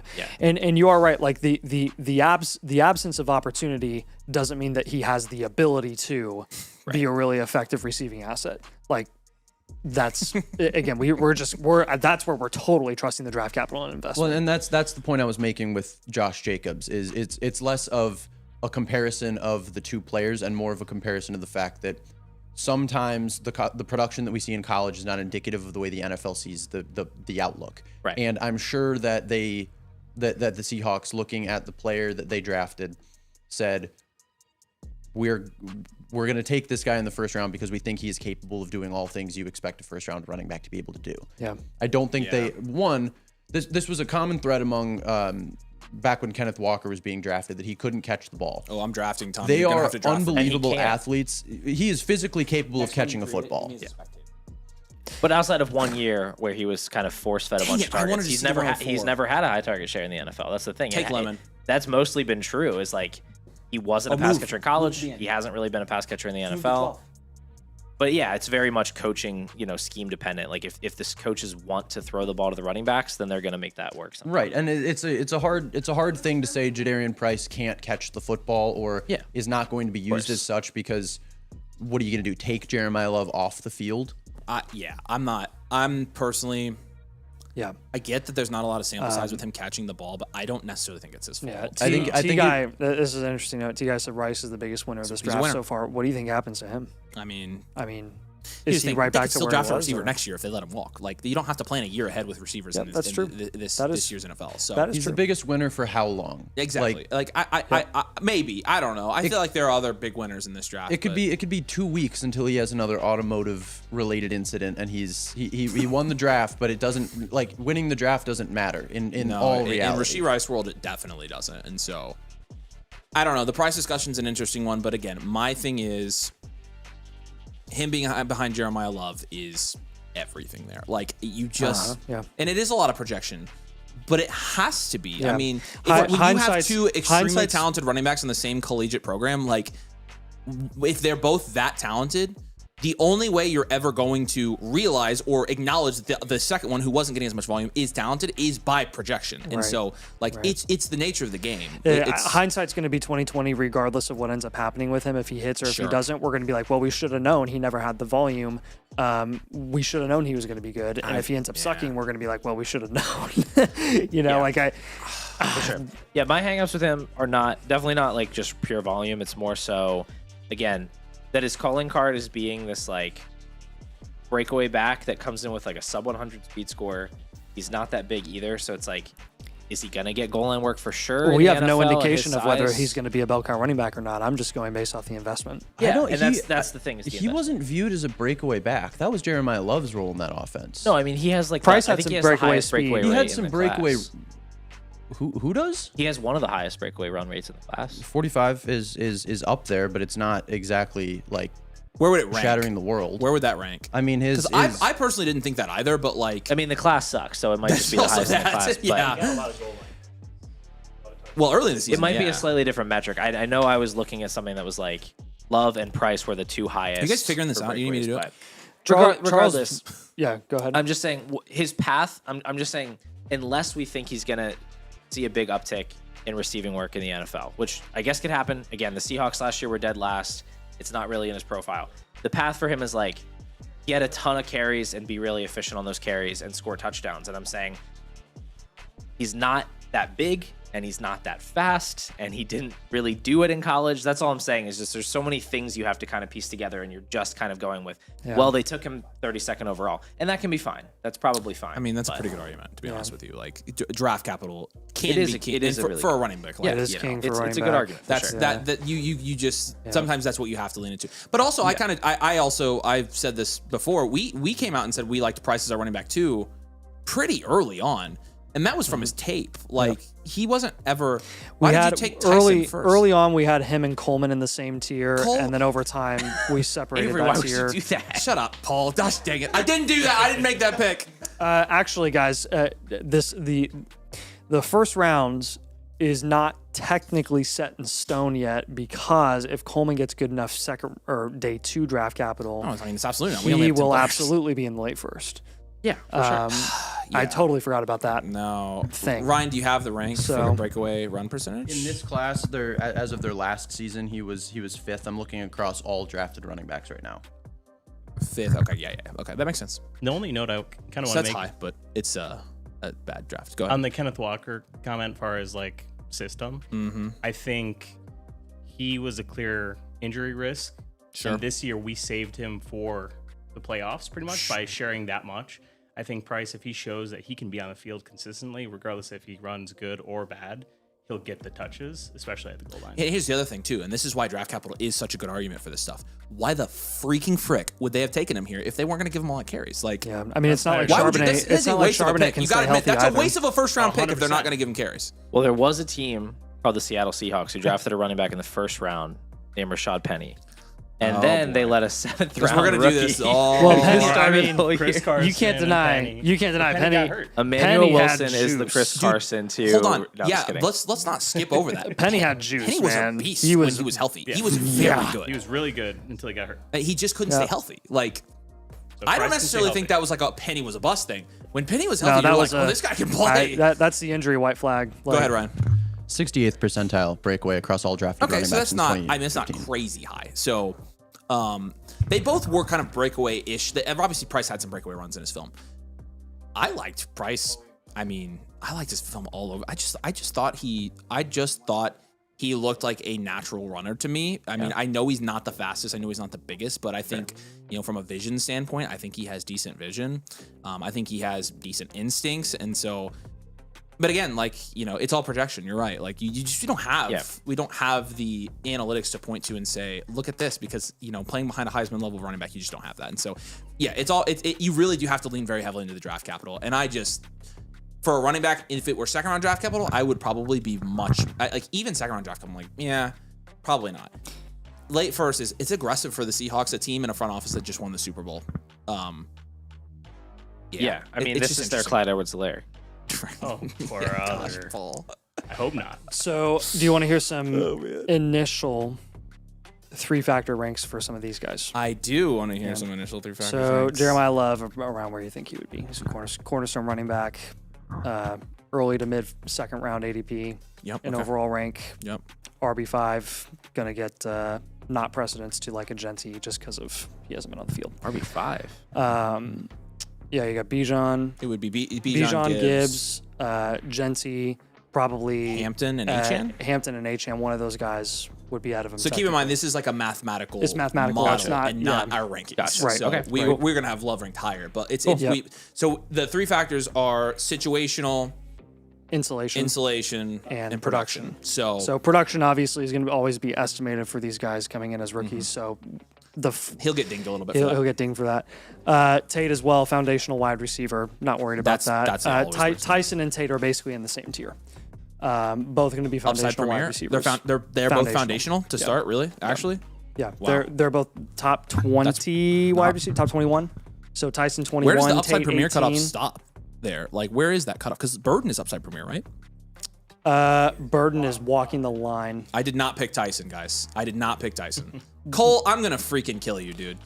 3 factors hate. Cole went to Burden. Arizona State, so So- he took the computer. I'm not managing the computer. You also got to think 3 factors hates Burden. Like That's true, because yeah. there's no production there. Right. So, you know what it is with Burden, Paul? It's a lot so- of projection. Burden's the GOAT, dude. You see, yeah. Simpson is nothing sexy. He's an upside shot. He'd be QB 30, That does not surprise me. which at all. is about right. Sadiq would be upside premier. sounds right. Lemon is actually not far behind Tyson at wide receiver 23. Mm-hmm. He would fall Attaboy. under upside premier in theory. You gotta be a big Mike. I would have to look at that. I might have to move He's him to your boy. foundational. I don't do hometown I'll have to bias. look into that and goodness. see. But I mean, the ranking ranges It's are valiant of correct. Like that.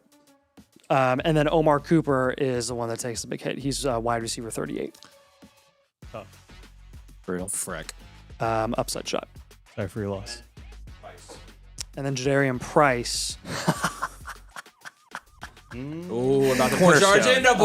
Oh no! It's bad because his production is so bad. We're gonna have to figure this one out. Can you Oh like boy. twist that and make He's it better? upside premier, Oh, Interesting. okay. running back 26. Yeah, but he's still upside premier. Like, I mean, no, I'm fine with that. I'm not freaking out I about can that live one. with that. Look, yeah, I don't know. I don't feel strongly enough about. I don't feel strong enough about anybody in this class to be like, I'm going to go for to bat for them 100 times out of 100. So, like, including Price, by the way. Quinshawn Henderson, Jadarian Price. Go. Quinshawn Henderson or Jadarian. Oh Lord, Nathan, that's a tough one. I think that puts him lower end foundational. I would take him. I would take him over Henderson. I think I would take him. I would take Judd. I think I would probably take him over Henderson. I mean, better Judkins. draft capital, about better the situation. Oh, I'm definitely worried about it. Actually, the situations are equivalent. Yeah. But I I would mean, take- there's no yeah. Ramondre. What's the big knock? What? How? I might have Price split Henderson and Quinshawn, but you're looking at lower end foundational Thank for Quinshawn and then high end upside premier for Price. So you're like walking the line there. Price got the same draft capital as Henderson, and he went to a team that's I mean, just as technically good. I higher. don't understand why that's a hot take. Because I think Henderson has a way more fantasy friendly ceiling. I mean, he didn't do anything You last mean year. the breakaway run? That's not guy? what ceiling means, Nathan.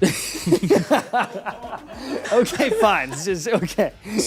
Yeah, Let me push That my is agenda. honestly, this is rich. Most This 50-yard is- touchdown runs of any rookie running back in Oh, NFL you mean a history? guy that shares a backfield and has a high breakaway run rate? Sounds familiar, Guy Paul. that's gotten a target before? Okay, I mean, again, because he is admittedly more of a receiving back, but that didn't help him at all last year. So People, I don't let's Where do we let's- think Ty should Let's be? pivot from Price and talk about Ty Simpson.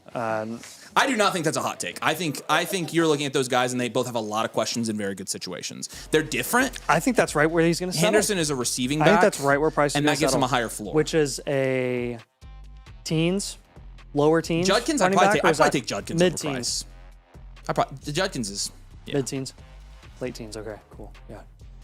where do we think Ty should be? Honestly, man, we're gonna have to look at our rankings. Dude. So I don't Ty know. Simpson. Let's figure this out. in the probably the early 20s, Sadiq right? Cooper or Ty Simpson? Are we taking Sadiq and Cooper over Ty Simpson in the same tier? Below. Below. I mean, So I think I would take Cooper and Sadiq ahead of Ty Simpson as well, just because of the super flex market right now. Probably. So that leaves Simpson pretty much right where we thought he would be, maybe a couple spots higher, Fine. but about the 109 or 110. Who is letting Concepcion fall to the night? Who are the clowns in this mock draft? What is going on here?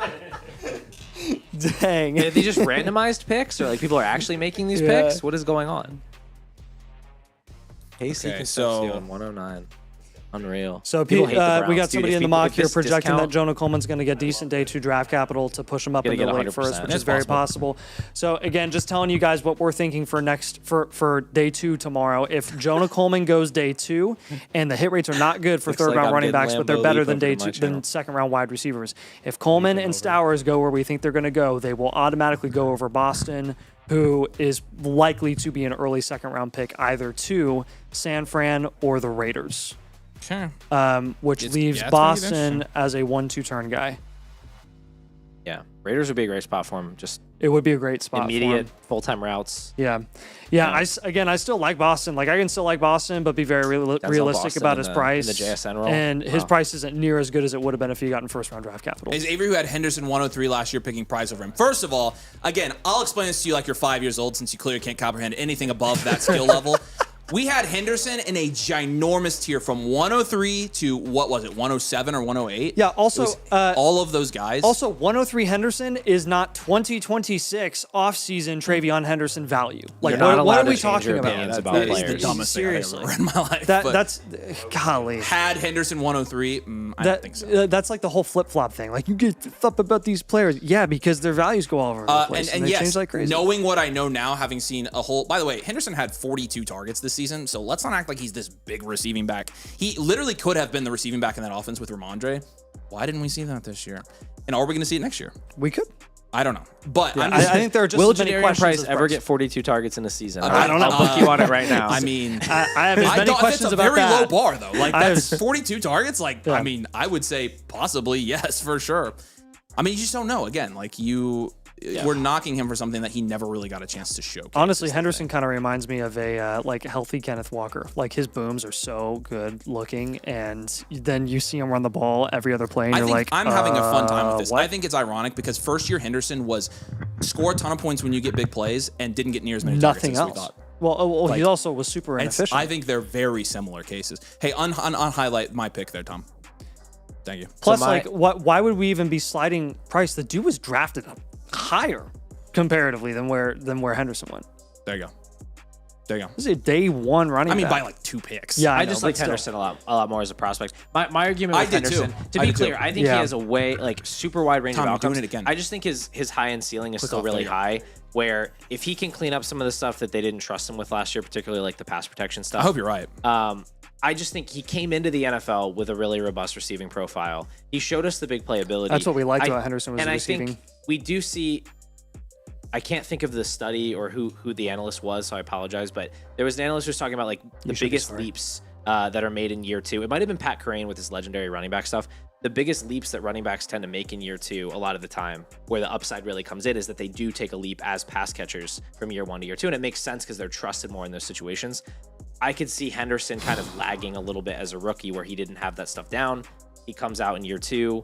He, for a while, it looked like he was going to totally dust Ramondre Stevenson, and then Stevenson comes back like with a vengeance late in the year. But like, I just don't think Ramondre Stevenson is actually that good. I don't either. I think he's. I think beatable. Henderson's a better prospect, by the way. Well, he fumbled the crap out I of the just ball don't too, care. and they were like, keep taking it, Right, and all that stuff is is fixable.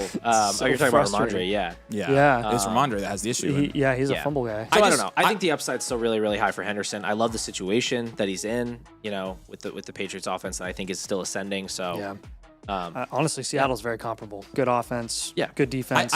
I think these guys are. I mean, again, I think what we're Price does not have the receiving I think pedigree what we're that Henderson learning here, has, but I think what we're learning here is you can prefer Henderson if you want to over Price. They're on the same tier. I think they're going to be in the same tier. I think Yeah. they're going to be drafted in the same tier whether you like it or not. I think they will be. I'm learning that the pre-draft startup I did, where we included rookies, and I got Ty Simpson and Jadarian Price, is aging really, really well. That is a great. Where did you get them at? Like really late. Like I can't think of how late, That's but like actually sick. Those are 2 great I picks. took it was like double-digit rounds for Ty Simpson, and I got like flamed in the chat for picking him because they were like, "Why are you taking this bum so high?" I was like, "He might go in the first round." No, that was a good pick. That was absolutely an upside pick. I'm so excited to see where Stowers I think goes. Jadarian Price was like RB 29, RB 30, something like that. That's a really good price. So it was like 2 months ago. I can tell you right now, like Stowers could make my day tomorrow. Oh my gosh. Don't get me started. I mean, they've had the rookies in like on Keep Trade Cut, for example. I wonder where like Price was pre-draft. I also took Elijah Surratt in that draft. Look at you. Let's go 3 for 3. Look at you. there you go. So Surratt, I'll be very interested to see where he goes. So pre-draft Price was pretty low, all things considered. He was like Chuba Hubbard, David Montgomery range. So it'll be. He was running back 30. Yeah. It will be very interesting to see where he ends up going. Yeah. So okay. So hold on. So here's the other thing. Like, really depends on what league you're drafting Travion in. Travion has started to go in the like 6th round of our leagues, which is pretty low. That's too late. That's way too low. And like I would take Price I've seen him before go the as 6th round. I've seen Henderson go as high as like mid 4th. But So- like I if think I have him Henderson, like 4 or 5 turn. yeah. But if Henderson is going like where he should be going, he's not- probably going pretty comparable to where I would be Take comfortable Price. taking Price. Yeah. It just depends. Like he on Keep Trade Cut, Henderson's a running back 10. Like we never see him go that high anymore. It's actually absurd how low he goes in our drafts. So that's part of it. Is like from a market value standpoint. So you're taking Jadarian Price over. Oh, here we go. We got our over first Chase one. Brown? We got our first one. Price over Henderson is insane rookie fever. There you go. There we go. We're some rookie fever season, baby. That's all it is. We just can't look past the rookies. What were you saying? Jadarian Price or Chase Brown? Team dependent. Well, it depends on if you prefer Chase Brown over Henderson or not. I don't. You don't prefer Chase Brown over Henderson? I prefer Henderson. I'm just curious. I'm just I don't- thinking of other guys think that are in I don't that think range. that's a terrible take from a dynasty perspective. Yeah. In my opinion, I think they're all in the same I think, tier. in my Yeah. opinion, that's a tier. Like Yeah. I think it's Brown and Henderson, And Price. and I think Price would be at the end. of I that. would realizing put, I you would need to put move Chase Quinshawn in Brown the up. tier above. But here's the thing, So- like from a team build perspective, you're also talking about guys like CMC and Saquon being lower than those guys. But for contending teams, like I'm pretty sure you'd just rather have the contending guys. I would agree with McCaffrey. I don't think I'd get there with Barkley. I just think that the ceiling case is thinner with him. Like McCaffrey's just so automatic. It's like even if he's not a good runner anymore, he's just gonna get so spammed with receptions and touches that it's just yeah. like He's a he's cheat just code. an automatic like 19 points per game. Whereas we saw last year with Barkley, if the breakaway runs aren't there, if the extreme efficiency on the ground's not there, he can be a 16 points per game guy. And like at his age, that's just not worth taking over the young insulated running backs that you can get with the upside that they have. Yeah. So I'm a little bit lower on Barkley. Like I'd have him behind. Well, you're an Eagles fan, so I'd have him behind Chase Brown. I'd have him behind. Oh yeah, very clearly. Yeah, I agree with that behind, for sure. Yeah, but I have McCaffrey ahead of those guys personally. Oh, you have McCaffrey ahead of Chase Brown? Yes. Interesting. So you're lower on Chase Brown. Yeah, a little bit lower. I think I probably need to move him up because like I don't know. I was accounting for a lot more risk of like him, getting competition or something in free agency, and that didn't happen. And I feel like I'm kind of lagging a little bit. That's why we moved him up. Yeah. Because, and also if he gets, we are kind of trying to get out in front of the extension. If he's he gets kind of extended, he's like the new Kyron Williams, where it's like everybody thinks he's just going to get replaced. Which this he's comes a day down to three it, back, like, and then he you probably can- just gets a big extension. Yeah, for no I think reason. part of it is like the Bugles don't like paying anyone. Are they really going to pay a running back? Sorry, That's an my inside thing, joke. the Bengals. I was like, what? Yeah. They had a stroke or something. You would think. The other thing with rankings, like Dynasty Yeah, rankings, you're this is why 100% right. I don't necessarily like. There's so much projection in them. There can be. Dynasty rankings are weird because you can rank Dynasty, like how I typically rank Dynasty players is I try to rank players based on who I think people should invest in Dynasty, not necessarily who I think is, like, my opinion, the better player. Right. Because you're right. Trayvon Henderson was the much better prospect, but in that particular case, like, I think you're going to see Price go in that range a lot. And so, like, if from an investment standpoint, I don't mind Price in that range. So it's just a matter of, like, are you ranking, and this is where Dynasty rankings is why I don't like them. Because you can rank on your own personal opinion of your own evaluations of the talent of players, or you can like move a guy like Chase Brown. The reason I moved him up my rankings, great example, is because I think he's going to gain value. And so I was telling people I would rather I'm ranking like it's a startup, and in startups I just want the value. Yeah. Well, I So- think that's why it's important to have like you guys have the categories for players. I just recently created something similar to that, player archetypes, because I do think it's important where you have guys that are in a tier and it's like they're ranked linearly, but that doesn't mean you always need to prefer the guy that's ahead of that guy, exactly. Right, so it's like giving them. It's like players have like use cases. It's like this guy is like a value bet, and this guy is like a production bet, and there's a bunch of layers in between there. I think you need to be able to look at your team and say, okay, this is the type of player that I need. I need a player that can gain value, or a player that's going to hold value and is going to be consistently productive, versus I need a guy that's going to give me the most possible points right now because I'm a high value contending team and I'm just trying to like fill my lineup with the best possible projection. Yeah, no, it is. It's team dependent. Like, Yeah. but again, like that's part of what I was considering when we're talking about, when you asked me Price versus Henderson versus Judkins. Like, I'm thinking from an investment standpoint, like most people. So there we go. This is my point. Am I crazy for taking Price 104 for one of the wide receivers? I don't think it's crazy. I don't think we're going to recommend it, but I think it's going to happen. And so from a market value perspective, I'm not sure many people are trading the 104 for Travion right now. Sounds like so people. that's kind of where my mind was going. Like, Sounds like people are split about Price quite a bit. We're getting you guys are clowns comments with like Price is going to be Price is gonna go this high, a very interesting. I think he's gonna be It's pretty always funny when polarizing. back-to-back comments are like, "You're stupid for this," and then "You're stupid for the opposite." That's Yeah. Dynasty. That's Dynasty fantasy football. Yep. Price over Henderson rookie is crazy. fever. Also, Rookie I'm fever. taking Price at 104. Yeah, there you go. Also, Yes, you're Henderson crazy. sucks. Johnny. Yeah, You're crazy, Johnny. it's so funny. Come on, Johnny. Ryan, I want your thoughts. What do you think?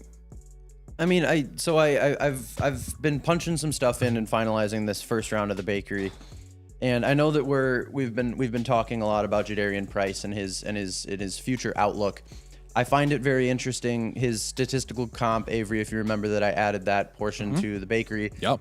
His statistical comp is Kenneth Walker. I'm telling you, like I'm like not even kidding. I think we are literally talking about the same type of running back, and we're talking about every single one of these guys. Like, Yeah, I mean- they're all so similar to me. Again, Henderson being a better receiver than some of them, but like I'm just like looking, like that kind of reminds me of, which kind of reminds me of. But go ahead. Paul, Chris, check my work here. Do these spider graphs to you guys look at least somewhat similar? The peaks are a little bit higher shape is across similar, the but- board, but the shape is pretty similar. Yes. Yeah, that's Kenneth Walker and Jadarian Price. They're kind of the same archetype. And if Who's worse, Kenneth Walker? I mean, you can make that argument. Analytically, he is slightly below where Kenneth Walker was. Yes. Analytically, you could he's ranked after Kenneth another Walker. draft His grade is worse. another draft His Hey, make me a spectacle. like pre-draft grade was worse. There's a little slip. Kenneth Walker I had as a third. Jadarian Price I had as a fourth. Yeah. We've jumped the shark with Jadarian Price in terms of in terms of what value should be. That being said, the expectation that people are going to lay on Jadarian Price, I think, is going to lead to a lot of people being unhappy with. Oh, 100%. And we had this conversation earlier, probably in like January regarding the Jordan Tyson, Carnell Tate top 5-ish discussion of being like, these guys are not, Jadarian Price is not a first round running back. Sure. Carnell Tate and Jordan Tyson are not top 5 wide receivers.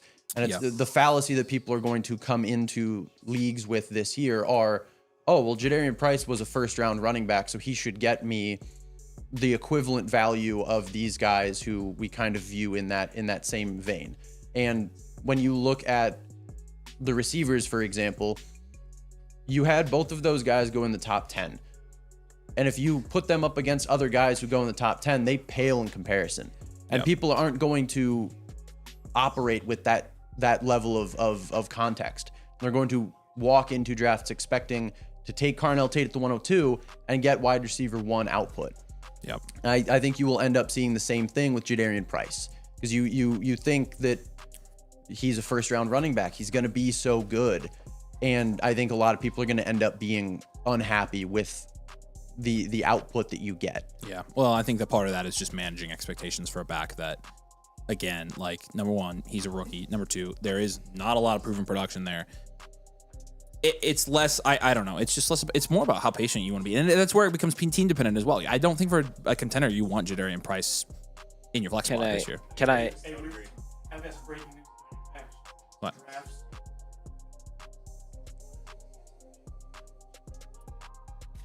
Seriously? Evidently, Omar Cooper went to the Jets, everybody. That's Oh, no. Terrible news. Wait, where did he Sucks. go? The New York Jets. Yeah, Oh, that's got to be They're all having brutal. fun. We're all having fun, right? Frick! So hilarious, so funny for very everybody funny. to see My our hearts question, get broken. because I know everybody wants us to talk about Jadarian Price for the rest of the night. My question is, He's the wild card of this class. it kind of feels like we're doing, not that anybody's doing this on purpose, but it feels like we're talking about him two ways, which is like, we're saying the hit rates are this because he's a first round running back, but also like he's not really a first round running back because the class sucks and he got drafted. So it's like, Yes. how, like, what is the sweet spot of how we're valuing Jadarian Price? Are we giving him credit for being a first round running back and saying, look at what his hit rate is because he's a first round running back and we got to take him this high, versus like we can kind of push that aside because like it was the 32nd pick in a bad class and like everybody knows it was a bad pick. And I think that in that context is important, and it's like I there's nothing that I can do in this that will knock him down. That's the cards that we've been dealt, but there's ample history of like first round running backs who Can I read those right now to you? I'm going to build on your point. I'm looking at running backs drafted in the first round of Dynasty rookie drafts that got non-top 10 draft capital, first round draft capital, so drafted from picks 11 to 32 since 2020. Hampton, Clyde Edwards-Helaire, Gibbs, Najee Harris, and Travis Etienne. So those are your 5. Every single one of, so Gibbs had a running back 1 finish, Najee had a running back 3 finish, Etienne had a running back 3 finish, Hampton obviously, and all those guys don't look good now, but do remember Najee Harris was a 1-2 turn guy. Right. Travis Etienne was a second, third round guy, right? If I remember right, he was going that high. Edwards-Helaire carried a lot of value heading into his second year. Edwards-Helaire was a third or fourth round guy. Yep. And so from a value ceiling perspective, like I can say with some degree of certainty, I know where his value is going to So come. are we giving him full credit then for being a first round running back? I mean, I don't know why we wouldn't, because we're talking the Dynasty I'm draft. not saying we shouldn't. I'm just playing devil's advocate because that was kind of Brian's point of like saying these guys are they're being pushed into a higher tier of pick than they would otherwise. I mean, even if we didn't give him the full actual credit for being NFL a first round pick, he's still an early day 2 pick. Rookie drafts. Like, he probably would be. Which is still a really, really good company to be in. I don't know. I don't feel like the late first of this year's class is that bad. Like I think it was even across the board this year, but I wouldn't say like we were in a very weak, like abnormally weak class. Like 27 is NFL class, good, but like I don't necessarily think him getting pushed up to the first is like. I think in a normal class he would have gone in the second. I mean, you got to think about it contractually too. I mean, the investment that the teams have in these guys when they're first round picks is a lot of money. Compared to where they would be taking them anywhere else. So they're very intentional about who they select in the first round specifically, even though their tiers might be different. That's why a team like Buffalo wants to trade back into the second, because they don't want to pay that money to a guy where they see that tier being so significant that reaches into the second. Whereas a team like Seattle's like, we'll pay that for that running back in the first. Where I land on Price is kind of outside of the. It takes into account analytics, but it's kind of outside of that realm and adds in the additional context of like, yes, He was a first-round pick. That we know that's factual information at this point. But at the same time, he's somebody that in all likelihood probably should not have been a first-round pick. There are so many indicators that show that he should not have gone as a first-round pick from a analytic standpoint. Yeah, but hold on. Again, you have to throw out the analytics because he's sitting behind Love. Like, so I think you could. I think you can continue to go back and forth with that. That's fair, but I think it's good luck. This is these. Well, you know what this is. This is multiple guys who are numbers-oriented guys sitting down and trying to analyze from a numerical standpoint a running back that doesn't have good production and does. You literally just have to project, and we are pigeonholing ourselves because we want to be able to point to something and say, look at the evidence. This is one of those He's cases. a wild card. It's He's like a Travis Hunter case. And really, Travis Hunter was the big enigma last year. Yes. I mean, half of your snaps are on the DB side of the ball, and then you have to deal with that whole situation of, is he going to play majority DB or majority wide receiver, or will it be an even split, or will it be 100-100? Like, you just don't really know, and then it leaves people with this massive, massive variance in where they're selecting him in drafts upwards of the 102.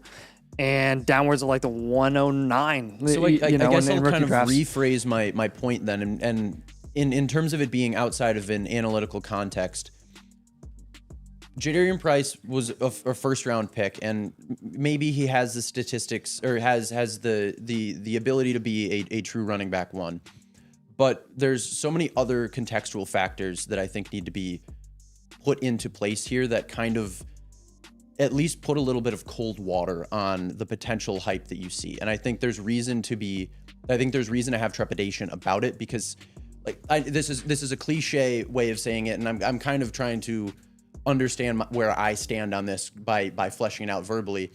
He has never been the running back one in an offense, which is inherently some aspect of risk. There's risk involved. And if we're because you're assuming he can take on a bell cow workload when we've never seen it. And if we're drafting him as early as we're drafting him and saying that he's, greater than Travion Henderson and so on and so forth, it feels as though we are kind of removing the context of that questionability. Hold on. Let's clarify there.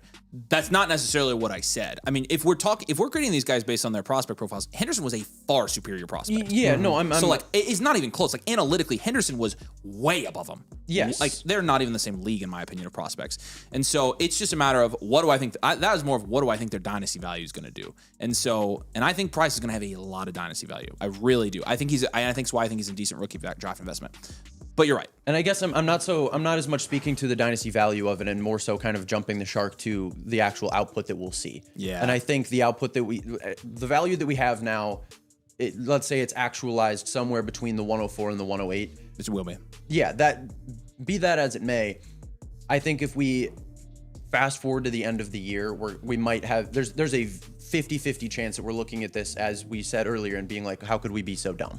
And I think that alone should bump Price down a little bit in terms of the hype and the ADP that he's likely going to get. Yeah. Like I would be so comfortable taking Price after Concepcion. I'd be so comfortable taking him potentially after Cooper and Sadiq. Yeah, like for me, depending on team need, that would dictate it for me, and I wouldn't really bat an eye if it came down to it. For me personally, but then again, I think you said, the opposite could be 100% true. Right, but if we're factoring in the risk of it, the 104 is steep. It is, and honestly, like my initial gut reaction to this, because you said Price in his own tier, my initial gut reaction is to rank them all in the same tier. I don't think you're wrong for taking Concepcion over Price necessarily. I genuinely don't. I like Concepcion, so that's kind of a player take. Who's all in the same tier? I think you're saying Mendoza. I think I'd say Mendoza, Casey, and Price. Everybody after Mendoza, Tyson. Casey, Price. I don't think Sadiq and Cooper are in that tier. Maybe you put Sadiq and Cooper in a tier below that. Yeah. Personally, yeah. I wouldn't. No, I think that's fair. the easiest call in the world for me. Is like, as much as I've said negative things about Price, like not even a question for me between those. Like I don't think they should be within a round and a half of each other in a startup. Like I think it's way ahead. For me, it's Concepcion and Mendoza is where I'd have a question, but yeah, I think we're weighing the upside versus the downside. Everybody's going to come out a little differently there. It's going to be fun. And I personally liked his film. So like if I'm just going off of my own like eye test, I'm like, oh, I think Jadarian Price could be pretty good. But again, from a fantasy production standpoint, it's like, I don't know. You also, this is going to be a tough eval. This class was always going to be a tough eval. I'm honestly leaning being lazy and just putting them all in the same tier. All three of them. I'm excited. He's going to get touches. I'm excited for tomorrow. I would I'll keep tell you Price that. in his own tier. Tomorrow's Just going my to opinion. be fun. This honestly made it really hard because what we could have done is walked away from tonight and been like, yeah, this didn't go the way it should have, and basically our rankings are exactly how we thought. We had Price in his own tier below Cooper and Sadiq is the problem, and it's like now. Well, we literally said in that because video, he could jump up. we said he could literally jump as high as the 104, I know. 105, and we were Correct. correct about that.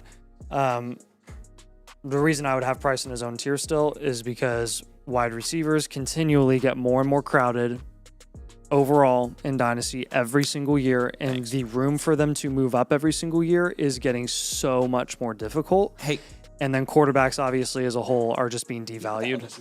So with running backs, with it being so much more wide open up top and a lot more movers consistently, that's why I would favor the running back. yeah, we did have a couple super chats here. I want to go ahead and read these. We appreciate you guys. If Price got drafted early second, would he then fall below KC, Sadiq, Omar? I honestly am not viewing this year. I'm not viewing the early first as a huge difference from the early second, which is again why, like when you're comparing him to somebody like Henderson, I don't think there's a draft capital difference there at all. It was a stronger class last year. Early second is equivalent to a late first this year, if not better. I think if you're talking so my opinion is no. I think if My you're opinion is talking no. NFL investment, it's not necessarily a difference between 5 to 7 spots. The 5th year option makes a big difference. There's a it lot of does. value at the 5th year option and what they're investing from a financial perspective with a first round selection versus a second round selection. Yeah. No, I 100% agree with that. So, I mean, but we appreciate you, Laney. Yeah, I don't think we're valuing him a tier above because he moved up 5-7 spots. No, in my opinion, if he had gotten picked the first 5 picks tomorrow, we'd have him the exact same conversation right now. These mock drafts are out of control, dude. Yeah, so they are. And I'm telling you, dude, People don't know what to do. Jordan Like, Tyson at the 107? Call me crazy, but I'd still the take other Love thing at the here, Ty 101. Simpson went ahead of Fernando. Thanks, Mendoza. Corey. People are trolling. Thanks. People are Thanks, Corey. trolling in here. I literally was about to totally trash that comment, be like, and who Time out. else were you thinking? And I don't think I don't think anybody is trolling here. I'm genuinely Ty serious. Simpson ahead of Fernando Mendoza. I'm genuinely serious. I think there are going to be people who try to go for that. You're going to I like give me Eli the logic Heidenreich there. 202. Ryan, I'm not saying it's correct at all. I'm saying there are going to be people who do it. And you act like logic is something that exists in the brains of every dynasty. I don't know. What would be the reasoning to People are do gonna so? do it. Ryan, Dude, you're preaching to the choir right now. thank you. I know. like- Ty Simpson's but if- wide receiver 1 is Puka But if Nacua we're, and if we're sitting here and Mendoza's saying Trey that Tucker. people are going to do it, there has to be a reason as to why. No, there doesn't. Are you serious? Their Have you reason met our their community? reason is Sean McVay, Rams, Puka Nacua. He's the Mets. Like then that's their So then reason. that's the reason. It's not crazy to ask the question as to why you would value a worse No, I'm quarterback like, I ahead of a think greater, people are going to better do this. quarterback. Why would you do that? Yeah. No, I said I think people will. I think Ty Simpson will go ahead of Fernando Mendoza in like less than 3% of It'll be rare, but it'll happen. But I'm talking about is like Tyson going at the 107. I think it's very possible. I think you're going to see guys slide that far.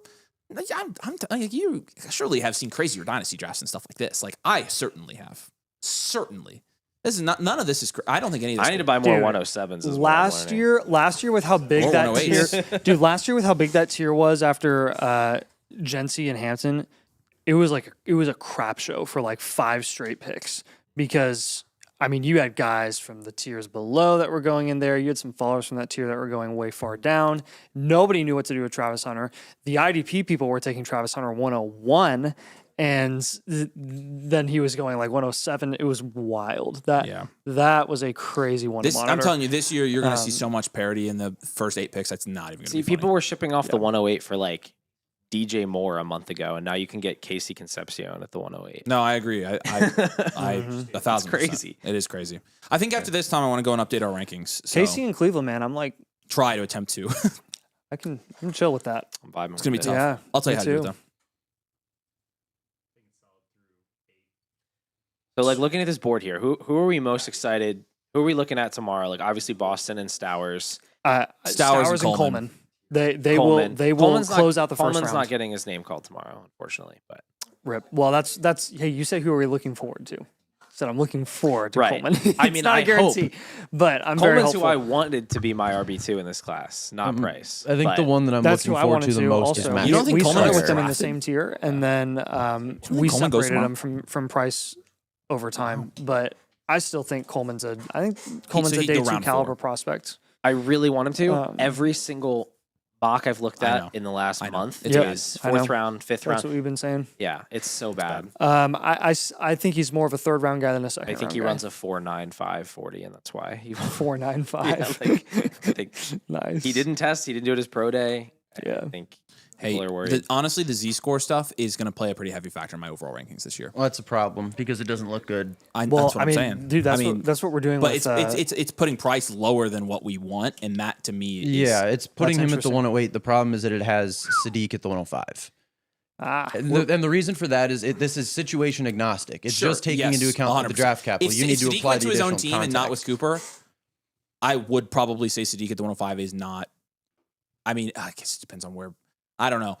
Again, I like Sadiq because I like the tight ends from the value standpoint, Yeah. but it's just...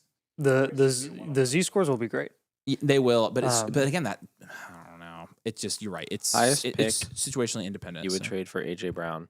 It depends if Jordan Tyson's going to be available at the 107. Yeah, it does. It sure does. I think if I had to predict Dynasty ADP right now, it's going to be Love, Tate, Tyson, Lemon, Price, Mendoza, Concepcion, or maybe 106. Concepcion settles right there with Mendoza. Yeah. And they're basically going in the same This spot. this mock draft is drunk. Generally, I would trade the 107 for AJ Brown. Can I Yes. can I say Yeah. unless you have a really good read on your league and like who people want or like who's sharp, I don't think I would trade a set 107 or 108 right now. I just think the upside of getting one of these guys to fall to you if potential things faller. go sideways That's versus fair. like what Like you would get for if that Price pick right makes now. it to you at the 107, Like, 108, just it's, don't trade the pick until you're on the clock because genuinely, like someone could take Simpson or someone could take whatever. Like Wait to see who falls. it's like you guys are saying, it could totally No, I think shuffle I around. 100% agree with you because again, I think you're going to see more parity this year than you've seen in recent years. That's what we started telling people over the last week with a lot of rookie pick moves. We were like, unless you're getting a clear value in, there's no reason for you to move the pick a week before the draft happens because this is going to happen. This is already happening. So you get to a point where it's just worth holding, and you're 100% right. The 107 and 108 are the biggest candidates for value fallers this year. because that's where the huge people fall start reaching on. If somebody does reach on Simpson for like quarterback team need or something like that, or because they're a Sean McVay truther, you're getting one of those guys there. or they overvalue I tight end love when premium and people they take draft Sadiq 105. quarterbacks that aren't right? going to start games this year because they have a need at quarterback. Genius. There you go. Lambo says he has the intelligence of a 5-year-old, but he's still in the platinum league. Subscribe to Paul. He's a smart dude. Paul is a smart dude. Make sure you subscribe. Pure Potential. Go over there, subscribe, write me out. Thanks, Lambo Leapin. Yeah, there you go. He's Canadian. Take it with a grain of Yeah, salt. have you noticed his Canadian super chats? Yeah, That's I not was his gonna fault. say. It's a knock on his record. His head comes apart when he talks. Yeah, he's the guy you want to Is that a endorse. Canadian thing? It's a yeah. Oh. Yeah. Weird. It's a South Park thing. So let's go. Tom, will you open my create killed rankings? Kenny. It's on dashboard create rankings. Tell me if you can get there. Got it? Okay, not yet. Just wait. Well, I want to go through and try to put these guys in my overalls, which is gonna suck, really bad. And then some of this actually, you know what? I don't know. Maybe we should do overalls. I don't know. My overalls are out of date still already, but go to Superflex. I and need to then- grab my laptop. Keep looking and work over, on this. expecting you to be wearing overalls. I'm not going to lie. Yeah, I know. I would look. I think I could pull them off. Like honestly. That should be a bit you do when you update the rankings. That They would put on be some very funny. overalls. Did you go to Superflex? Oh no! That was Nathan's head. That's crazy. Are you on Superflex, Tommy? Such an Nathan, insane. what Go to hurt more, quarterback. getting your head on the light or Omar Cooper getting drafted by the Jets? Press quarterback. I would bang my head on the light 50 times if it meant Omar Cooper was not going to the Jets. All right. Oof, only 49 more to go. I'd do it if I could do it over again. Superflex quarterback. Bro, you got to clean up your desktop. All right. Will you? What? Tom, go to my what? It's at your desktop. You have so many icons on your Oh desktop. yeah, I know. go to search players and put Mendoza in there. I don't have any of the rookies in here so far. So put Mendoza in.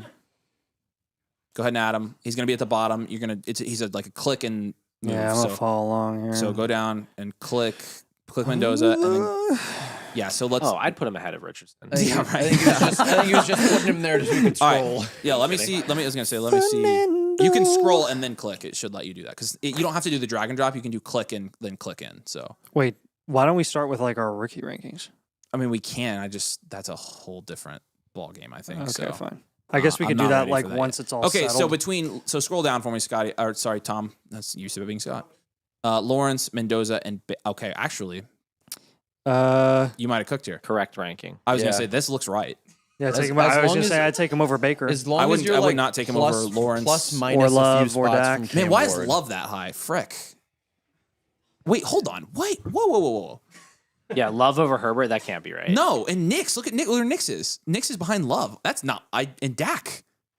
What the freaking frick happened to these, You good, Willis? Oh. dude? Wait, hold on. No, time out. On my computer, Bo Nix says 11. I don't think you. What are you doing, Tom? Are you on Dynasty Superflex quarterback? Refresh it and don't save it. That's not what I have on my screen.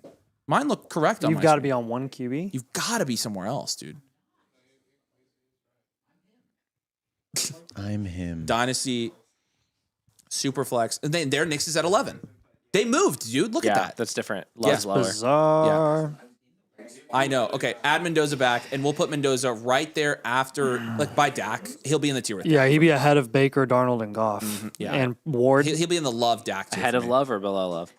Same tier. Where do you have Ward ranked? It's Probably- 17, I think. Probably that's- back to- I think back that's- to back with that's Fernando? Totally within range. So, yep, 17. How about that?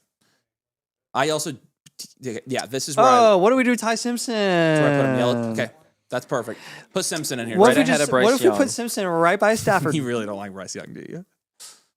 I would take Simpson over Malik Willis. I think Are we taking Simpson or Stafford? I have him back to back. Stafford. Probably I probably would put him back to back. in I'm Dynasty, fine. I'm fine probably trading. Simpson. I'm fine trading Simpson for Stafford if I like. Here's the thing. Going for it, and Everybody I'm gonna down keep it too. past Kyler here is in one ginormous It's blob. it's Yeah. Bryce Young, Daniel Jones, Simpson, Willis, all in the same. I all in the literally same have tier. all of those guys. Yeah, in I the think same that's tier. the right spot to put From him. 23 to Which 28. after, I don't care. After all that chaos, Simpson good. landed right where Press we save. thought Yeah, he'd I- end up. I You being. guys can't- got to move Willis. I up. can't sit here and say that. Okay. I mean, again, like we have him as high as 24. What is the here, point of so- CJ Stroud's 13.2 points per game? I Oh. just don't understand. Oh, what dude. what are we supposed to do with Preach, that? man. No, he gives us nothing. He is the most overrated dynasty Okay. asset. Probably. Give me- I've been tempted to put Shuck over him. Give me. You should. I have Shuck way ahead I of have him. Shuck. Oh, have who? To put Shuck over Stroud. Way ahead. I have Shuck way ahead of Dude, Stroud. he just got Jordan Tyson. I have Shuck at 19 and Stroud at 23. Like I'm already there. I'm so done. Who with did you CJ add Stroud. here? Oh, Love. Okay, Love's obviously going to go probably to 3 for me. Right behind Cam Scattaboo, I think. Ick. Nathan is going to be. You didn't even hear that. Oh, dude, Cam Scattaboo. Love. Oh, let's talk about Cam Scattaboo, right please. there. Actually, but not Down one. Down one in that tier. There you go. Yep. That's perfect. You accidentally put him over Genty. Which is where he should be. I'm gonna take. No, hold on. They're in the same tier, you guys. I'm gonna take It's Gen- a tier. I'm gonna take. Tier. I'm gonna take Genty in the Yes. Kubiak offense. Let's go. I don't care. Ball It's a nowhere. tier. That's where I want Price right there. No. Go down. Honestly, C is one big tier for me, I think. Put him somewhere in C. No. Hold on. Go down. Yeah. Take the D tier out. Remove D because all these guys now, I don't have a preference. So Price or Bucky? probably not. I'd probably take CMC. Move I would Bucky take. I would down. take. I would Move take Bucky CMC. down. I Bucky haven't. is so I haven't. cooked. I haven't Am I updated crazy for? No, I agree. Move Bucky. You have to move Bucky. Oh, dude, I put him right at Price has 13 got to too. be right by Kyron. Hey, in my mind. Pull Chris McCaffrey up above him. I think you're lagging way behind the market here. There you go. I don't. Pull Travion ahead of Bucky. I'm not that sold on Price, and he's probably gonna be a fade Up for one me. more. But I think where he's gonna land is gonna be Yikes. here. I guess in terms Monday. of value increase, I guess he This does is stand probably a better where chance to do so. I would be move. I mean, I've got just- all these guys in the same tier. Production and value increase. Do you guys Yeah. think Not sold. fighting a That's a battle big in my fat mind? Bucky tier. is in this tier? No, not for me. Hey, would He's out. you? I would. What about Barkley? I think I think Walker should be in that. I'd tier, move man. Barkley and Bucky down to the next tier personally, but I'd have Barkley ahead. They may of Bucky. they might be a tier of their own, honestly, because I would take them over Kyron. And I loved Devontae. Bucky Irving so much last year. I think he's just caught. We in were the- pretty cautious about. Bucky Do you last think year. he stands to gain value though? I just think he's stuck. With, add a tier after when Travion? Sean Tucker came back, it's just really not good news for him. Use the drop down arrow. Drop down. I feel like if he's back to healthy, he's gonna snap back up to the range Tom, that he's click in. the arrow. Okay. I'm just worried that he's Oh, getting, guys, you know losing who high-value belongs touches in on that tier. both ends with the receiving and the goal line. There's absolutely That's what that. concerns me. Ah, I think So- he's really good. 13. Former Oh gopher legend. gosh. Oh my gosh. What? Tom is just butchering these. There you go. He got it. Good job. There you go, Tom. Hey, No, we got it. That's probably what I think right now. hey guys. I don't, because between all these guys, I don't know. I think a lot of people will have Price in the like Bucky, Saquon, Kyron tier, What are you giggling about, Nathan? and that's kind of where it's like, Where's Scatterboo going? Over Bucky. Let's talk about where actually, Scatterboo's right? going. yeah, yeah. move Scatterboo up in my I'd put ranks. Scatterboo with Let's with go. Henderson in that tier. I think so too. I think Yeah. Brown through Scatterboo now is a tier, which is crazy. That's a huge tier, guys. Dude. I think we got some super chats. I mean, Tom, Scatterboo's so right make sure there we by put those Chase up, Brown. too. He got as many questions as he does. Yeah, put it in there. And again, like I would take. So this again. Oh man, that's a good feeling, I guys. don't care where they are on the tier because I would take any of these players as high as 10 and as low as 16 in my running back rankings. Tom, take Trey Benson and put him in the recycle. Great day for people holding the Trey 106 Benson through should have 108. already been sent to the landfill. hey, 106 through 107. I Hey, think. let's put Algier back down to the Jag developmental, Jag insurance. What pick is Brees Hall worth? Hello, Tyler Algier. I mean, at the worst, it would have to be the 108. All the That's way where back down Price here. is We'll put second, you or by that would be Braylon that- Allen. That'd I'd be pay the that for- absolute lowest. For Brees. Actually, we'll put Tyler Algier right by Chris Rodriguez and Ramondre Stevenson. All right. I'd Yeah, say we moved 106, Scatterboo up. 107 Save this range. and go to Yeah, wide I- receivers. I would put him at the high end of that tier. Yeah, that's fine. Yes. You can just Yeah, remove good him call. from the Going rankings. to Avery ranking purgatory, where I don't rank past like 48. Hey, remember when everybody was scared about Jeremiah Love going to the Washington Commies and now Rashad White is Wait, the we lead running forgot to back. put Ja'Cory Krosky-Merritt Rashad in the White tier. stonks. We got to put Bill in the tier with Jadarian Price and Okay, clear Cam the chat Scatterboo. so I can see Scott. Or sorry, dang, I'm gonna do that all night. What pick is Brees Hall worth? Tommy boy. Jadarian Price pick. Yeah, We already read that. Actually, a little bit lower. There you go. I would think a little 106. bit higher. Yeah. Down for Tate. Oh wait, actually no, that's right. Fine. You're in the same tier, man. It's all the B tier. 105 to Scroll 108. down, What scroll really down. is the difference between Jadarian Price and Ja'Cory Krosky-Merritt at this point? Move Nico down a tier.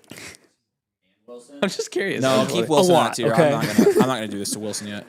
Okay, so we have Tate in the Tet. Well, actually, I'd probably move Tet up to his own tier now, because I probably would take Tet over. I all take those guys. Tate and Tyson over Nico.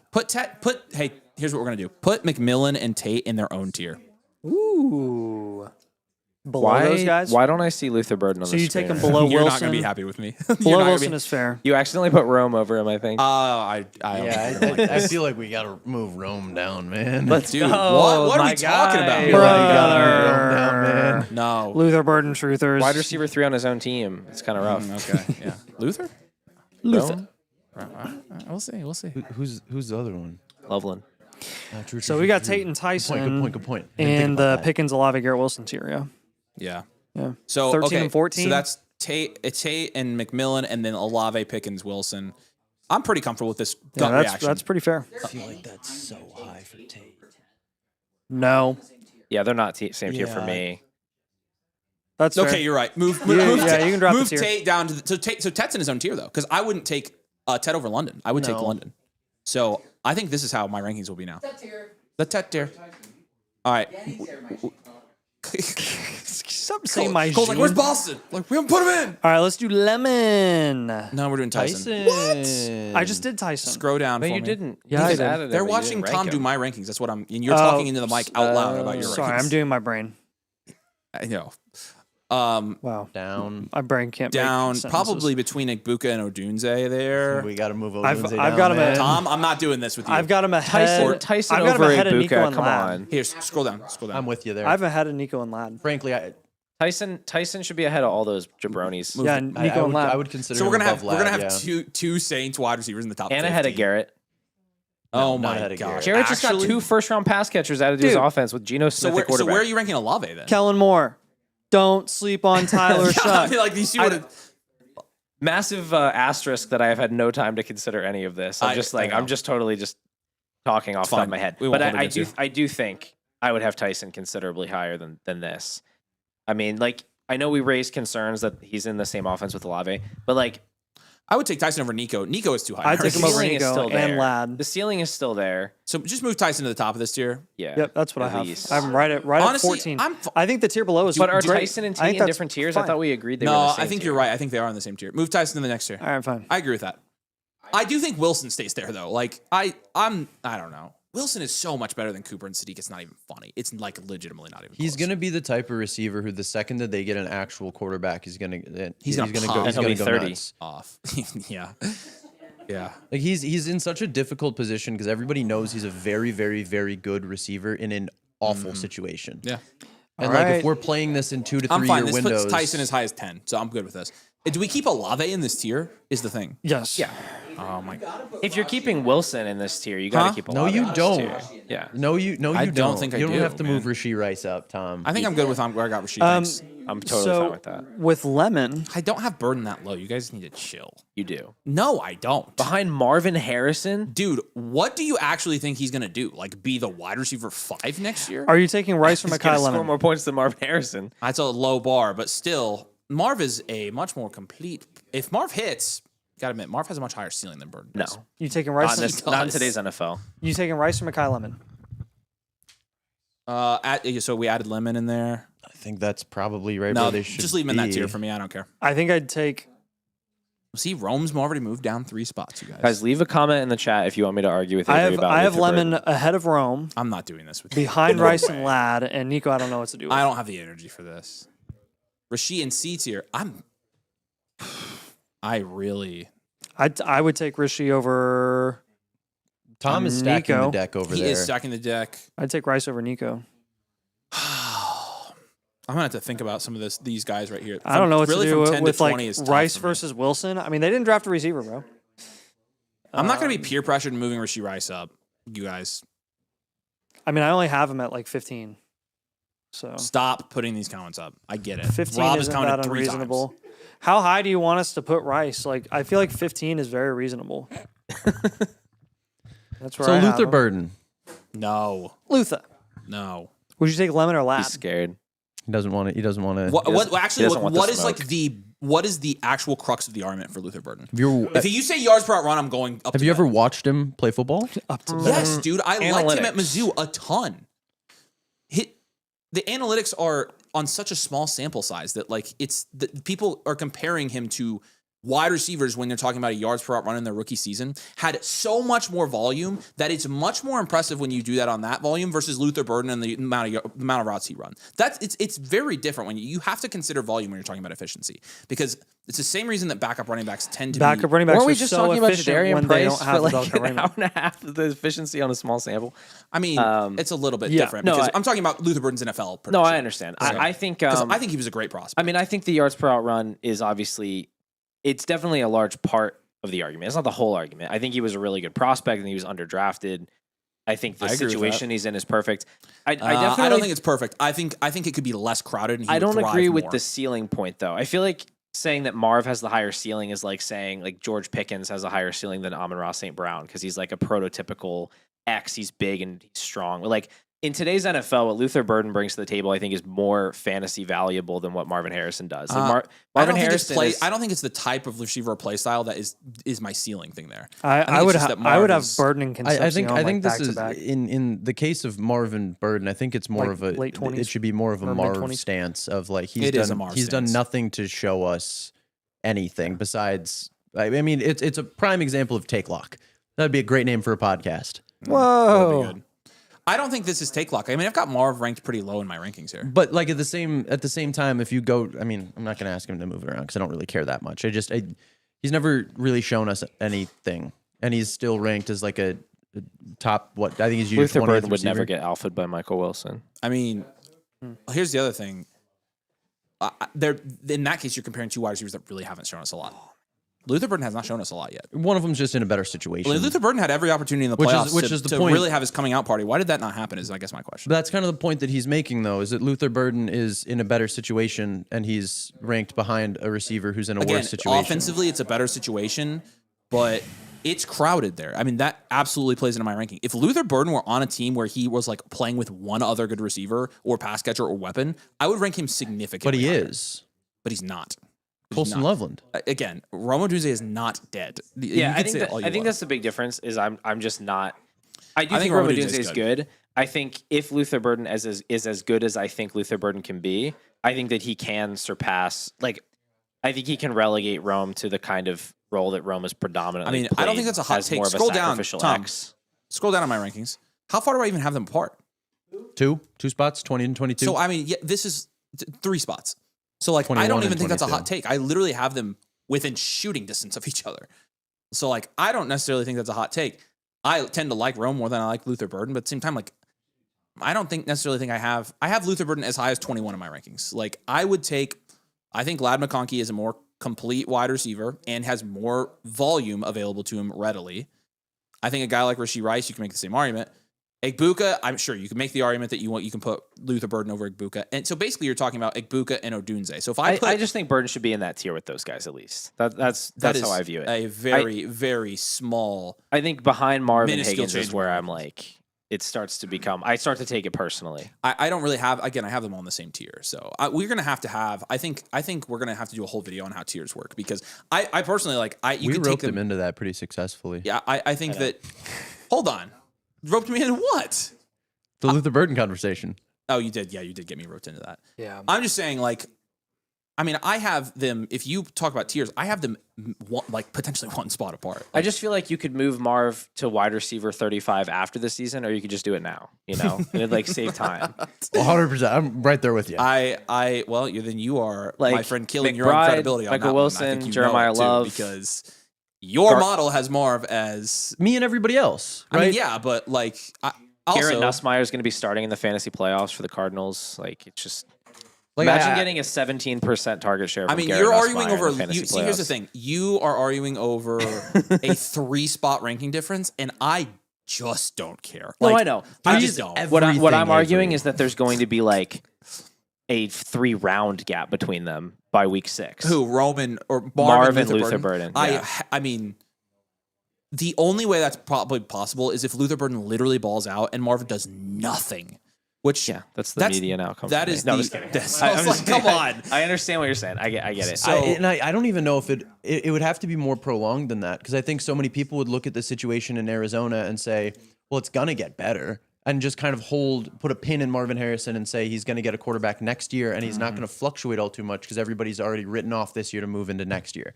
Which I don't necessarily think is the right way to go about things, but that's more than likely what the general populace To is me, going to do. all of these guys are like really, really good upside shots, in my opinion. Yes. I think that's what Rome is. I think it's what Marv is. I think it's what Luther Burden is.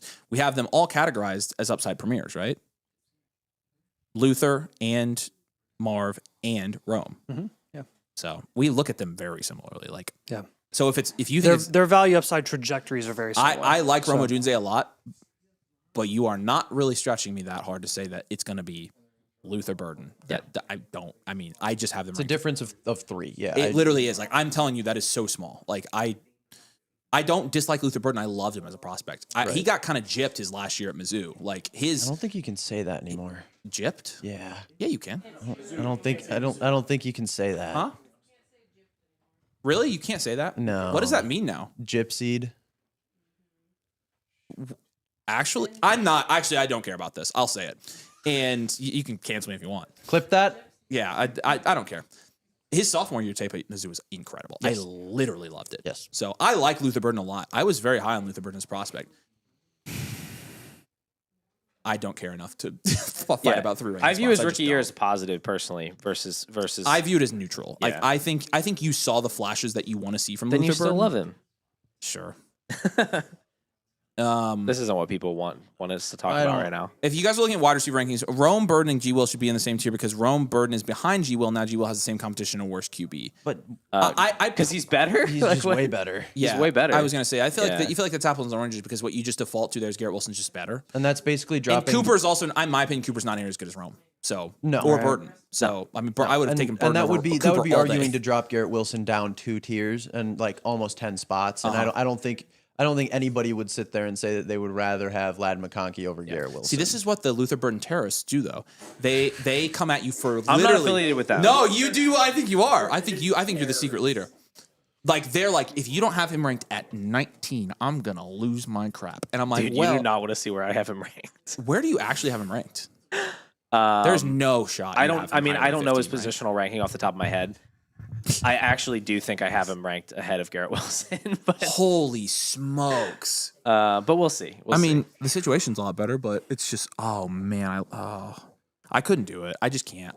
Look, if he comes out, if I will quickly move him up my To be rankings. fair, if he like comes out and consistently starts, I getting had to targets. create a player archetype specifically for Luther Burden. I think you are way too far in the weeds with this one, called Paul. I'm not wild- gonna lie to you. No. I'm When not I was gonna doing lie. the archetype, because when I was trying to make these archetypes, I was like trying to figure out how I would categorize them, and I genuinely had to make one called Wild Card. He's not the only player in it, but there's just like.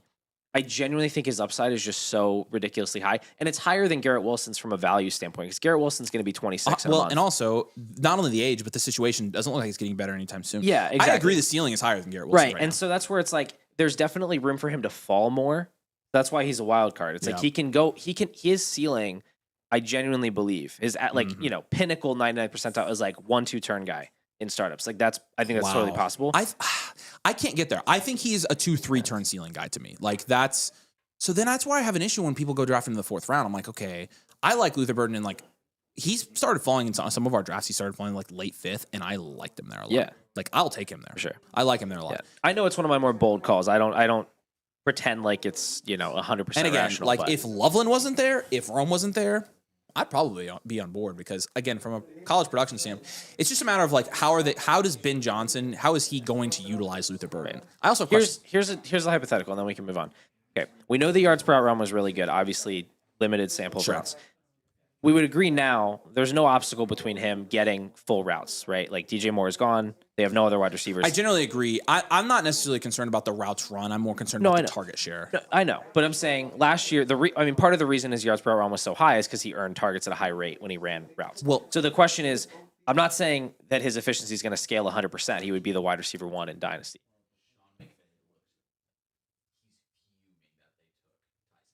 Oh no! Oh, What? You? So Is Tom this just told me Sean McVay is literally pissed. Is this some Kevin Stefanski, Shooter Sanders kind of thing?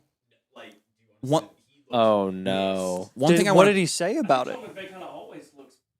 Yeah, he kind of does. It's Yeah. Sean McVay. Yeah. One thing I do want to pop in there, Burden, when he was on the field, a lot of time he was on the field last year for a very specific purpose, and I think that is also part of the reason his efficiency was so high is because of how they were using him. They wanted to get the ball to him when they put him on the field. So Man, it was. I wonder why. I know, I get it, but again, like that was also playing into his like high efficiency in yards per hour run is because he had a lot of design touches. Yeah, So. again, I think it's just a matter of like we know he's going to play full time, so it's like how much does his efficiency scale with the larger route share, and that's the question we're trying to solve for. I think it can scale pretty well because I don't know what his limitation is. Like I think he's an incredible separator. I think he can play inside and outside. He's a guy you want to design touches for more so than a Rome Odunze. Where like, I'm just worried that Rome design touches. Yes. I think Rome genuinely could be like fancy Romeo Dobbs in this offense, like sacrificial X receiver, Yeah, opening things up for Loveland and Burden because they're just more dangerous with the ball in their hands.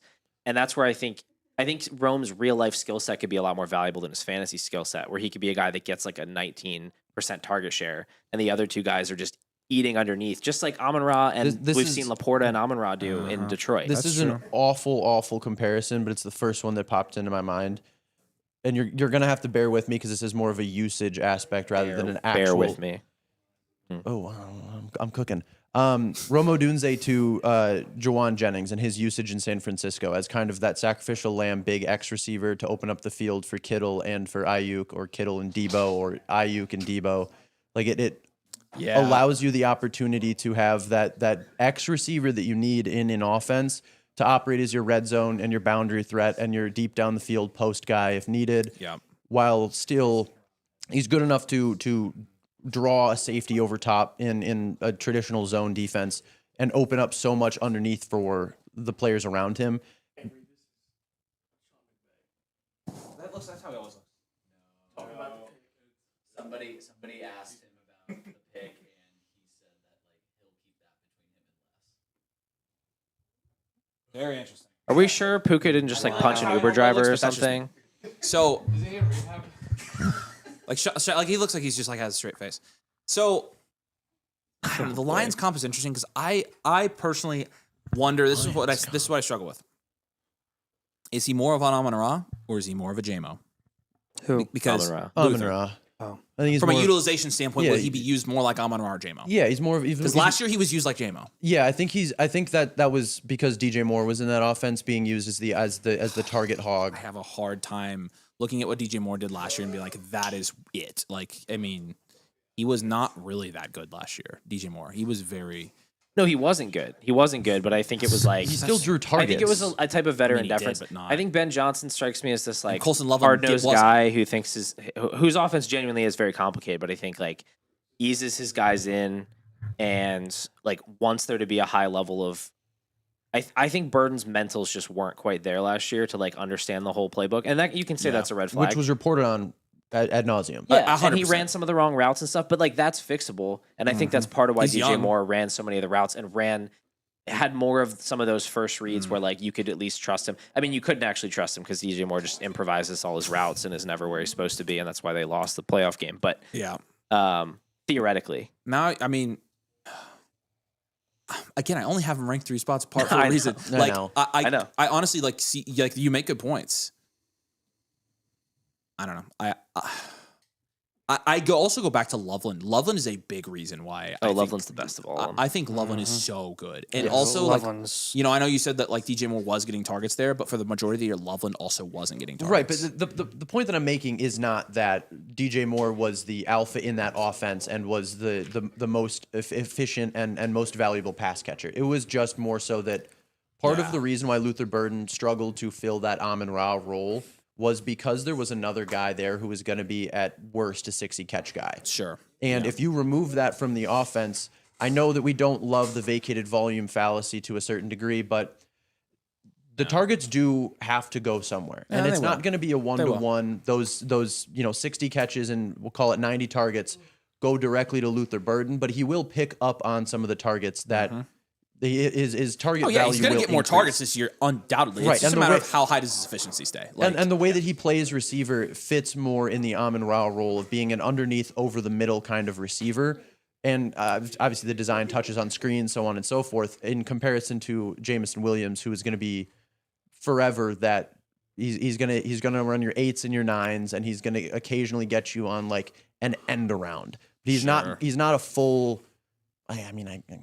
I'm typecasting him to what his rookie profile was a certain degree. He's grown since then, but I still think Luther Burden is considerably more on the sliding scale of Amon-Ra and JMO. He's more on the Amon-Ra side. Agreed. probably, but Plus, did you see that picture of him like choking out the Packers player? Like that was so sick. that was very cool, and you have to kind of rank him aggressively because of that. Bullish signal. Actually, you know what? Yeah, wide receiver 1. He Yeah. choked a Packers player. Yeah. Yeah. Wide receiver 1. I can see the case for him being more on the Amon-Ra side for sure. That's just the question I'm asking myself, and I definitely don't think he's like all the way tilted towards that side. Like I think he is a combination. Well, and at the end of the those two. day, they're your rankings, right? Yeah. Like you can do with it. I as know, you choose, but like at the same time, like you raise good points. I rank them very similarly. I still really like Rome Odunze, and I think Rome could get a lot of targets next year too. So that's kind of where it's like.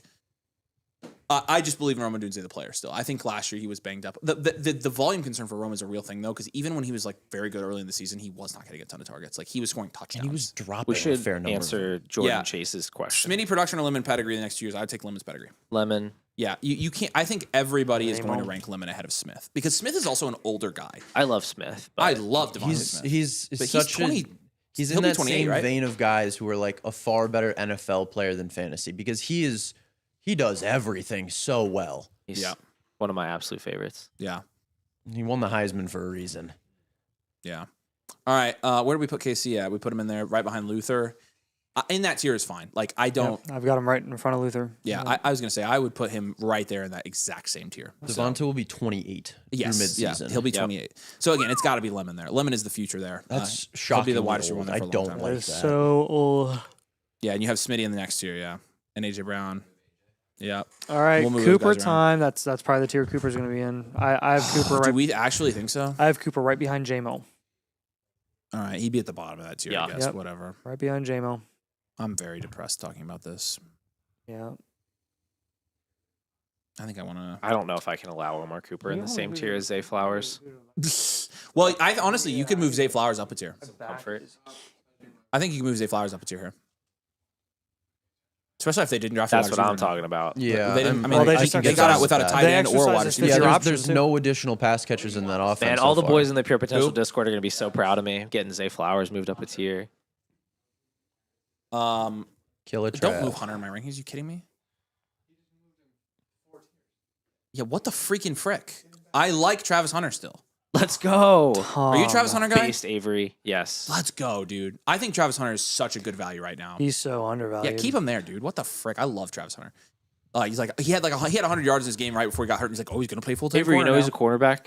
He's literally a cornerback. I Why had would you no- rank him at all? I would take anything. I would take a 3rd-round pick over him. Have you Dude, seen? I'm Have glad you you're seen hearing the some of same things we are. Dude, Holy smokes. have you seen some of the trades So dumb, dude. that have gone down for Travis yeah. Hunter? Like It's- Torrey it's- Horton. It's absurd. I know. I'm Like- so mad. I sent them out in every single Torrey Diabolical. Horton is a I didn't dog get for any what of it's worth. Okay. No slight on Torrey Horton. Yeah, that is true. Okay, let's run one more rookie His 12 mock draft catches next here, year are gonna be so Scott. sick. Or- He didn't break his shin. He would have been sick. That one game was so good. I like Oh it. yeah, Sadiq. Okay, we'll rank Sadiq real quick. This is gonna be very straightforward. Tight end rankings are easy. Tight end. You're gonna put him behind I've got Warren with Fannin. Oh, is that- I've got him behind Fannin and Kraft and Laporta. Yeah, way behind Fannin. I think you Yeah. put him after So Mason. then- So In that, C tier. Yeah. Yep. There you go. Yep, there you go. Anywhere in there. Man, Pitts is high. But Pitts got paid. He was good last year. 12.4 points per game. Got to talk that. Mm-hmm. I Wouldn't don't. you be thrilled if Sadiq averaged 12 points per game in that offense? Yeah, it would be very, very nasty. Sick. Yeah. All right. We're gonna fire up another rookie mock draft real quick here, and we're gonna also record a video for you guys for the morning, so that will be fun. We thought this would be 2:30. It is 12:30. This is a welcome surprise. We are not gonna be to near as late as we thought we were, but one thing again, we do have a couple deals going on right now for joining Domain right now. If you join Domain, you get 2 free team blueprints instead of 1. We have a big surprise for you tomorrow night's stream. We have a pretty big surprise for you. And when you join Domain, you're going to get that surprise too. And so you can wait to see what surprise before you sign up if you want to, but it's pretty cool. I'm just telling you. I'm freaking pumped to show you guys. We've got that going on. So again, any new members get 2 team blueprints right now. We'll do 2 team reviews. We're going to do this for the weekend. We're going to call it because it's going to be probably sell too much. Domain draft bundle, 2 blueprints in a swag box. We've got that going. Look at Tom pulling up. I wasn't even expecting these. And then the BOGO, buy a blueprint, get a blueprint premium, get another blueprint free. So again, 3 deals going on right now. Check them all out. They're going to last the weekend and then they're going to be gone. So we appreciate you guys watching. Appreciate you supporting, by the way. All your support has allowed us to have our very wonderful team and keep them on. Allow us to do things like bring Paul here, which is obviously super cool for us and has been awesome. And put on this type of production like this. And so all your support, again, we try to make our content and our product as well as high quality as we can. So we appreciate your support, guys. And it is a good time to come and join the community. But it's Dynasty Christmas. All right, that was fun. Let's see what we got this last time. Very normal so far here. Very normal. I like Wow, this. people are actually being. This is normal. good. This is good, you There we guys. go. And this is gonna be good. I swear, if this KC. is green, I'm gonna kill somebody. Concepcion? KC. Easy, Casey Concepcion. Oh, here we go. Okay, come on. All right, trolls. No, it's No. fine. It's fine. Big guy. I think you're Big gonna see. guy. Maybe he went to Big UW. guy. It's all right. That's funny. This guy stinks. oh, brother, this guy stinks. I love that show. Still 1,200 people on at 12:34 a.m. on a Friday in April. Aiden said, if we're concerned about the Bears having 3 or supporting 3, I know the Jets can't support 3. That's exactly why I think Sadiq and Cooper literally are in the They're toilet after tonight. Nobody can Screwed. support. I've signed up for a trial, flock, and someone asked- upgrade. Yeah, you get the 2 free team blueprints actually. If you're on the trial and again, Domain, annual mother flocker, yes, you do get the 2 free blueprints. So we'll do that for a day or 2. So Someone asked earlier look at David down there. if Cooper was going to hurt Garrett Wilson, and I was like, yeah, I mean, we love Omar Cooper. He ain't no Garrett Wilson. Is David driving and So, answering questions? Garrett in the Wilson chat? will hurt Omar Cooper and Kenny Oh, Sadiq no. because Garrett Wilson's getting paid $30 million a year. Yep. All right, man. Holy crap. Ravens Flock says, holy hate. I'm sorry, dude, but why would you take second round Boston over or Concepcion, who went in the first? I'm not Concepcion went to I'm not the gonna hate Browns, on bro. you. The I'm not Browns gonna hate on suck. you. It's true. You want the guy named Ravensflock to draft a Browns player? Dude, Paul, be nice to Ravens Flock. What the frick? I'm supporting him. Oh, okay. It's a terrible pick, though. He did a bad job. Oh my gosh. All right, that was a very interesting night. It was like That was a big, heck of a night. big That's the high guy, and then Max big Clare. depression and That's then the like guy. ended with just a bang. It was like, Oops. oh man. You okay? Why do you have Brooks in purgatory? Duh. Because he forgot he existed. There you go. He paid $3 for you to move him up. There you go. Fix it right Nathan's now. gonna fix that. I think How high do you guys want to? How high should Brooks be? Not. No? I mean, Brooks was pretty high in Shawshank Brooks are the de- 204. define high. Jonathan Brooks are the dang, 204. David, you made it back home. You made good time. Jacob says, appreciate you guys. Is there a way for me to add a tip if I submit a free 204 one? probably. I want to support you guys. You've been great all around. I want to support. We appreciate you, man. Guy coming Yeah, off you can ACL. do super messages on the site, trade questions, and you can do any custom amounts there. And so we appreciate that, man. Thank you so much for the support. And again, your membership also, again, code domain, that goes to us as well, and you're supporting us plenty there too. So we appreciate that, man. Again, you guys are the reason. Every little bit you guys help invest into us, we try to give you better content. It is how it works. Is Algiers today's biggest loser? Yeah, I would say he is. Yep, he's right down there with Chris Kinda sucks. Rodriguez. I wish there was some kind of Poor term. Algier, man. He goes to this situation. He's like, I got this. He's like, finally. Dang it. What does that mean? That finally. Finally. The SpongeBob Well, one? I know it's the Patrick? SpongeBob one where they're selling chocolate, but like, finally. But I'm trying to think. I don't know. I'd like to buy all your chocolate. Hey guys, just sign up for the annual Mother Flocker. What's up, man? The 2 blueprints for renewals as well. They're for new members. It's for new members, but if you message me, Ponto, I can take care of you. So, yeah. Appreciate you, dude. Yeah, message me on Discord. We'll take care of you. Paul, how do you feel about Max Clare? Bro, I'm a Max Clear bull. I rock with that heavy. I like that. Wow. Over under 3 days until Ryan quits and goes to work with Paul. We actually worked out a deal over here while you guys were So talking. under. Yeah. Okay. The under already hit. I figure it's going. Too late. That's all right. Yep. He's making a new analytical model for me. It's going to be called the The oven. restaurant. Yeah. It's horrible. Yeah. This is the beginning of the end for us. It's like, yeah. The cakery. I'm gonna change it from the bakery to like the delicatessen. There you go. Oh, gosh. Upgrade. Please don't. I mean, hey, if this thing is telling me that Kenyon Sadiq is the 5th overall pick probably in this time to hang class, it I might be washed. Bijan twice is dude. It's not even Bijan. It's Algiered. Like literally, we had the verb Algiered before the draft tonight, and I said before the draft, it is in the prophecy. The only person that is going to get Algiered tonight Is Algier. is Algier. He is the verb, man. You have to lean into that. Juice Man says I'm late. Who are these other guys? Oh, these guys. The green guy right there, that's the Incredible Hulk from the Avengers. And then the guy over to the left is Mr. Bean. So, no, that's Paul and Ryan. Ryan is Brian Bread, creator of the bakery.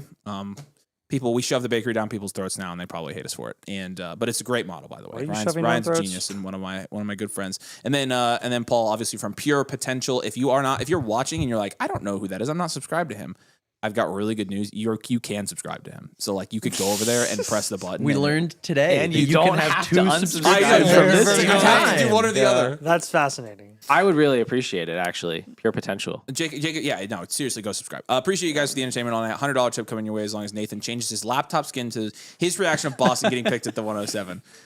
I think we can arrange that. We'll do it, Jacob. We appreciate you, man. Again, thank you so much for the support. What? Dude. Well, I gotta go back and see what my reaction What a guy. was. No, I did not say the A word. Oh, we're at 948 likes. Hey, let's do this. 52 more. Come on, please. Drop a like on the video. We can get to 1,000 likes. It would be the Soul patch. perfect. Soul patch. No. There you go. There's the link. Yeah. Oh, shout out Thank to you. Gabe. Yep. No free goat. heads, free heads. Boom. We bring the boom.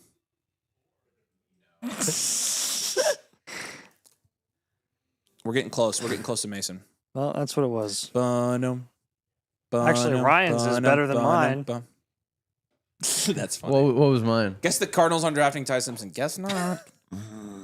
Is there still hope for the second round? Nope. There never was. Ever. There was never going to be hope for this Never year's gonna be second round. open. It was- looks abysmal. We're just hoping that What the were you- 112 what were you is telling gonna be people about better. the second? I'm second year? round. I'm second round curious. No, I just. I mean, yeah, weaker. Definitely weaker than your average second round. I mean, last year we were getting. What were we getting in the second round? We were getting Matthew Golden, Jackson Dart. I mean, Matthew Golden sucks, but he's a first round wide Depending on receiver. your league, Luther Burden. Luther Burden. Yeah, I mean, you were getting interesting guys. Caleb Johnson. Again, rest in peace, Scadaboo. but Rip. Scadaboo, Bashal Tootin. RJ Harvey. But there are going to be some guys that rise to the top probably tomorrow that get the right combination of capital and landing spot. I mean, there's a clump of receivers who could go there who get at least a little bit attractive at a certain point. You're probably not going to love your 202 to 205 range. Would be my guess. I think it's just going to be too flat for you to feel really good about like what those picks cost versus the mid to late ones. But I don't know. I think it's just going to depend how many guys land in good situations that you can really dream on. You know? Yeah. Yeah. I mean, I guess that might be the silver lining is that a lot of the bad situations took their receivers in the first round, which means that we might get some better situations for the day 2 guys, which might push them up a little bit based on landing spot. I'm really trying to grasp at straws, though. So, one of them's going to the Dolphins. Though. Recap of the night, ladies and gentlemen. The Jets suck. The Jets suck. Thanks for ruining our lives. Paul got here on time, and he likes Luther Burden. Cam Scattaboo. Back. All the way That was back. by far our biggest live stream ever on any channel. Not even remotely close. There have never been more concurrence watching Nathan and I be stupid. I think we more than doubled last year. We did more than double last year, which is excellent. So we appreciate you guys. We hit 2,300 concurrence tonight. Shut up. Your That's potential nation. stupid. Yeah. Yes. Yeah. Absolutely. So, yeah. Wow. That was fun. We're back at it tomorrow. So we're gonna record a video for you guys and release that in the morning. So we're gonna do that now. There's David dropped the link for Paul's channel there. Obviously, again, you have to know who Paul is. We would not have invited Paul here if he didn't have our full endorsement in terms of his content. He makes high quality content. He's a sharp guy. His production quality is great. We like his videos. We like him as a person. You should too. Oh, shucks. Okay. So, yeah, there's a reason he's sitting next to us. All right. We're back at it tomorrow. Try to get some sleep. I know it's all so exciting. You're gonna get twice the amount of picks tomorrow. Tomorrow's gonna be a lot of fun. Day 2 is typically the more dynasty fun day.